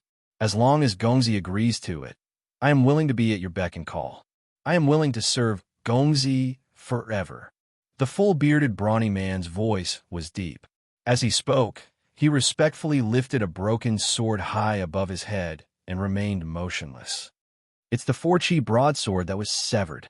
Wang Chong took a glance and suddenly realized that the sword in the full-bearded brawny man's hands was the 4-chi broadsword that he had slashed at Wei Hao with the Wuzi steel sword. For some reason, in the hands of the full-bearded brawny man, the broken sword seemed to weigh 1,000 jin. Wang Chong could even smell a sorrowful aura from the tall figure. This sorrowful aura was something that Wang Chong had smelled on many people before. In his previous life, when the central plains fell and the earth shattered, Wang Chong also felt the same sorrowful aura. In that instant, Wang Chong suddenly understood. Just like how the mission was to him, to the 7-chi tall brawny man kneeling on the floor, swordsmithing was his dream as well. Chapter 68. What's your name? Wang Chong asked. My name is Tuoba Guyuan. Gongzi can also be called Zhang Guyuan. Kneeling on the floor, Tuoba Guyuan said. It's him. Upon hearing those words, Wang Chong's heart jolted. He stared at the full-bearded brawny man in astonishment. Wang Chong didn't know Tuoba Guyuan, nor did he have any relationship with him. However, Wang Chong knew of this person. In his previous life, he was the most famous swordsmith in the Central Plains. He didn't join any power, and even the Zhang, Liu, Cheng, and Huang clans were rejected by him. This infuriated the clans, and they banded together to blacklist him. However, with his own capability, he made a name for himself in the capital. As long as the sword he forged was labeled with the name Guyuan, he would be able to sell it at a price even higher than those of the major swordsmithing clans. Before the catastrophe, he was publicly acknowledged as the #1 swordsmith in the Tang dynasty. When the Wuzi steel weapons became famous throughout the world, his greatest achievement was forging the Guyuan sword, which even the Wuzi steel weapons were unable to break easily. Furthermore, it was forged using ordinary materials. The only problem was that the forging of the sword required a complicated process and craftsmanship. Even Tuoba Guyuan wasn't able to forge many of them. Thereafter, when a catastrophe occurred, Tuoba Gyuan lost all his chances. Wang Cheng didn't expect that the person kneeling before him would be the #1 swordsmith in the world. SSSS. Wang Cheng took in a deep breath. This was truly an unexpected harvest. It seemed like his auction of the Wuzi steel sword at the Blue Bottle Pavilion and the fight for the title of #1 sword in the world had not only attracted the attention of the prestigious clans and weapon merchants, it had also attracted the attention of the #1 swordsmith in the world. This was something that Wang Cheng couldn't have imagined. One must know that Tuoba Guiyuan's personality was extremely violent. Just like a herd of wild horses, it was impossible for him to submit to any clan. The fact that many swordsmithing clans were rejected in his previous life was proof of this. If he hadn't used the hunger marketing method in his previous life to sell his swords at the Blue Bottle Pavilion, he would have missed out on the opportunity to meet the future #1 swordsmith. This is too unexpected. Although I have forged the Wuzi steel sword, it is based on the memories of my past life and the knowledge of the future. Moreover, forging swords is not my main profession. If there's someone to share the burden with me, that person will be able to share a lot of the burden. Wang Cheng's heart was in turmoil. He was just about to agree, but he didn't expect that the rewards would be so much more than he expected. If he had the help of a future top swordsmith, he would be able to carry out a bigger plan. In terms of swordsmithing, Tuoba Guiyuan was the best choice. "Get up," Wang Cheng said. "Young master, please promise me." Tuoba Gyuan was still kneeling on the ground stubbornly. "I've already promised you," Wang Cheng said. "Ah!" Tuoba Gyuan lifted his head in shock. Disbelief was written all over his face. All swordsmiths and prestigious clans were extremely secretive about their swordsmithing, and they wouldn't easily divulge their secrets to others. Tuoba Gyuan had heard that the Wang clan was a clan of ministers and generals, and it was even more prestigious than the other swordsmithing clans. It wasn't easy to enter the Wang clan. Thus, he had already mentally prepared himself that he would have to go through a huge ordeal before he could enter the Wang clan. Just that Tuoba Guiyuan didn't expect it to be so easy. He had only knelt for a moment before agreeing to it. It was so easy that it was unbelievable. Is Gongzi for real? Tuoba Guiyuan still couldn't believe it. Of course. Wang Cheng smiled. He stretched out his hands, intending to help Tuoba Guiyuan up. However, he realized that Tuoba Guiyuan didn't budge at all, as though he was rooted to the ground. This fellow is an expert. Wang Cheng widened his eyes in shock. He possessed an Origin Energy Tier 5 cultivation realm. Even though it wasn't too high, he could easily shatter a boulder with just a jolt. For him to be unable to help Tuoba Gyuan kneeling on the ground, it was clear that the other party's strength far surpassed his. However, thinking about it, it was impossible for Tuoba Gyuan to become the #1 swordsmith in the world despite being suppressed by several prestigious swordsmithing clans in his previous life. "Thank you, Gongzi. Thank you, Gongzi. As long as Gongzi is willing to teach me swordsmithing, I'm willing to serve Gongzi for the rest of my life." Tuoba Gyuan wasn't aware of Wang Cheng's thoughts. Upon hearing that Wang Cheng had agreed to it, Tuoba Gyuan was delighted. He immediately kowtowed to the other party and pung pung pung. Tuoba Gyuan wasn't someone who would lower his head easily, but that depended on what it was.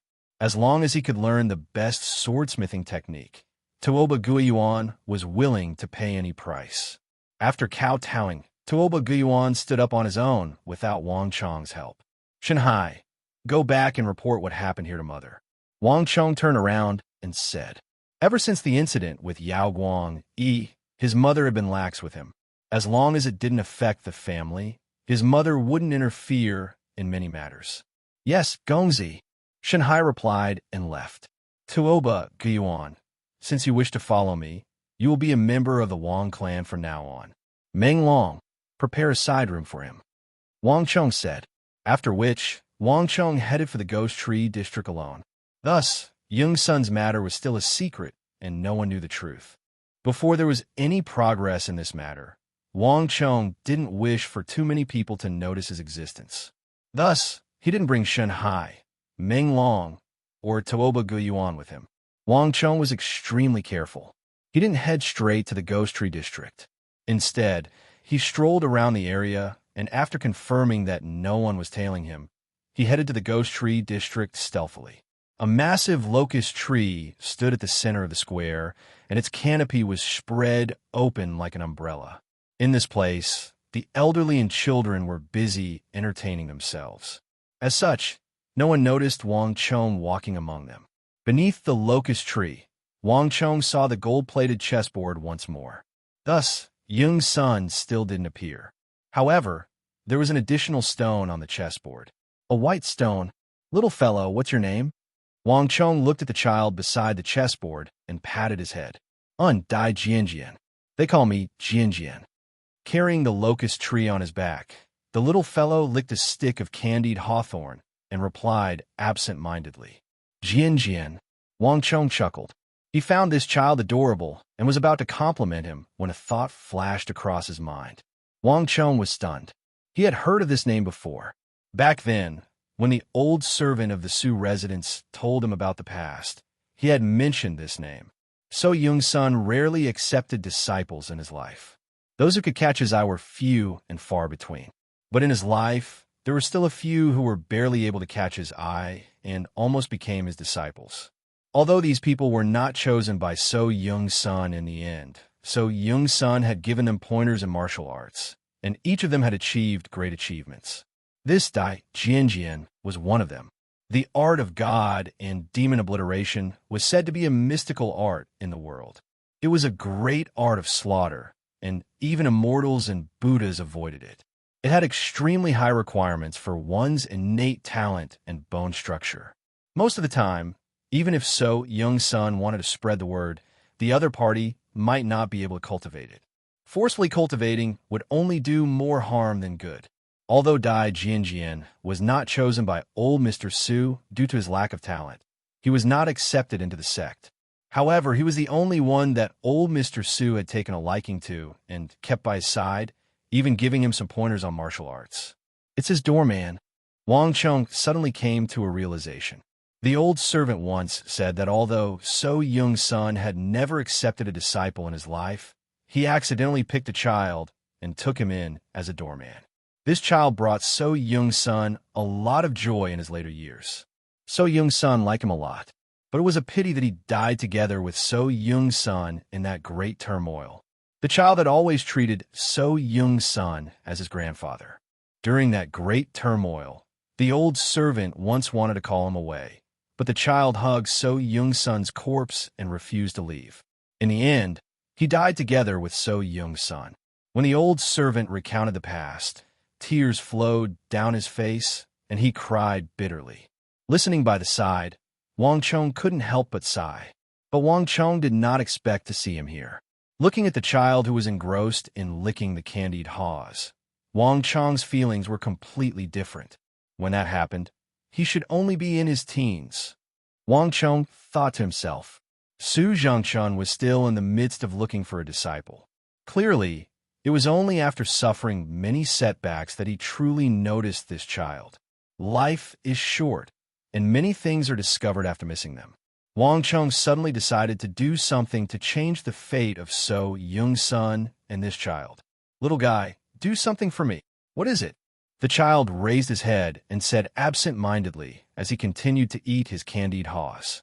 "If you can make that old grandpa laugh and make him happy, I will give you a silver ingot every day."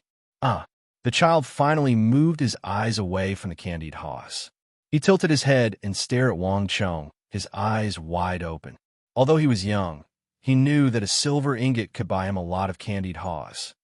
"Really?" the child said in disbelief. "Of course." Wang Chong nodded his head and said seriously, but there was a hint of sadness in his eyes. So Young's son was an elder of 3 dynasties, a god of war, and the #1 expert in the army. Although his life was full of legends, it was also full of tragedy. He had never been happy in his life, and this sorrow and misfortune, from birth to death, ran through his entire life. So Young's son was the descendant of an important minister of the former Sui dynasty, and he had the bloodline of a princess of the Sui dynasty. So Young's son may have made great contributions, But this was the source of his misfortune. When Su Zhangchun was still a lowly figure, no one had mentioned this bloodline in his body. But when he was at the zenith of his achievements, consecutively defeating the Turks, Yusang, and Goguryeo, and expanding the borders of the Great Tang to the north of the Yin Mountains, this bloodline immediately became a fatal flaw.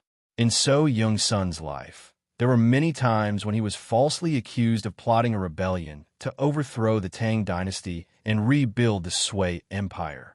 In any dynasty, this was a huge taboo. Chapter 69. In order to avoid suspicion, at the pinnacle of his life, So Young-sun chose to hand over his military authority and retreat bravely. He lived alone in the Su residence and refused to meet any guests.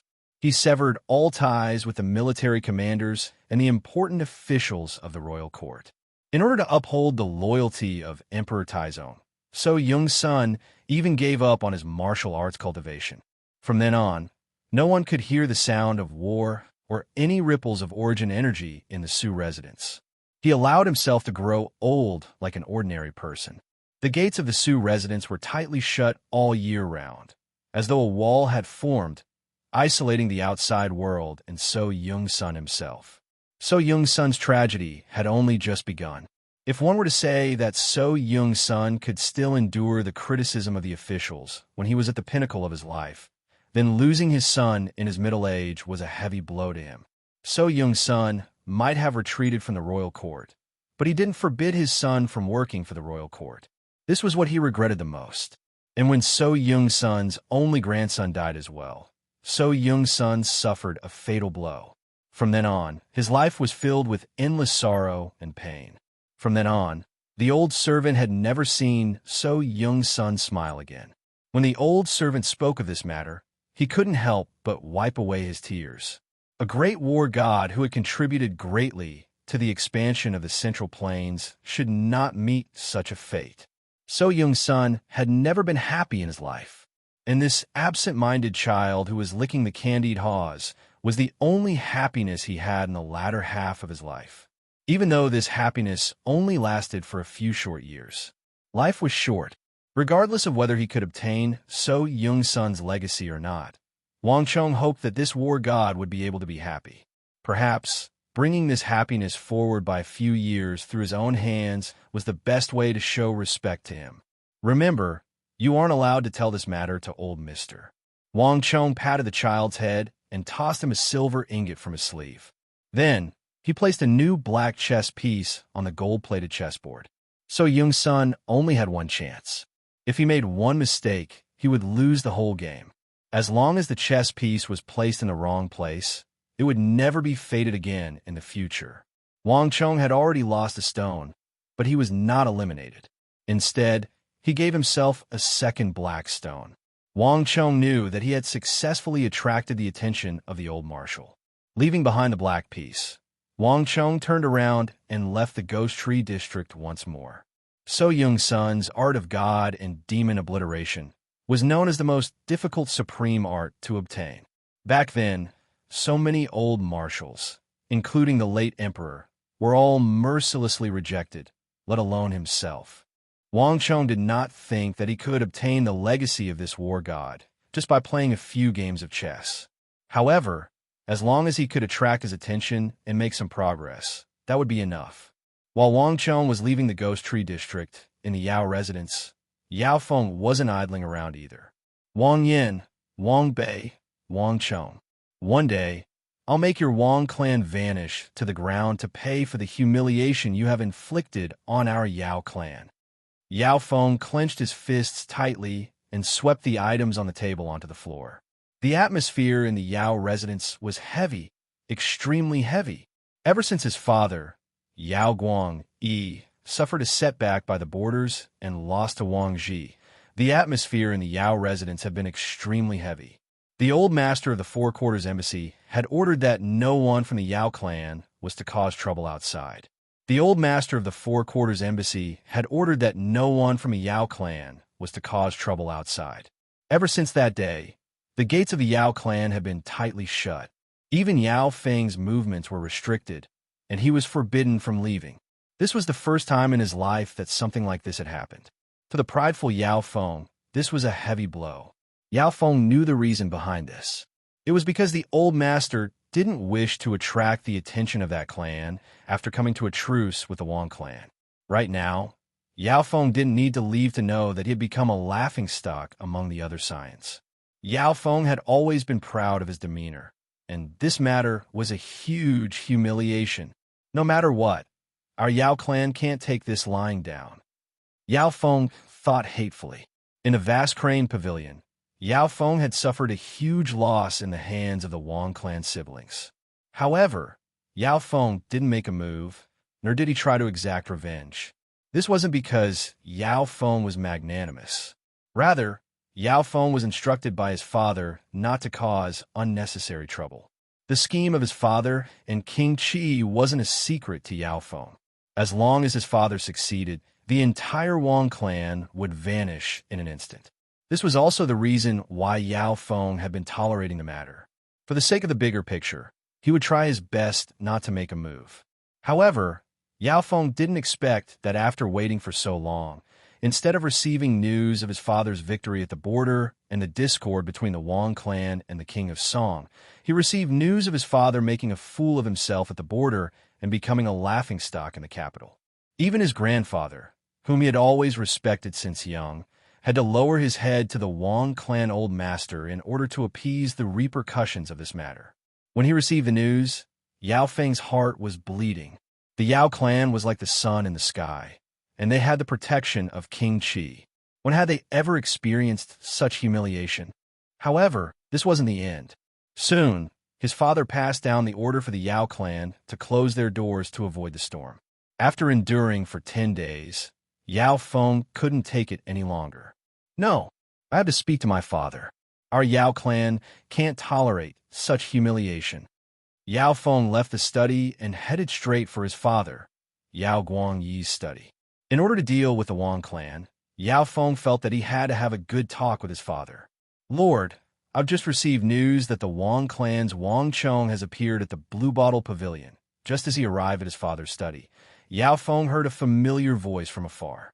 It's Guard Zhou. Yao Feng stopped in his tracks. Guard Zhou was his father's trusted aide, and he was in charge of gathering all news in the capital. Yao Feng didn't expect to hear news of the youngest son of the Wang clan, Wang Chong, from his mouth. Yao Feng stopped in his tracks and was about to listen carefully when he heard a long sigh. There's no need to speak. Father has ordered that our Yao clan shouldn't offend the Wang clan for the time being. In the future, don't report any news regarding the Wang clan to me. His father's heavy voice sounded from the door, and it was filled with deep fatigue. Yes. Guard Zhou fell silent for a moment before keeping his mouth shut. Yao Feng stood at the door, and his face suddenly turned pale.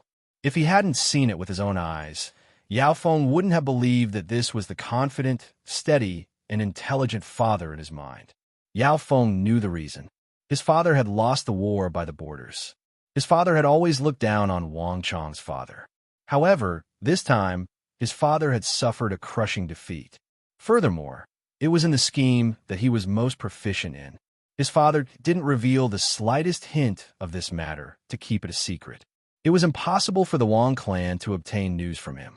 However, this was precisely the reason why his father suffered such a huge blow. If he couldn't find out who was helping the Wang clan from the shadows, if he couldn't understand how he lost, it would be hard for his father to stand up again. Wang Yin, I can't deal with you. I can't deal with your two sons either. However, I can deal with your younger one. Recalling how he was beaten up by Wang Chong in the vast crane pavilion, Yao Feng's face turned red and his hatred for the Wang clan intensified. Grandfather told them to restrain themselves, and his father ordered him not to offend the Wang clan for the time being. Yao Feng knew that it wasn't a wise move to deal with Wang Chong now. However, to Yao Feng, there was no need for him to deal with the Wang clan personally. Thinking so, Yao Feng sneered coldly. He turned around and left the Yao clan secretly. He knew of a place where there was a formidable assassin who could help him accomplish all of this without anyone noticing. That afternoon, Zhao Fengshan's 35,000 gold taels was sent to Wang Chong. When it was sent over, Wang Chong's uncle, Li Lin, was delighted. He praised Wang Chong several times. He had complete trust in Wang Chong. Wang Chong didn't take all of the 35,000 gold taels with him. Instead, he left half of it for his uncle. He asked his uncle to keep it for him. Other than that, Wang Chong had some ideas. He wanted his uncle to help him deal with this matter. This way, he would be spared from a lot of trouble. Naturally, Uncle Li Lin nodded his head in agreement. Through this matter, the relationship between uncle and nephew grew closer. Chong-er, you have so much money now. To the Wang clan, this is an unimaginably huge sum of money. Have you thought about how you are going to spend it in the future? Furthermore, it's inconvenient for you to stay in the Wang clan. You might accidentally bring trouble upon yourself. Have you thought about finding a place to live in? While they were chatting in the carriage, Uncle Li Lin suddenly mentioned this matter. He wasn't blind. There were many things that Wang Chong was hiding from him. However, these matters were a blessing to the Wang clan. Moreover, Li Lin could also sense that although his nephew was young, his ambition was not small. The things he was doing were getting bigger and bigger. Based on his experience, Li Lin felt that there were many problems within. Wang Chong didn't notice these problems himself, but Li Lin could. For example, Duke Jiu's lineage had always been incorruptible. Would Wang Chong suddenly obtain such a huge sum of money raise unnecessary suspicions? Even though Wang Chong's wealth came from a legitimate source, it might cause unnecessary trouble for the Wang clan. These were all things that needed to be considered. Uncle, I'll leave this matter to you. Wang Chong said that he was also thinking about this matter.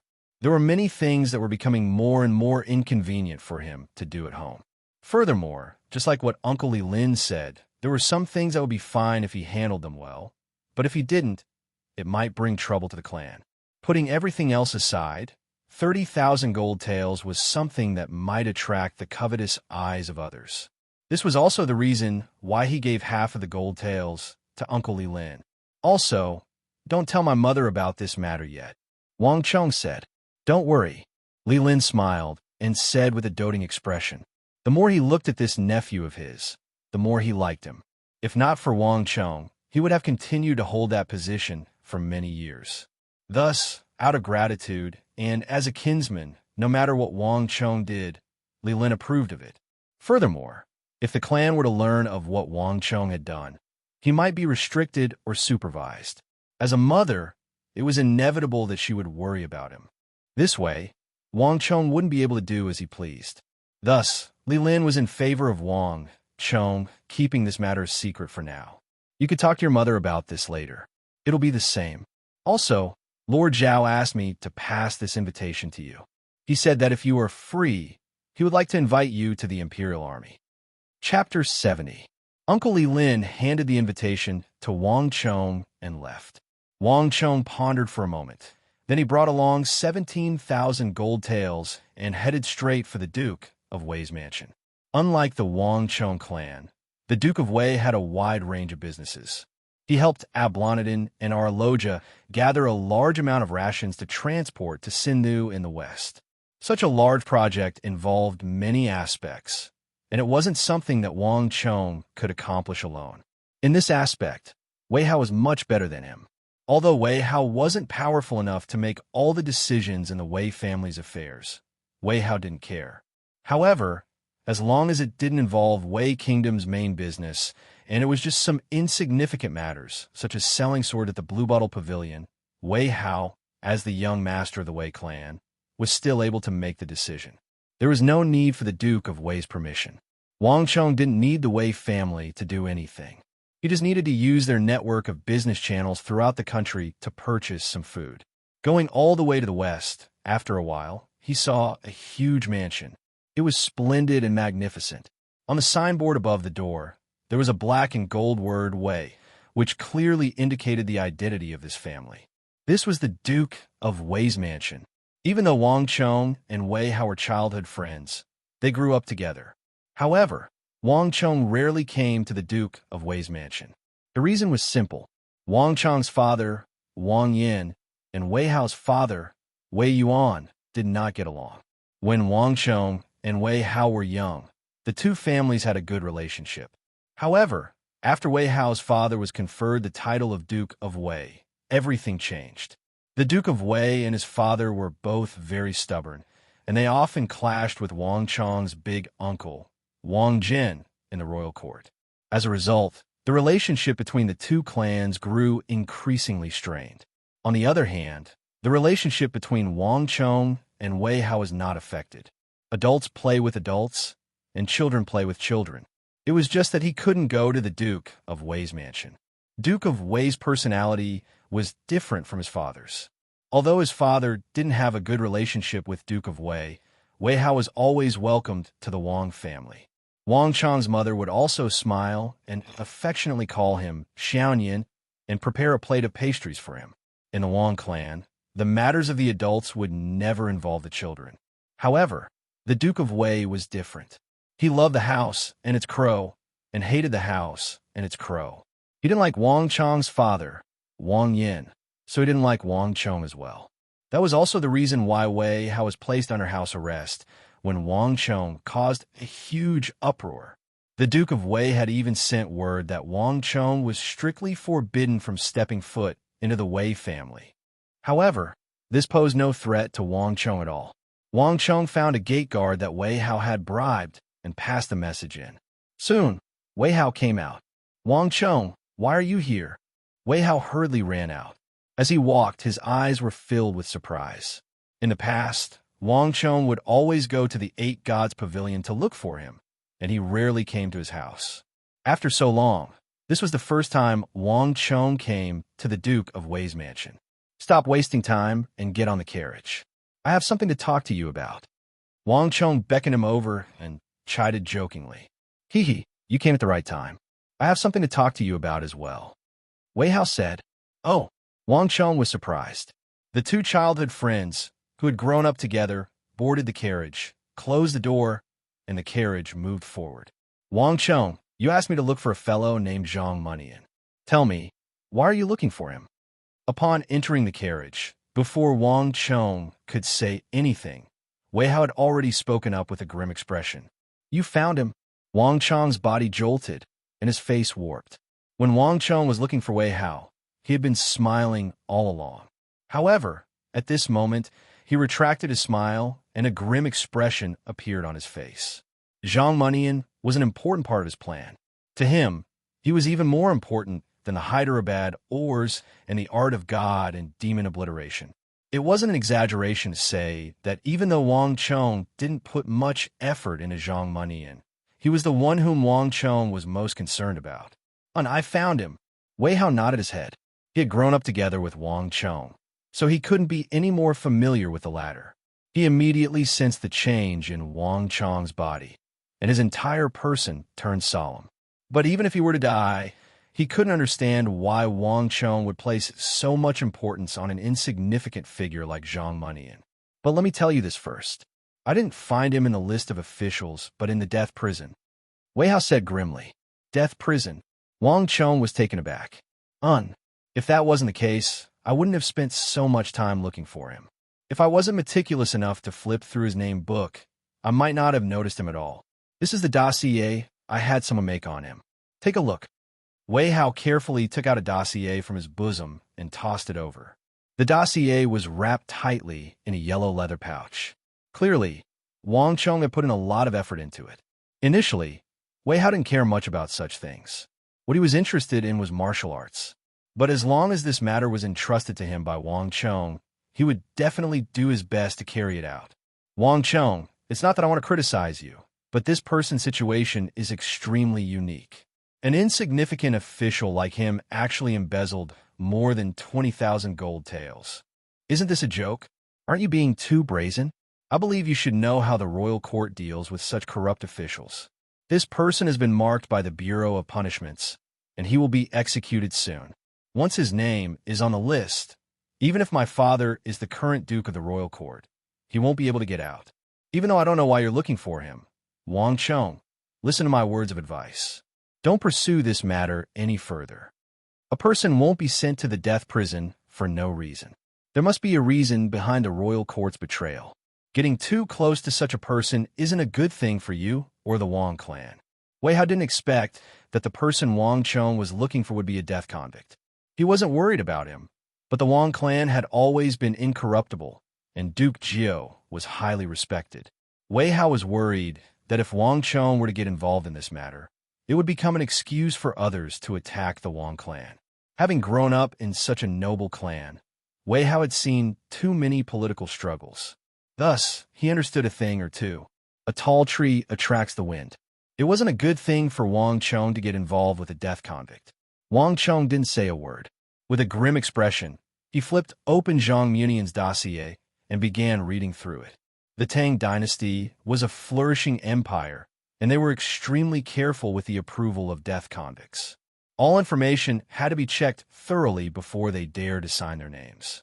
As such, the information on Zhang Munian was extremely detailed. To think that he's already 54. Wang Chong looked through the information on the dossier. Zhang Munian was much older than he thought, and he was already nearing his twilight years. The dossier was extremely detailed on his embezzlement. The evidence of embezzlement of more than 20,000 gold taels was clear. Considering that he was a lowly official, the fact that he was able to take advantage of a loophole to embezzle so much was truly shocking. This was also the reason why the Bureau of Punishments signed his name and sentenced him to death. However, there were some suspicious points in the dossier. 20,000 gold taels wasn't a small sum. To an ordinary clan, it was a sum that more than a dozen households could spend in their entire lifetime. Yet, despite Zhang Munian's embezzlement, there wasn't a single shred of gold on him. His attire was still extremely simple, and his food and drink were the same as his colleagues. Other than that, when the Bureau of Punishments searched through his residence, they found that he lived in an old muddy house. Other than a rice vat, 2 wardrobes, and a bed, there was nothing else in the house. The officials dispatched by the Bureau of Punishments were unable to find the 20,000 gold taels even after digging 3 feet into the ground. No one knew where he had secretly buried it. Even though the Bureau of Punishments had their doubts, in order to make an example out of Zhang Munian, as well as the fact that Zhang Munian had confessed to the crime, the Bureau of Punishments decided to sentence him to death. At this point, Wang Chong finally understood the situation. Wang Chong's feelings toward Zhang Munian didn't change in the slightest. On the contrary, his desire to save him intensified. However, Wei Hao wasn't wrong. Zhang Munian's condition was already set in stone, and his death was certain. Regardless of whether it was the Wei clan or their Wang clan, neither of them had the capability to rescue someone from the death prison of the Bureau of Punishments. However, Wang Chong knew that there was still a sliver of hope for this matter. Looks like I can only look for the King of Song. A person suddenly appeared in Wang Chong's mind. The King of Song was a member of the royal family, and his words carried great weight in the royal court. This was something that Wang Chong's father Wang Yin, big uncle Wang Jin, and Wei Hao's father Wei Yuan couldn't compare to. More importantly, Wang Chong happened to know that the King of Song had a certain level of jurisdiction over the Bureau of Punishments. If he were to step in this matter, the outcome would be completely different. Wei Hao, you don't have to bother about this matter. I'll deal with it myself. Wang Chong kept Zhang Munian's scroll in his embrace. Wei Hao nodded his head. Thinking that Wang Chong had given up on the matter, his mood lightened up. Right? What matter do you have for me?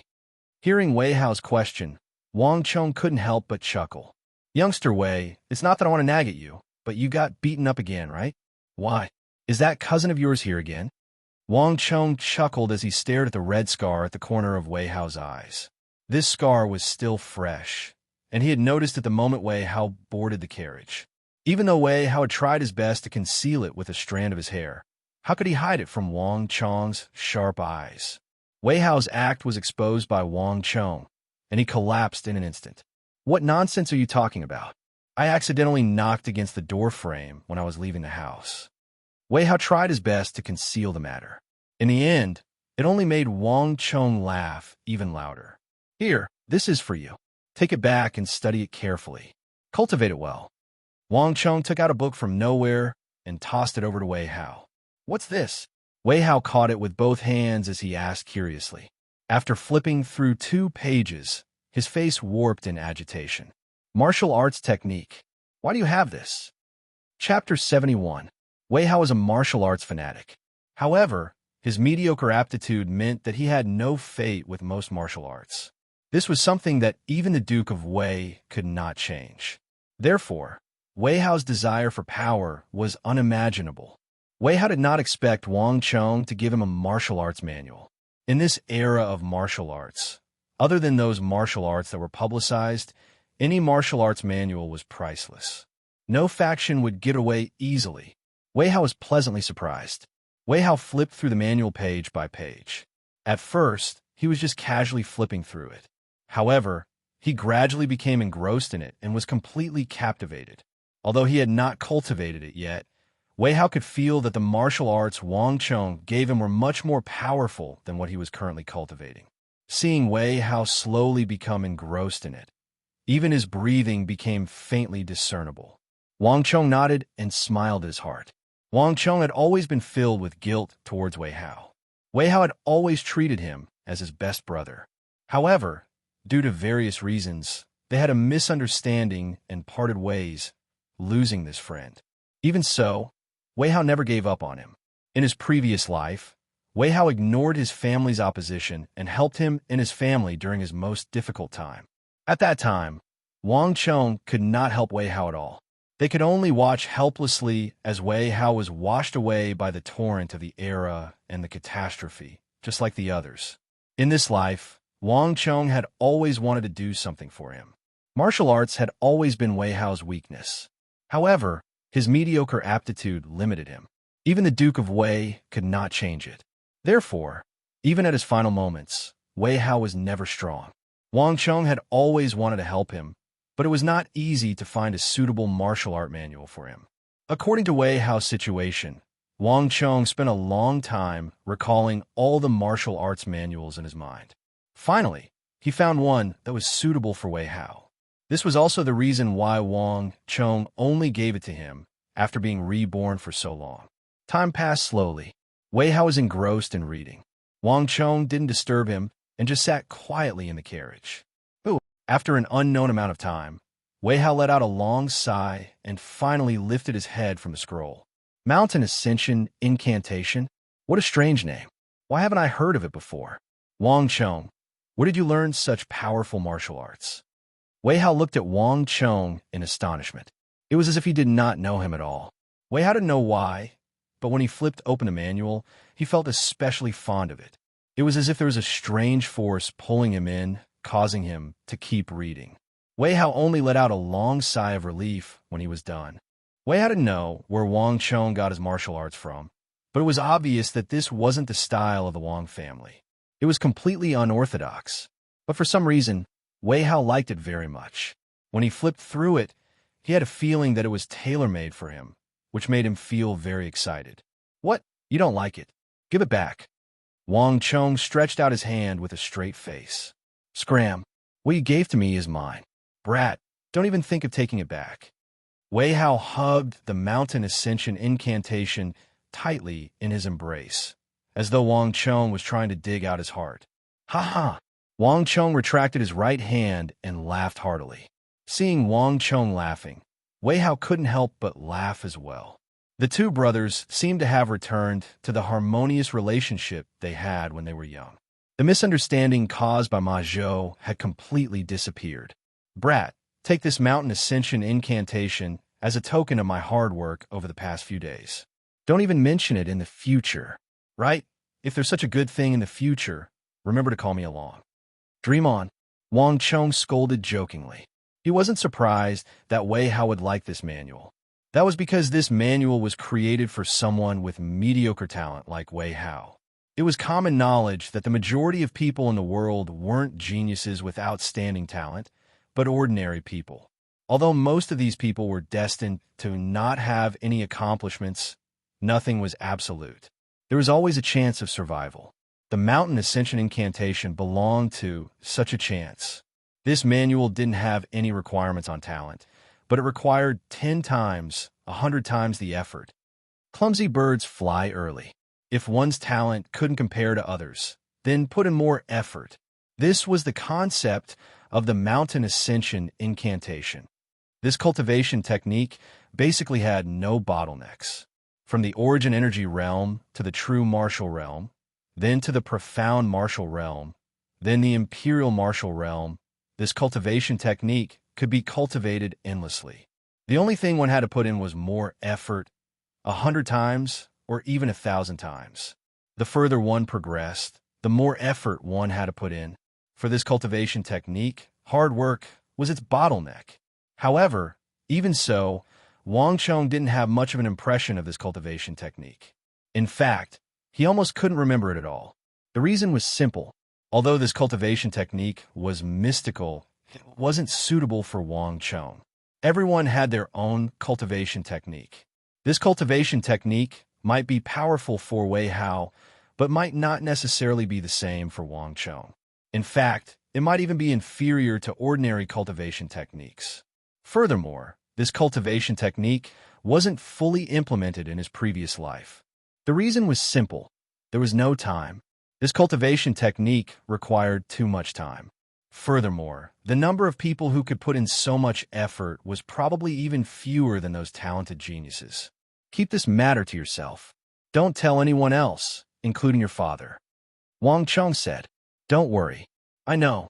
When I'm strong enough, I'll teach that Wei Zhou a lesson." Wei Hao said ruthlessly. Hearing Wei Hao mention his cousin again, Wang Chong only smiled. However, he had other thoughts in his mind and didn't expose him. Everyone was fated to have a demon star that restrained them. Wei Hao's demon star was his cousin, Wei Zhou. Compared to the younger generation of the Wei clan, Wei Zhou was undoubtedly a genius. Although he was younger than Wei Hao, his cultivation was higher than Wei Hao's. Perhaps he was angry that his father's official rank was lower than Wei Hao's, or perhaps he wanted to vent his father's anger through Wei Hao. Every time he came to the Wei clan, Wei Zhou especially liked to cause trouble for Wei Hao and think of ways to teach him a lesson. This made Wei Hao's father, the Duke of Wei, especially angry. In addition, Wei Hao's aptitude was mediocre and he didn't inherit the Duke of Wei's merits. Therefore, Wei Hao's situation at home wasn't as easy as it seemed. This was also the reason why Wang Chong gave Wei Hao the mountain ascension incantation. Let's not talk about this. There's something I need to trouble you with. Wang Chong stretched out his right hand and went straight to the point. He opened the lid of the wooden chest in the carriage. More than 17,000 gold taels immediately came into view. Here are 17,000 gold taels. Take it all and help me gather all kinds of food. Cows, sheep, pigs, bananas, water grains, millet, sorghum. As long as it's edible, it'll do. You've sold it? Wei Hao widened his eyes.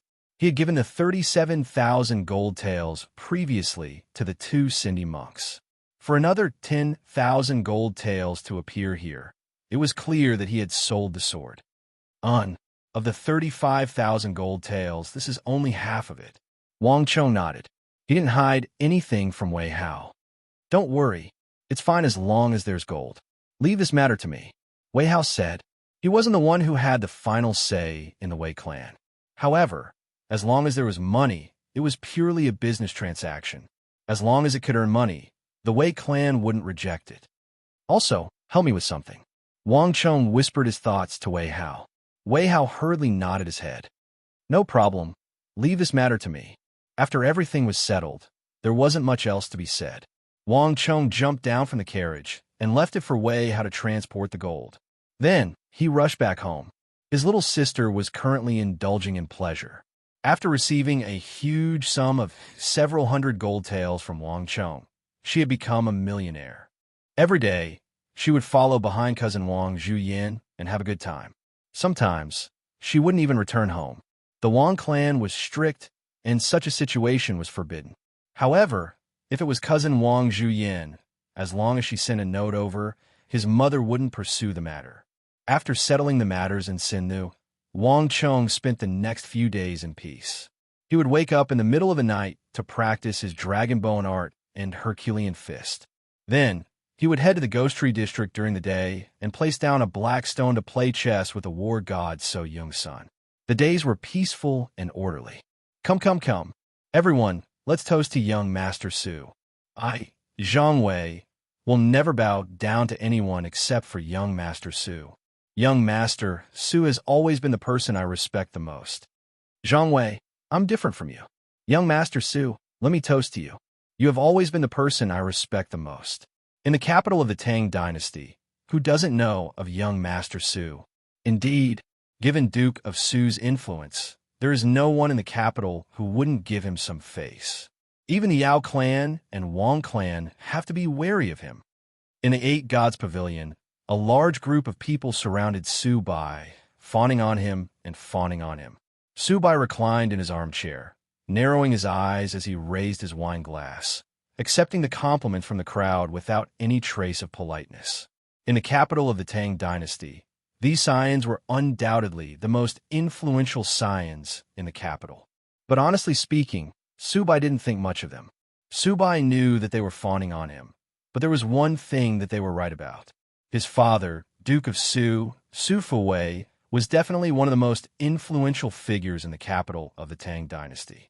Even the Yao clan and Wang clan couldn't disregard his father's existence. All right, young Master Su, why did you suddenly decide to treat everyone today and call everyone over? A scion put down his wine cup and asked curiously. Even though Su Bai Gongzi wasn't a petty person, he wasn't a generous person either.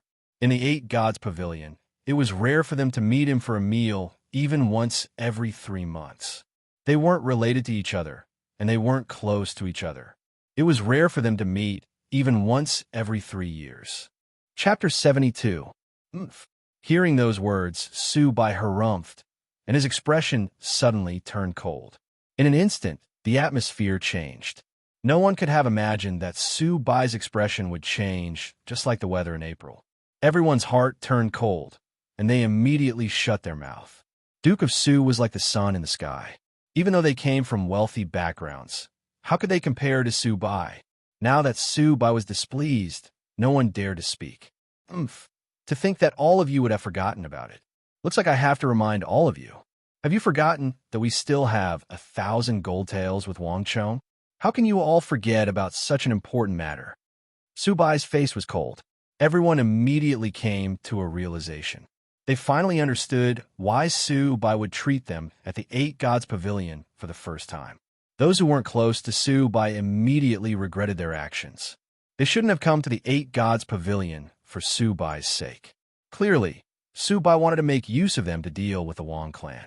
This was a political battle between the Wang clan, Su clan, and Yao clan. Su Bai didn't care about it. He could play in it, but they couldn't afford to. If they were to get embroiled in a battle between the top clans of the empire, they would be reduced to ashes. They probably wouldn't even know what was going on when a calamity suddenly befell their clan. Young Master Sumai, my stomach is a little... Let me say this first. It's only right for one to repay one's debt. Back then, we borrowed it together at the Eight Gods Pavilion, and today, we shall return it together. If anyone dares to refuse, it means that they aren't giving me face. In the future, if any elder, relative, or father were to be demoted, don't say that I didn't warn you. Before those scions could find an excuse to leave, Su Bai had already taken the initiative to beat them into a retreat. His cold gaze swept across the crowd impolitely, and a threatening aura emanated from it. Upon hearing those words, the scions, who were about to retreat, felt their hearts tremble, and they immediately stopped in their tracks. Given Duke of Su's capability, it was entirely possible for him to do such a thing. Young Master Su, there's a matter regarding Wang Chong that I wonder if you know of. There's a swordsmith in the Blue Bottle Pavilion who sells swords for 40,000 gold taels.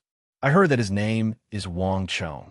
In the crowd, a noble child suddenly said hesitantly, 40,000 taels? Su Bai was taken aback. Yes, young Master Su. Do you think, have you lost your minds? It was just someone with the same name. Do you think that the swordsmith is Wang Chong? How is that possible? Su Bai sneered. Even if he was beaten to death, he would not believe that Wang Chong had this kind of ability. What kind of joke was this? If Wang Chong had this kind of ability, how could he be toyed with by a small hooligan like Ma Zhou? If Wang Chong had such a thing, he would still need to borrow money from them for 40,000 taels of silver. How could these guys have such a ridiculous idea? Hearing Su Bai's words, the crowd also felt that it was ridiculous. Indeed, if Wang Chong was so rich, why would he borrow money from them? Nowadays, who wasn't begging their families for money. Not to mention earning 40,000 taels of gold. There weren't many people who could earn 100 taels of gold. If Wang Chong had such ability, he was truly a god. Right, I suddenly recalled something. I heard that Wang Chong of the Blue Bottle Pavilion looks to be 17 or 18, much older than Wang Chong. Young Master Su is right. The two of them must have the same name. Another tall and skinny noble suddenly recalled a detail and said, "Right, I remember it too. That swordsmith is indeed 17 or 18, much older than Wang Chong." Right, that's what I heard from my family as well. Me too, me too. Upon his reminder, the others also recalled the matter, and they began to speak up. At this moment, everyone relaxed. Even the noble scion who brought up the matter previously felt embarrassed. The difference in age was too great. It was clear that they weren't the same person. He was too preoccupied with the name that he forgot about this point. Hearing the words of the crowd, Su Bai harumphed. Initially, he was still feeling uneasy, but after hearing those words, he immediately calmed down. Later on, everyone will bring a debt receipt. All of us will head to the Wang clan together to claim back the money that Wang Chong owes us. It is only right for one to repay a debt.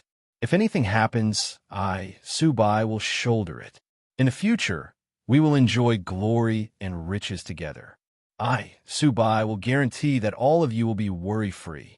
Su Bai patted his chest and sneered coldly. Boom! This time, the crowd cheered in agreement. Looking at the 8 gods pavilion, Su Bai smiled gleefully. Write a letter regarding the matter here and send it to the Yao residence. You must pass it to Yao Gongzi. Su Bai beckoned Gao Fei over and whispered into his ears. Yes, Gongzi. Gao Fei knelt on the floor, and after hearing Su Bai's words, he immediately turned around and left. Seeing Gao Fei leave, the corners of Su Bai's lips curled up. He heard that Yao Feng was grounded and the entire Yao clan was in seclusion. At this moment, this was the best gift he could give him. He wondered what expression the Wang clan would have if they knew that Wang Chong owed them such a huge sum of money. At this point, Su Bai couldn't help but smile. A good show was about to begin. Who? In the courtyard, Wang Chong exhaled deeply and slowly retracted his cultivation. A ball of warm energy flowed slowly from his bones. After a few days of cultivation, Wang Chong could feel his strength increasing significantly. His dragon bone art had also improved, and his root bone was slowly advancing from Panther Bone Tier 1 to Panther Bone Tier 2. Even though it didn't seem like much of a change, to Wang Chong, this meant that he would be able to practice more formidable martial arts. In a few more days, it should be enough, Wang Chong thought. Currently, he was focusing on his martial arts, and he wasn't just cultivating at night. He had extended his cultivation time in the day as well. As a result, his cultivation had improved significantly. After finishing his cultivation, Wang Chong bade farewell to his mother and left the house, as per usual. However, this time, Wang Chong felt that something was different. Wang Chong is here! Wang Chong is here! Suddenly, a loud shout sounded. Before Wang Chong could react, he saw a figure leaping down from a tree in the distance. Then, a commotion broke out on the seemingly ordinary street. From all directions, carriages appeared out of nowhere and charged in the direction of the Wang residence. Stop him! Don't let him get away! Wang Chong, where do you think you're going? Wang Chong, it's only right for one to repay a debt. Do you think that you can get away with it? A commotion broke out on the street. Initially, Wang Chong looked as though he was facing a formidable foe. However, upon hearing the last sentence, he suddenly burst into laughter. He had already understood what was going on. Gongzi, what's going on? Let's call for reinforcements. Shen Hai and Meng Long immediately appeared by Wang Chong's side. They stared at the raging carriages as though they were facing a formidable foe. There's no need for that. I can handle it myself. Wang Chong waved his hand casually. Walala. While they were speaking, the doors of the carriage opened and a large group of people leaped down from it. They swarmed over from all directions, blocking Wang Chong's path. Wang Gongzi, Wang Gongzi. A month has passed. You can't have forgotten about the debt you owe us, right? In the distance, a cold voice came from a large blue carriage. Subai, you bastard. I knew that you were the one behind this. Wang Chong turned around and sneered coldly as he stared at the green carriage. For Su Bai to gather so many people here, it was clear that he was here to cause trouble. Why would Wang Chong need be polite to him? Wang Gongzi, you can't say such words. How can you say that I'm the one who's causing trouble? Hung. The doors of the green carriage opened and Su Bai, dressed in a green robe embroidered with cloud patterns and a violet gold crown on his head, stepped out of the carriage and landed on the streets. Right, you should know that I'm here to collect my debt. However, I have already recorded this note in the Court of Judicial Review. I wonder if you know about it? Su Bai took out a piece of paper from his green sleeve and held it in his hand with a gleeful smile. Before his voice faded away, the door of the green carriage opened behind him, and two green figures walked out from the left and right sides of the carriage. Bastard! Upon seeing the two of them, Wang Chong's face immediately warped. Wang Chong knew that it was only a matter of time before Su Bai used this note to make a fuss. Wang Chong wasn't afraid of money, but Wang Chong didn't expect that Su Bai would call the officials of the Court of Judicial Review over. These two serious and old-fashioned officials were none other than the temple officials of the Supreme Court. Furthermore, Su Bai had chosen the two most inflexible, strict, and unlikable among the officials of the Court of Judicial Review. These two would only appear when others went back on their word. The moment they appeared, it wouldn't be a good thing. Clearly, Su Bai didn't invite them here to collect his debt. Instead, he wanted to blow the matter up. Seeing the awful expression on Wang Chong's face, Su Bai chuckled gleefully.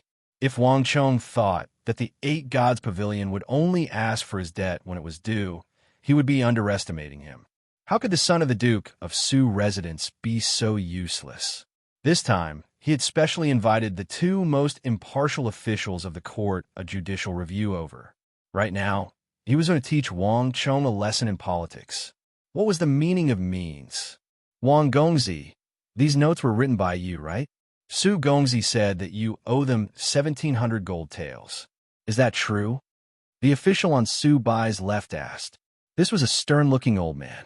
He wasn't tall, and his hair was white. His face was as rigid as a rock, and when he spoke, other than the movement of his wrinkled lips, his entire body didn't move at all.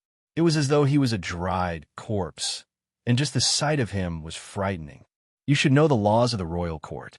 Even if you're the grandson of Duke Gio, the same goes for the emperor. The other old man said impassively. He was also as thin as a dried corpse. The moment those words were spoken, countless eyes turned to look at Wang Chong, who was standing at the entrance of the Wang family residence, as though they were waiting for a good show to unfold.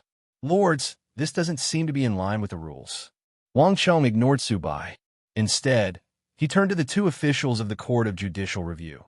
The Court of Judicial Review will only appear when the other party is unable to fulfill the contract.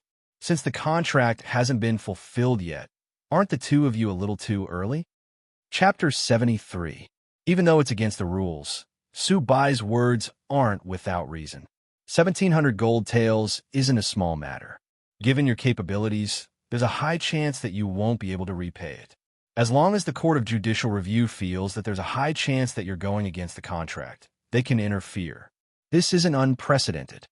The lips of the two corpse-like officials of the Court of Judicial Review trembled. However, don't worry. As long as you fulfill the contract with Su Gongzi, the Court of Judicial Review won't be a threat to you. The reason why the Tang dynasty was able to prosper was due to its honesty and trustworthiness. It was precisely because of this that society was able to flourish. It was precisely because of this that the Tang dynasty was able to attract guests from all over the world. Merchants from Karax, Spazanu, Abbasid Caliphate, Silla, and Turkic Khaganate came to visit. Due to this, the Court of Judicial Review was extremely strict with those who went against the contract. Even though the two of them were invited by Su Bai, as long as Wang Chong fulfilled the contract, they would leave immediately. Wang Chong, why are you so afraid? Are you intending to go against the contract? The Eight Gods Pavilion is written in black and white. I'm afraid that you won't be able to escape from it, right? Subai stepped forward and sneered coldly. Wang Chong thought that he was here to beg for money, but how could that be? Today, he was determined to embarrass the Wang clan. Subai, I'll give you another chance. You better think it through. Business is business. Are you sure that you want to help the Yao clan to deal with our Wang clan? Wang Chong said coldly. Wang Chong knew that Subai and Yao Feng were close, but it was one thing for them to go up to the stage personally. That was a different matter altogether. Subai was clearly intending to blow the matter up. This was no longer the matter of the two of them having a grudge in the Eight Gods Pavilion. Subai sneered coldly. He couldn't be bothered to say anything else. With a single glance, the crowd by his side immediately shouted, Wang Chong, return the money, return the money, return the money. The voices grew louder and louder. Seeing the situation, Wang Chong sneered coldly. If he really took the money to indulge in debauchery, today's matter would be really difficult. However, Subai probably wouldn't have guessed that he had used their money to buy the Hyderabad ores. The current Wang Chong was truly rich and overbearing. 1,700 taels of gold, plus the interest of 1,000 taels of gold, was nothing to him right now. Shanghai, come here. Wang Chong beckoned Shanghai over. There's a box under my bed. Bring that box over here. There were 5,000 taels of gold in the chest. Uncle had specially sent it over after he found out that Wang Chong had given all the money to Wei Hao. If it was packed in a wooden box, no one would know. If Subai thought that 2,700 gold taels would be able to stop him, he was truly underestimating him. Yes. Shall I go now? Shanghai nodded and left. Before he left, he glanced at Subai and sneered disdainfully. Even though there was a huge commotion outside, in Shanghai's eyes, it was just a clown. After spending time with young Master Chong, Shanghai and Meng Long had learned many of his secrets. On Wang Chong's carriage, he had seen gold taels worth more than 10,000 taels a few times. For Subai to cause trouble at the Wang family for a few thousand gold taels was nothing more than a small squabble. Young Master Chong, there's no need to stand on ceremony with these people, Shanghai said. Wang Chong chuckled and waved his hands. Shanghai immediately understood and left. What's going on? Who is that? A few breaths after Shanghai left, a doubtful voice sounded from behind. Before the voice could finish, a beautiful lady dressed in green walked out from the door with a doubtful expression. Behind her was a group of old nannies and maids. Mother! Upon seeing the figure, Wang Chong's face changed. He had tried his best to minimize the impact of this matter, but his mother was still alarmed. Madame Wang was resting in the residence when she heard a huge commotion.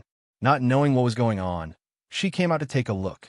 Su Gongzi? Upon seeing Subai in the crowd, Madame Wang was taken aback. She recognized Subai.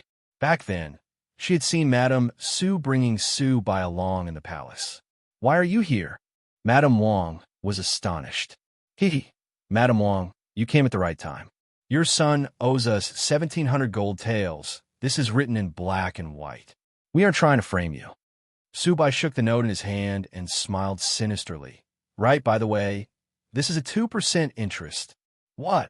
Upon hearing Subai's words, Madame Wang's vision darkened. As though she was struck by lightning, her body swayed and she nearly fell to the ground.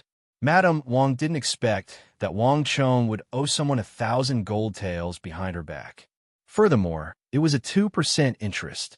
To Madame Wang, this was something she didn't even dare to imagine. The Wang family couldn't bear such a huge debt. Upon seeing this sight, Subai chuckled gleefully. What he had been anticipating had finally happened. He was certain that the Wang clan didn't know that Wang Chong had borrowed money from the Eight Gods Pavilion. He had gathered so many people, waving flags and shouting battle cries precisely because he wanted to blow this matter up, to let the Wang family, to let everyone know of this matter. The Wang clan was a huge clan, and their monthly expenses weren't small at all. Wang Yan's stipend was only sufficient to provide for this large group of guards, nannies, and maids. He wanted to see if he had 100 gold taels left in his savings every month. 1,000 gold taels, including the interest, will be close to 3,000 gold taels. Let's see how the Wang clan is going to repay such a huge sum. This is bad. Seeing his mother looking at him, Wang Chong's heart sank. He had been trying to resolve this matter without alarming his mother, but to think that it would still happen. Chong'er, is what Su Gongzi said true? Madame Wang clenched her teeth and her face steeled. From the looks of it, Wang Chong didn't just owe Su Bai money. With a single glance, it was hard to tell how many scions of prestigious clans had gathered here and how much money he owed. This was simply audacious. It was just a moment ago that she had a good impression of Wang Chong, but to think that he would revert back to his old ways. Mother, listen to me. This matter isn't as you think it to be. Wang Chong braced himself and said, You just have to tell me whether what Su Gongzi said is true or not. Madame Wang stared at Wang Chong and said sternly, Yes. Wang Chong lowered his head and said, You. Madame Wang's body trembled in anger. She pointed a finger at Wang Chong, but she couldn't say a single word. Madam, calm down. Madam, calm down. Seeing that Madam was infuriated, the group of nannies and maids hurried forward to support her, massaging her and soothing her chest. Then, they hurriedly persuaded Wang Chong, Young master, you shouldn't speak anymore. Wang Chong also cursed inwardly. He hadn't told his mother about the matter regarding the 8 Gods Pavilion and Hyderabad. The reason was simple. Wang Chong didn't want his mother to worry too much. If he were to know too many things, his mother would surely overthink things. Furthermore, he had already grown up, and there were some matters that he could resolve on his own. At the same time, this would lessen the pressure on his mother. Furthermore, Wang Chong didn't intend to hide the matter regarding the 8 Gods Pavilion and Hyderabad from his mother forever. Just that, it seemed like he had chosen the worst timing to do so.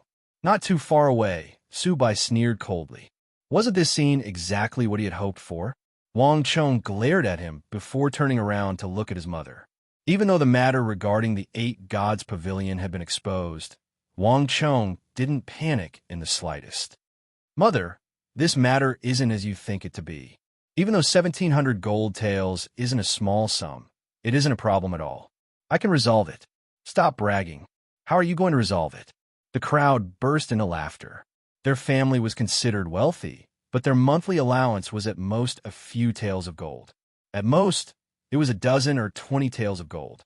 Even so, they didn't dare to borrow so much money casually like Wang Chong. The Wang clan didn't do business, so they were even worse off than them. It would be a miracle if Wang Chong could afford it. Wang Chong couldn't be bothered with them at all. 1,700 gold taels wasn't a problem to him at all. Mother, listen to me. I didn't squander this sum of money. I used it to start a business. Wang Chong said, Start a business? What business? Madame Wang finally caught her breath. Upon hearing those words, she immediately asked, Ha ha, even at this moment, Wang Chong, are you still going to lie to your mother? Su Bai burst into laughter. He had heard Wang Chong's words clearly. What business? In his view, it was complete nonsense. What lie? When has our young master ever lied? Isn't it just 1,000 gold taels? Take it. At this moment, a loud voice sounded from within the gates. Deep disdain could be heard in the voice. Pung! Before the figure could be seen, a black shadow flew out. Su Bai dodged to the side, dodging the attack in an instant. Turning his body, he saw the object falling to the ground. Ding ding! It was a pure gold ingot. In an instant, Su Bai's face warped. Ha ha ha! Shanhai, you came at the right time. Seeing Shun Hai walking over, Wang Chong's eyebrows relaxed, and he laughed heartily. Facts speak louder than words. This kind of thing could not be explained clearly. Only real money was the most convincing. Young master, to deal with these fellows, you should smash their faces with gold. Why are you wasting your breath on them? You only earn a few taels of gold a month. How can you be compared to our young master? Shanhai looked at the crowd outside disdainfully. Carrying a wooden chest in his hands, the several hundred gene item seemed as light as a feather in his hands. You're just a lackey. Stop boasting. How many taels of gold do you want? Take out. The arrogant scions in the surroundings immediately felt indignant. Su Bai scolded them, but they didn't dare to retaliate. Wang Chong wasn't someone they could afford to offend, but what was a mere lackey to dare to look at them with such disdain? The pampered scions here were the first to lose their temper. Oof. Shanhai harumphed in disdain. Then he did a single thing. Pung! His hands loosened, and the wooden chest in his hands was smashed to the ground. The wooden frame of the chest was smashed into smithereens, and from the tightly sealed chest, a huge pile of golden objects gushed out. It was all gold. Shua! In an instant, everyone's breathing stopped. Even Madame Wang, Zhao Shuhua, was stunned. Standing up from the maid's embrace, she stared at the pile of gold on the ground, speechless. In front of the Wang family residence, time seemed to have stopped. Impossible. Chapter 74. The Wang clan was extremely strict, and Wang Chong's monthly allowance was only a few silver taels. Based on Su Bai's calculations, it was impossible for Wang Chong to take out so much gold. But now, there was more than 1,000 gold taels here. Su Bai was dumbfounded. Wang Chong, Shun Hai, and Ming Long could clearly sense the change in the atmosphere, and the trio chuckled. Gongzi, there's no need to stand on ceremony with these people. Just do what you should do. Shun Hai said, That's right. This is how you should deal with such despicable people. Ming Long chimed in by the side. When it came to Wang Chong, the two of them had undergone a massive change. When Wang Chong, Ma Zhou, and the others messed around outside, causing trouble for the clan, the two of them had always disliked it. Most of the time, the two of them would criticize Wang Chong in their hearts. But after following Wang Chong for a period of time, their view of Wang Chong had undergone an earth-shattering change. The two of them had personally witnessed Wang Chong doing many inconceivable things. In their eyes, Wang Chong was the most outstanding and promising young master of the Wang clan. They couldn't wait to protect him. If anyone were to speak ill of Wang Chong now, that person would be their enemy. The two of them will be the first to get angry with him. How could Shin Hai tolerate Su by slandering his Gongzi? Well done. Inwardly, Wang Chong gave a thumbs up in praise. Facts speak louder than words. No matter how much Wang Chong said, it wasn't as effective as Shun Hai smashing a chest of gold on the ground. Shun Hai's smash was truly ingenious. It was even more effective than if Wang Chong had done it himself. The entrance of the Wang family residence was silent. Everyone was stunned by the 5,000 gold taels that Wang Chong smashed on the ground. Even Wang Chong's mother, Zhao Shuhua, was stunned speechless. Wang Chong had taken 2 gold taels worth several tens of thousands of gold taels in total. But the first time, the gold didn't enter his house. Instead, it took a detour around the capital and ended up in the bags of Ablonidin and Arloja. The second time, she gave half to Wei Hao and the other half to Uncle. This was the first time Wang Chong had brought gold home, and it was sealed in a box. Therefore, even Madame Wang did not know about it. So much gold, even to the Wang family, was an unimaginably large sum of money. Mrs. Wang wanted to ask Wang Chong where he got so much money, but she held it back. It wasn't the right time to ask about this. Where did you get so much money? A foppish young master muttered to himself as he stared at the gold that had leaked out of the chest on the ground. He was deeply shocked. In the 8 gods' pavilion, they could be considered as wealthy individuals.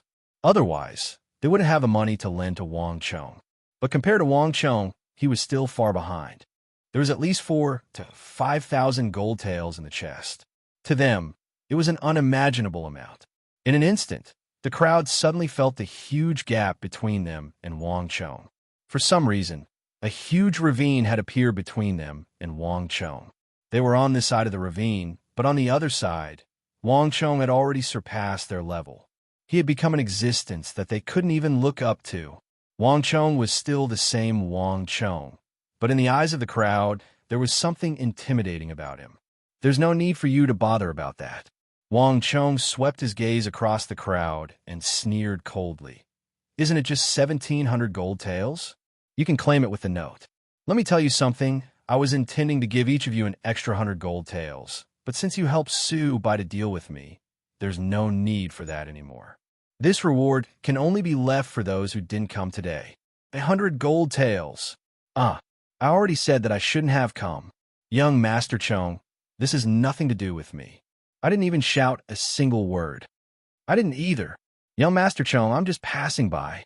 Upon hearing that 100 gold taels were gone just like that, the crowd immediately wailed in agony. Those of lower standing and birth couldn't afford to offend Su Bai, and they couldn't afford to offend the Duke of Su who stood behind him. Even so, Duke of Su hadn't reached the level where he wielded absolute power in the Tang dynasty. Naturally, there are those who didn't give in to Su Bai. They had intended to do him a favor, but how could they accept losing 100 gold taels? That was equivalent to more than a year's worth of their monthly allowance. This wasn't a small sum. Even if they took the life of debauchery and Hu Shua Hai, they would be able to last for a long time. Due to Su Bai's failure, they had lost so much gold taels. Their intestines were green with regret. He, young master, is wise. Shen Hai and Meng Long didn't say anything, but they were grinning from ear to ear. This is what you call formidable. Without even having to fork out a single cent, he managed to tear Su Bai apart with just a few words. Some of the anxious ones had already started cursing at Su Bai. I didn't realize that young master is actually so formidable. The two of them couldn't help but click their tongues. If Wang Chong were to give them the gold taels just like that, these fellows wouldn't be grateful. But to suddenly tell them that he was prepared to give them as much as he wanted, but because they rebelled with Su Bai, everything was canceled. It wasn't hard to imagine the pain they were feeling right now. Standing beside Wang Chong, Shen Hai and Meng Long could see the pain written on the faces of those profligate scions, and the dissatisfaction they had towards Su Bai was even greater. They didn't dare to get angry when they were alone, but it was a different story when there was a group of them. Bastard, don't listen to his nonsense. Su Bai didn't expect Wang Chong to have such a move up his sleeves. In an instant, he felt both anxious and furious. It wasn't easy for him to gather so many scions and nobles together, and yet it was about to be resolved by Wang Chong. How could Su Bai be willing to accept this? Wait a moment. Glancing at the wooden chest that Wang Chong had smashed on the ground, a thought flashed through Su Bai's mind.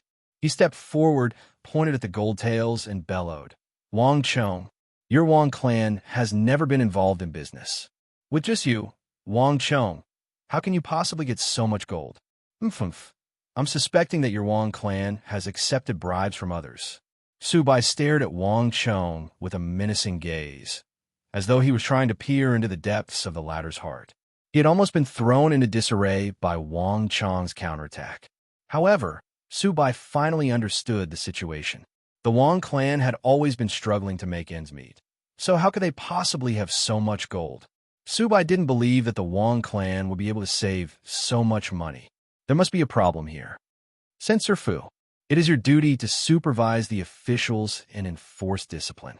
To think that the Wang clan has always been upright, yet they have secretly embezzled so much gold.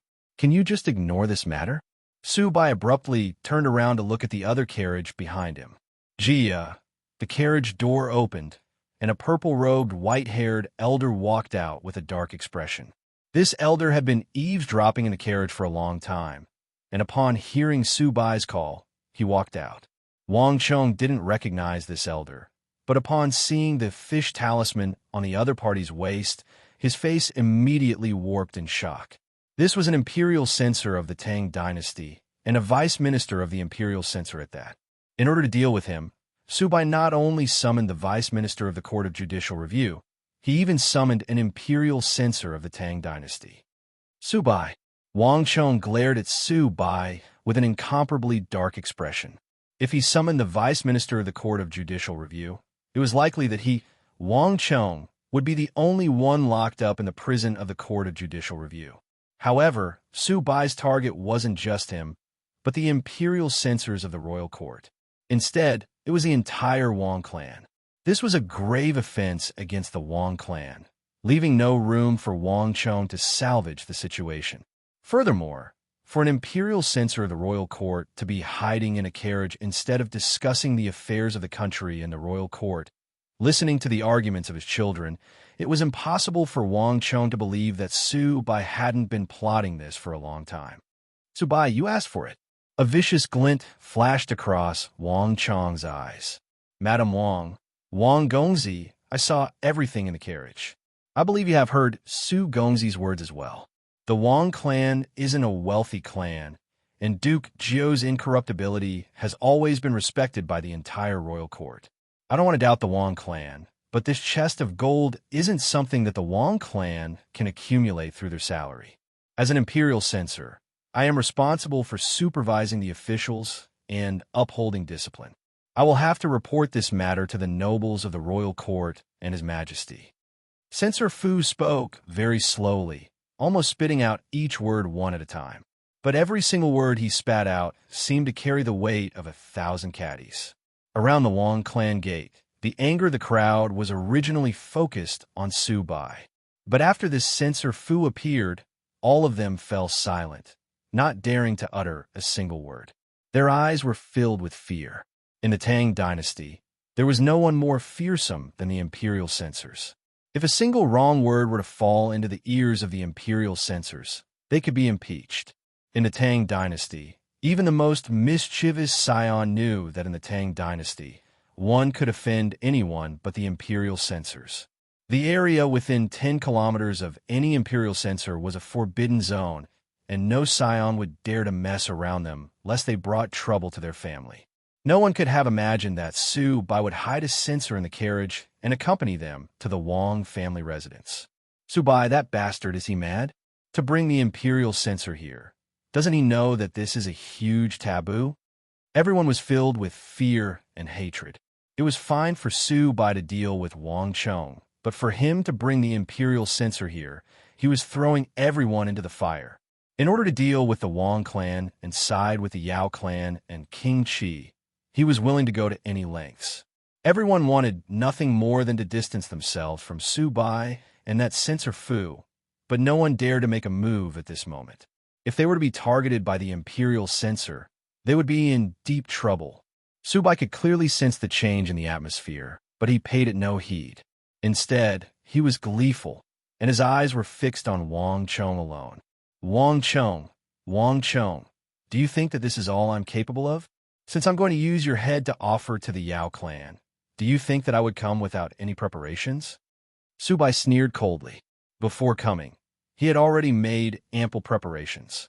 If Wang Chong was unable to repay the 1,700 gold taels, the 2 officials of the Court of Judicial Review would be his gift to the Wang clan. With them, he would be able to blow the matter up. And if something were to happen, Wang Chong would be able to repay the debt. Even though he didn't believe that such a thing would happen, the imperial censor in the other carriage would be of use as well. No matter what, the Wang clan would be doomed. Chong, Madame Wang grabbed Wang Chong's hand tightly, and her face was ghastly pale. It wasn't a small matter for a censor to appear at the entrance of the Wang clan. The Wang clan would probably be criticized in the royal court tomorrow. Madame Wang was an opinionated person, but those were just family matters. Chapter 75. Mother, don't worry. I'll deal with this matter. Wang Chong grasped his mother's hands tightly. What censor Fu? Others might be afraid of him, but he was fearful. After experiencing so many storms, how could he be afraid of a censor's impeachment? Wang Chong knew a little about this Fu He. He didn't get along with big Uncle Wang Jinzhong, and his grandfather, Duke Jiu, was highly respected in the Tang dynasty.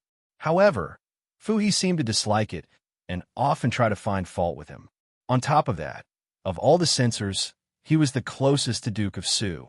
Otherwise, Su Bai wouldn't have been so bold as to invite him over. Censor Fu, you sure have nothing better to do. Censors supervise the officials and maintain order. When did it become a business to supervise ordinary people? Our Wang clan salary isn't enough to accumulate a few thousand gold taels, but even if the Wang clan can't, can I? Wang Chong knew of his background, so he didn't bother to be polite with him. Hearing Wang Chong's words, everyone was shocked. Before the censor, everyone had to tread carefully. If they could avoid speaking, they would do so. The more they spoke, the more mistakes they would make, and the less they spoke, the less mistakes they would make. Yet, Wang Chong actually dared to talk back to the censor. Gongzi, don't speak too much. Censors aren't joking. Shen Hai and Meng Long lowered their heads and tugged on Wang Chong's sleeves. The two of them were uncouth men in the military, but after living in the capital for a few years, They understood that there were some people they couldn't afford to offend. Wang Gongzi, you're saying that you earned all this money? Censor Fu's eyes narrowed, and for the first time, he assessed Wang Chong seriously. That's right, Wang Chong replied without any hesitation. It seemed like Su Bai was really looking at the wrong place to try and grasp his confidence through Censor Fu. Through the Hyderabad or Wang Chong slowly forged swords and sabers to earn money. These were all well documented, and even if the censor were to investigate him, he wouldn't be able to do anything. Ha ha, what a joke. Wang Chong, you think you can do that? Before Censor Fu could speak, Su Bai burst into laughter. He did not believe that Wang Chong had such an ability. Such a ridiculous excuse was simply treating others as fools. If he, Wang Chong, was so capable, the Wang clan would have been rich and powerful long ago. How could they still talk about being honest? What was incorruptible? Only those who have no money are incorruptible. In front of the censor, Wang Chong dared to spout nonsense. Wang Gongzi, it's best if you speak the truth. This is no small matter. Censor Fu also spoke slowly, his voice revealing a stern tone. Wang Chong actually dared to spout nonsense in front of him, which made him very uncomfortable. This was a challenge to the authority of the imperial censors. Believe it or not, it's up to you. I said I earned it, so I earned it. Do I still need to lie? Although the power of the imperial censor was great, it did not seem to be to this extent. Do I report to you how I earn money? Wang Chong said coldly. Impudent. Hearing Wang Chong's words, Fu He flew into a rage. Madam Wang, how did you bring up your child? The censor represents the emperor. There's a problem with the Wang clan, and the source of their wealth is unknown. Are you saying that we can't even investigate it? Is the Wang clan so prestigious that they dare to look down on the emperor? Fu He glared at Madame Wang, Zhao Shu Hua, with an incomparably cold gaze. Hearing Censor Fu's words, Madame Wang's face paled. Looking down on the emperor wasn't a small crime. Chonger, don't speak anymore. Madame Wang hurriedly pulled Wang Chong's hands. Censor Fu. Wang Chong flew into a rage. Just as he was about to reveal the matter of the Blue Bottle Pavilion, a loud voice suddenly sounded. Didn't Wang Gongzi say it already? I will be the first to object to anyone who dares to say that Wang Gongzi is lying. Hong Long Long, the earth trembled. Before anyone could react to what was going on, at the end of the long street in the distance, smoke and dust billowed. Carriage after carriage rushed in the direction of the Wang family residence. Imperial Army? Seeing the insignia on the carriages, the faces of the scions present paled. The insignia on the luxurious carriages clearly indicated that they belonged to the Imperial Army. More importantly, why would the Imperial Army be here? What were they doing here? Move aside, move aside, move aside. Little brats scrammed to the side. Move aside, move aside, move aside. To dare to block the carriage of the Imperial Army. Are your eyes growing on the top of your head? The Imperial Army is here to deal with matters of the Imperial Army. Those insignificant people in front, move aside. A series of domineering and barbaric shouts came from the carriage. All of the scions present came from extraordinary backgrounds, and they were either wealthy or respectable. However, this identity was completely useless in front of the Imperial Army. Move aside, move aside, move aside. Hurry up and drive the carriage away. These bastards are completely unreasonable. Seeing the group of Imperial Army rushing forward aggressively without any signs of stopping, the faces of the scions changed. They hurriedly urged their coachman to drive the carriage away. Even Censor Fu He's face changed upon seeing the Imperial Army, and he hurriedly stood to the side. Civil officials and military officials were two different systems. While it wasn't to say that there was no communication between them, the effectiveness of the two systems was greatly reduced. He could argue for what was right, impeach a prime minister in the royal court, and even reprimand the emperor, but he was helpless against the Imperial Army, who represented the emperor's guards. Hong Long Long. The carriages of the Imperial Army charged into the encirclement formed by the scions, as though there was no one around. The scions hurriedly dodged, as though they were avoiding the plague. Look! Suddenly, someone noticed something. The others also noticed it. Imperial Army. These people are actually the leaders of the Imperial Army. Seeing the leopard, dragon, tiger, and Qilin carvings on the carriages, the Scions were shocked.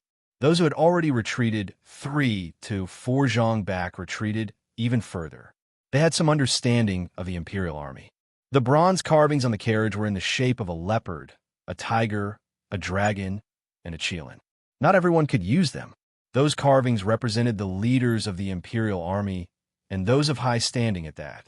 Why are these fellows here? Those who knew the background of the Imperial Army were shocked.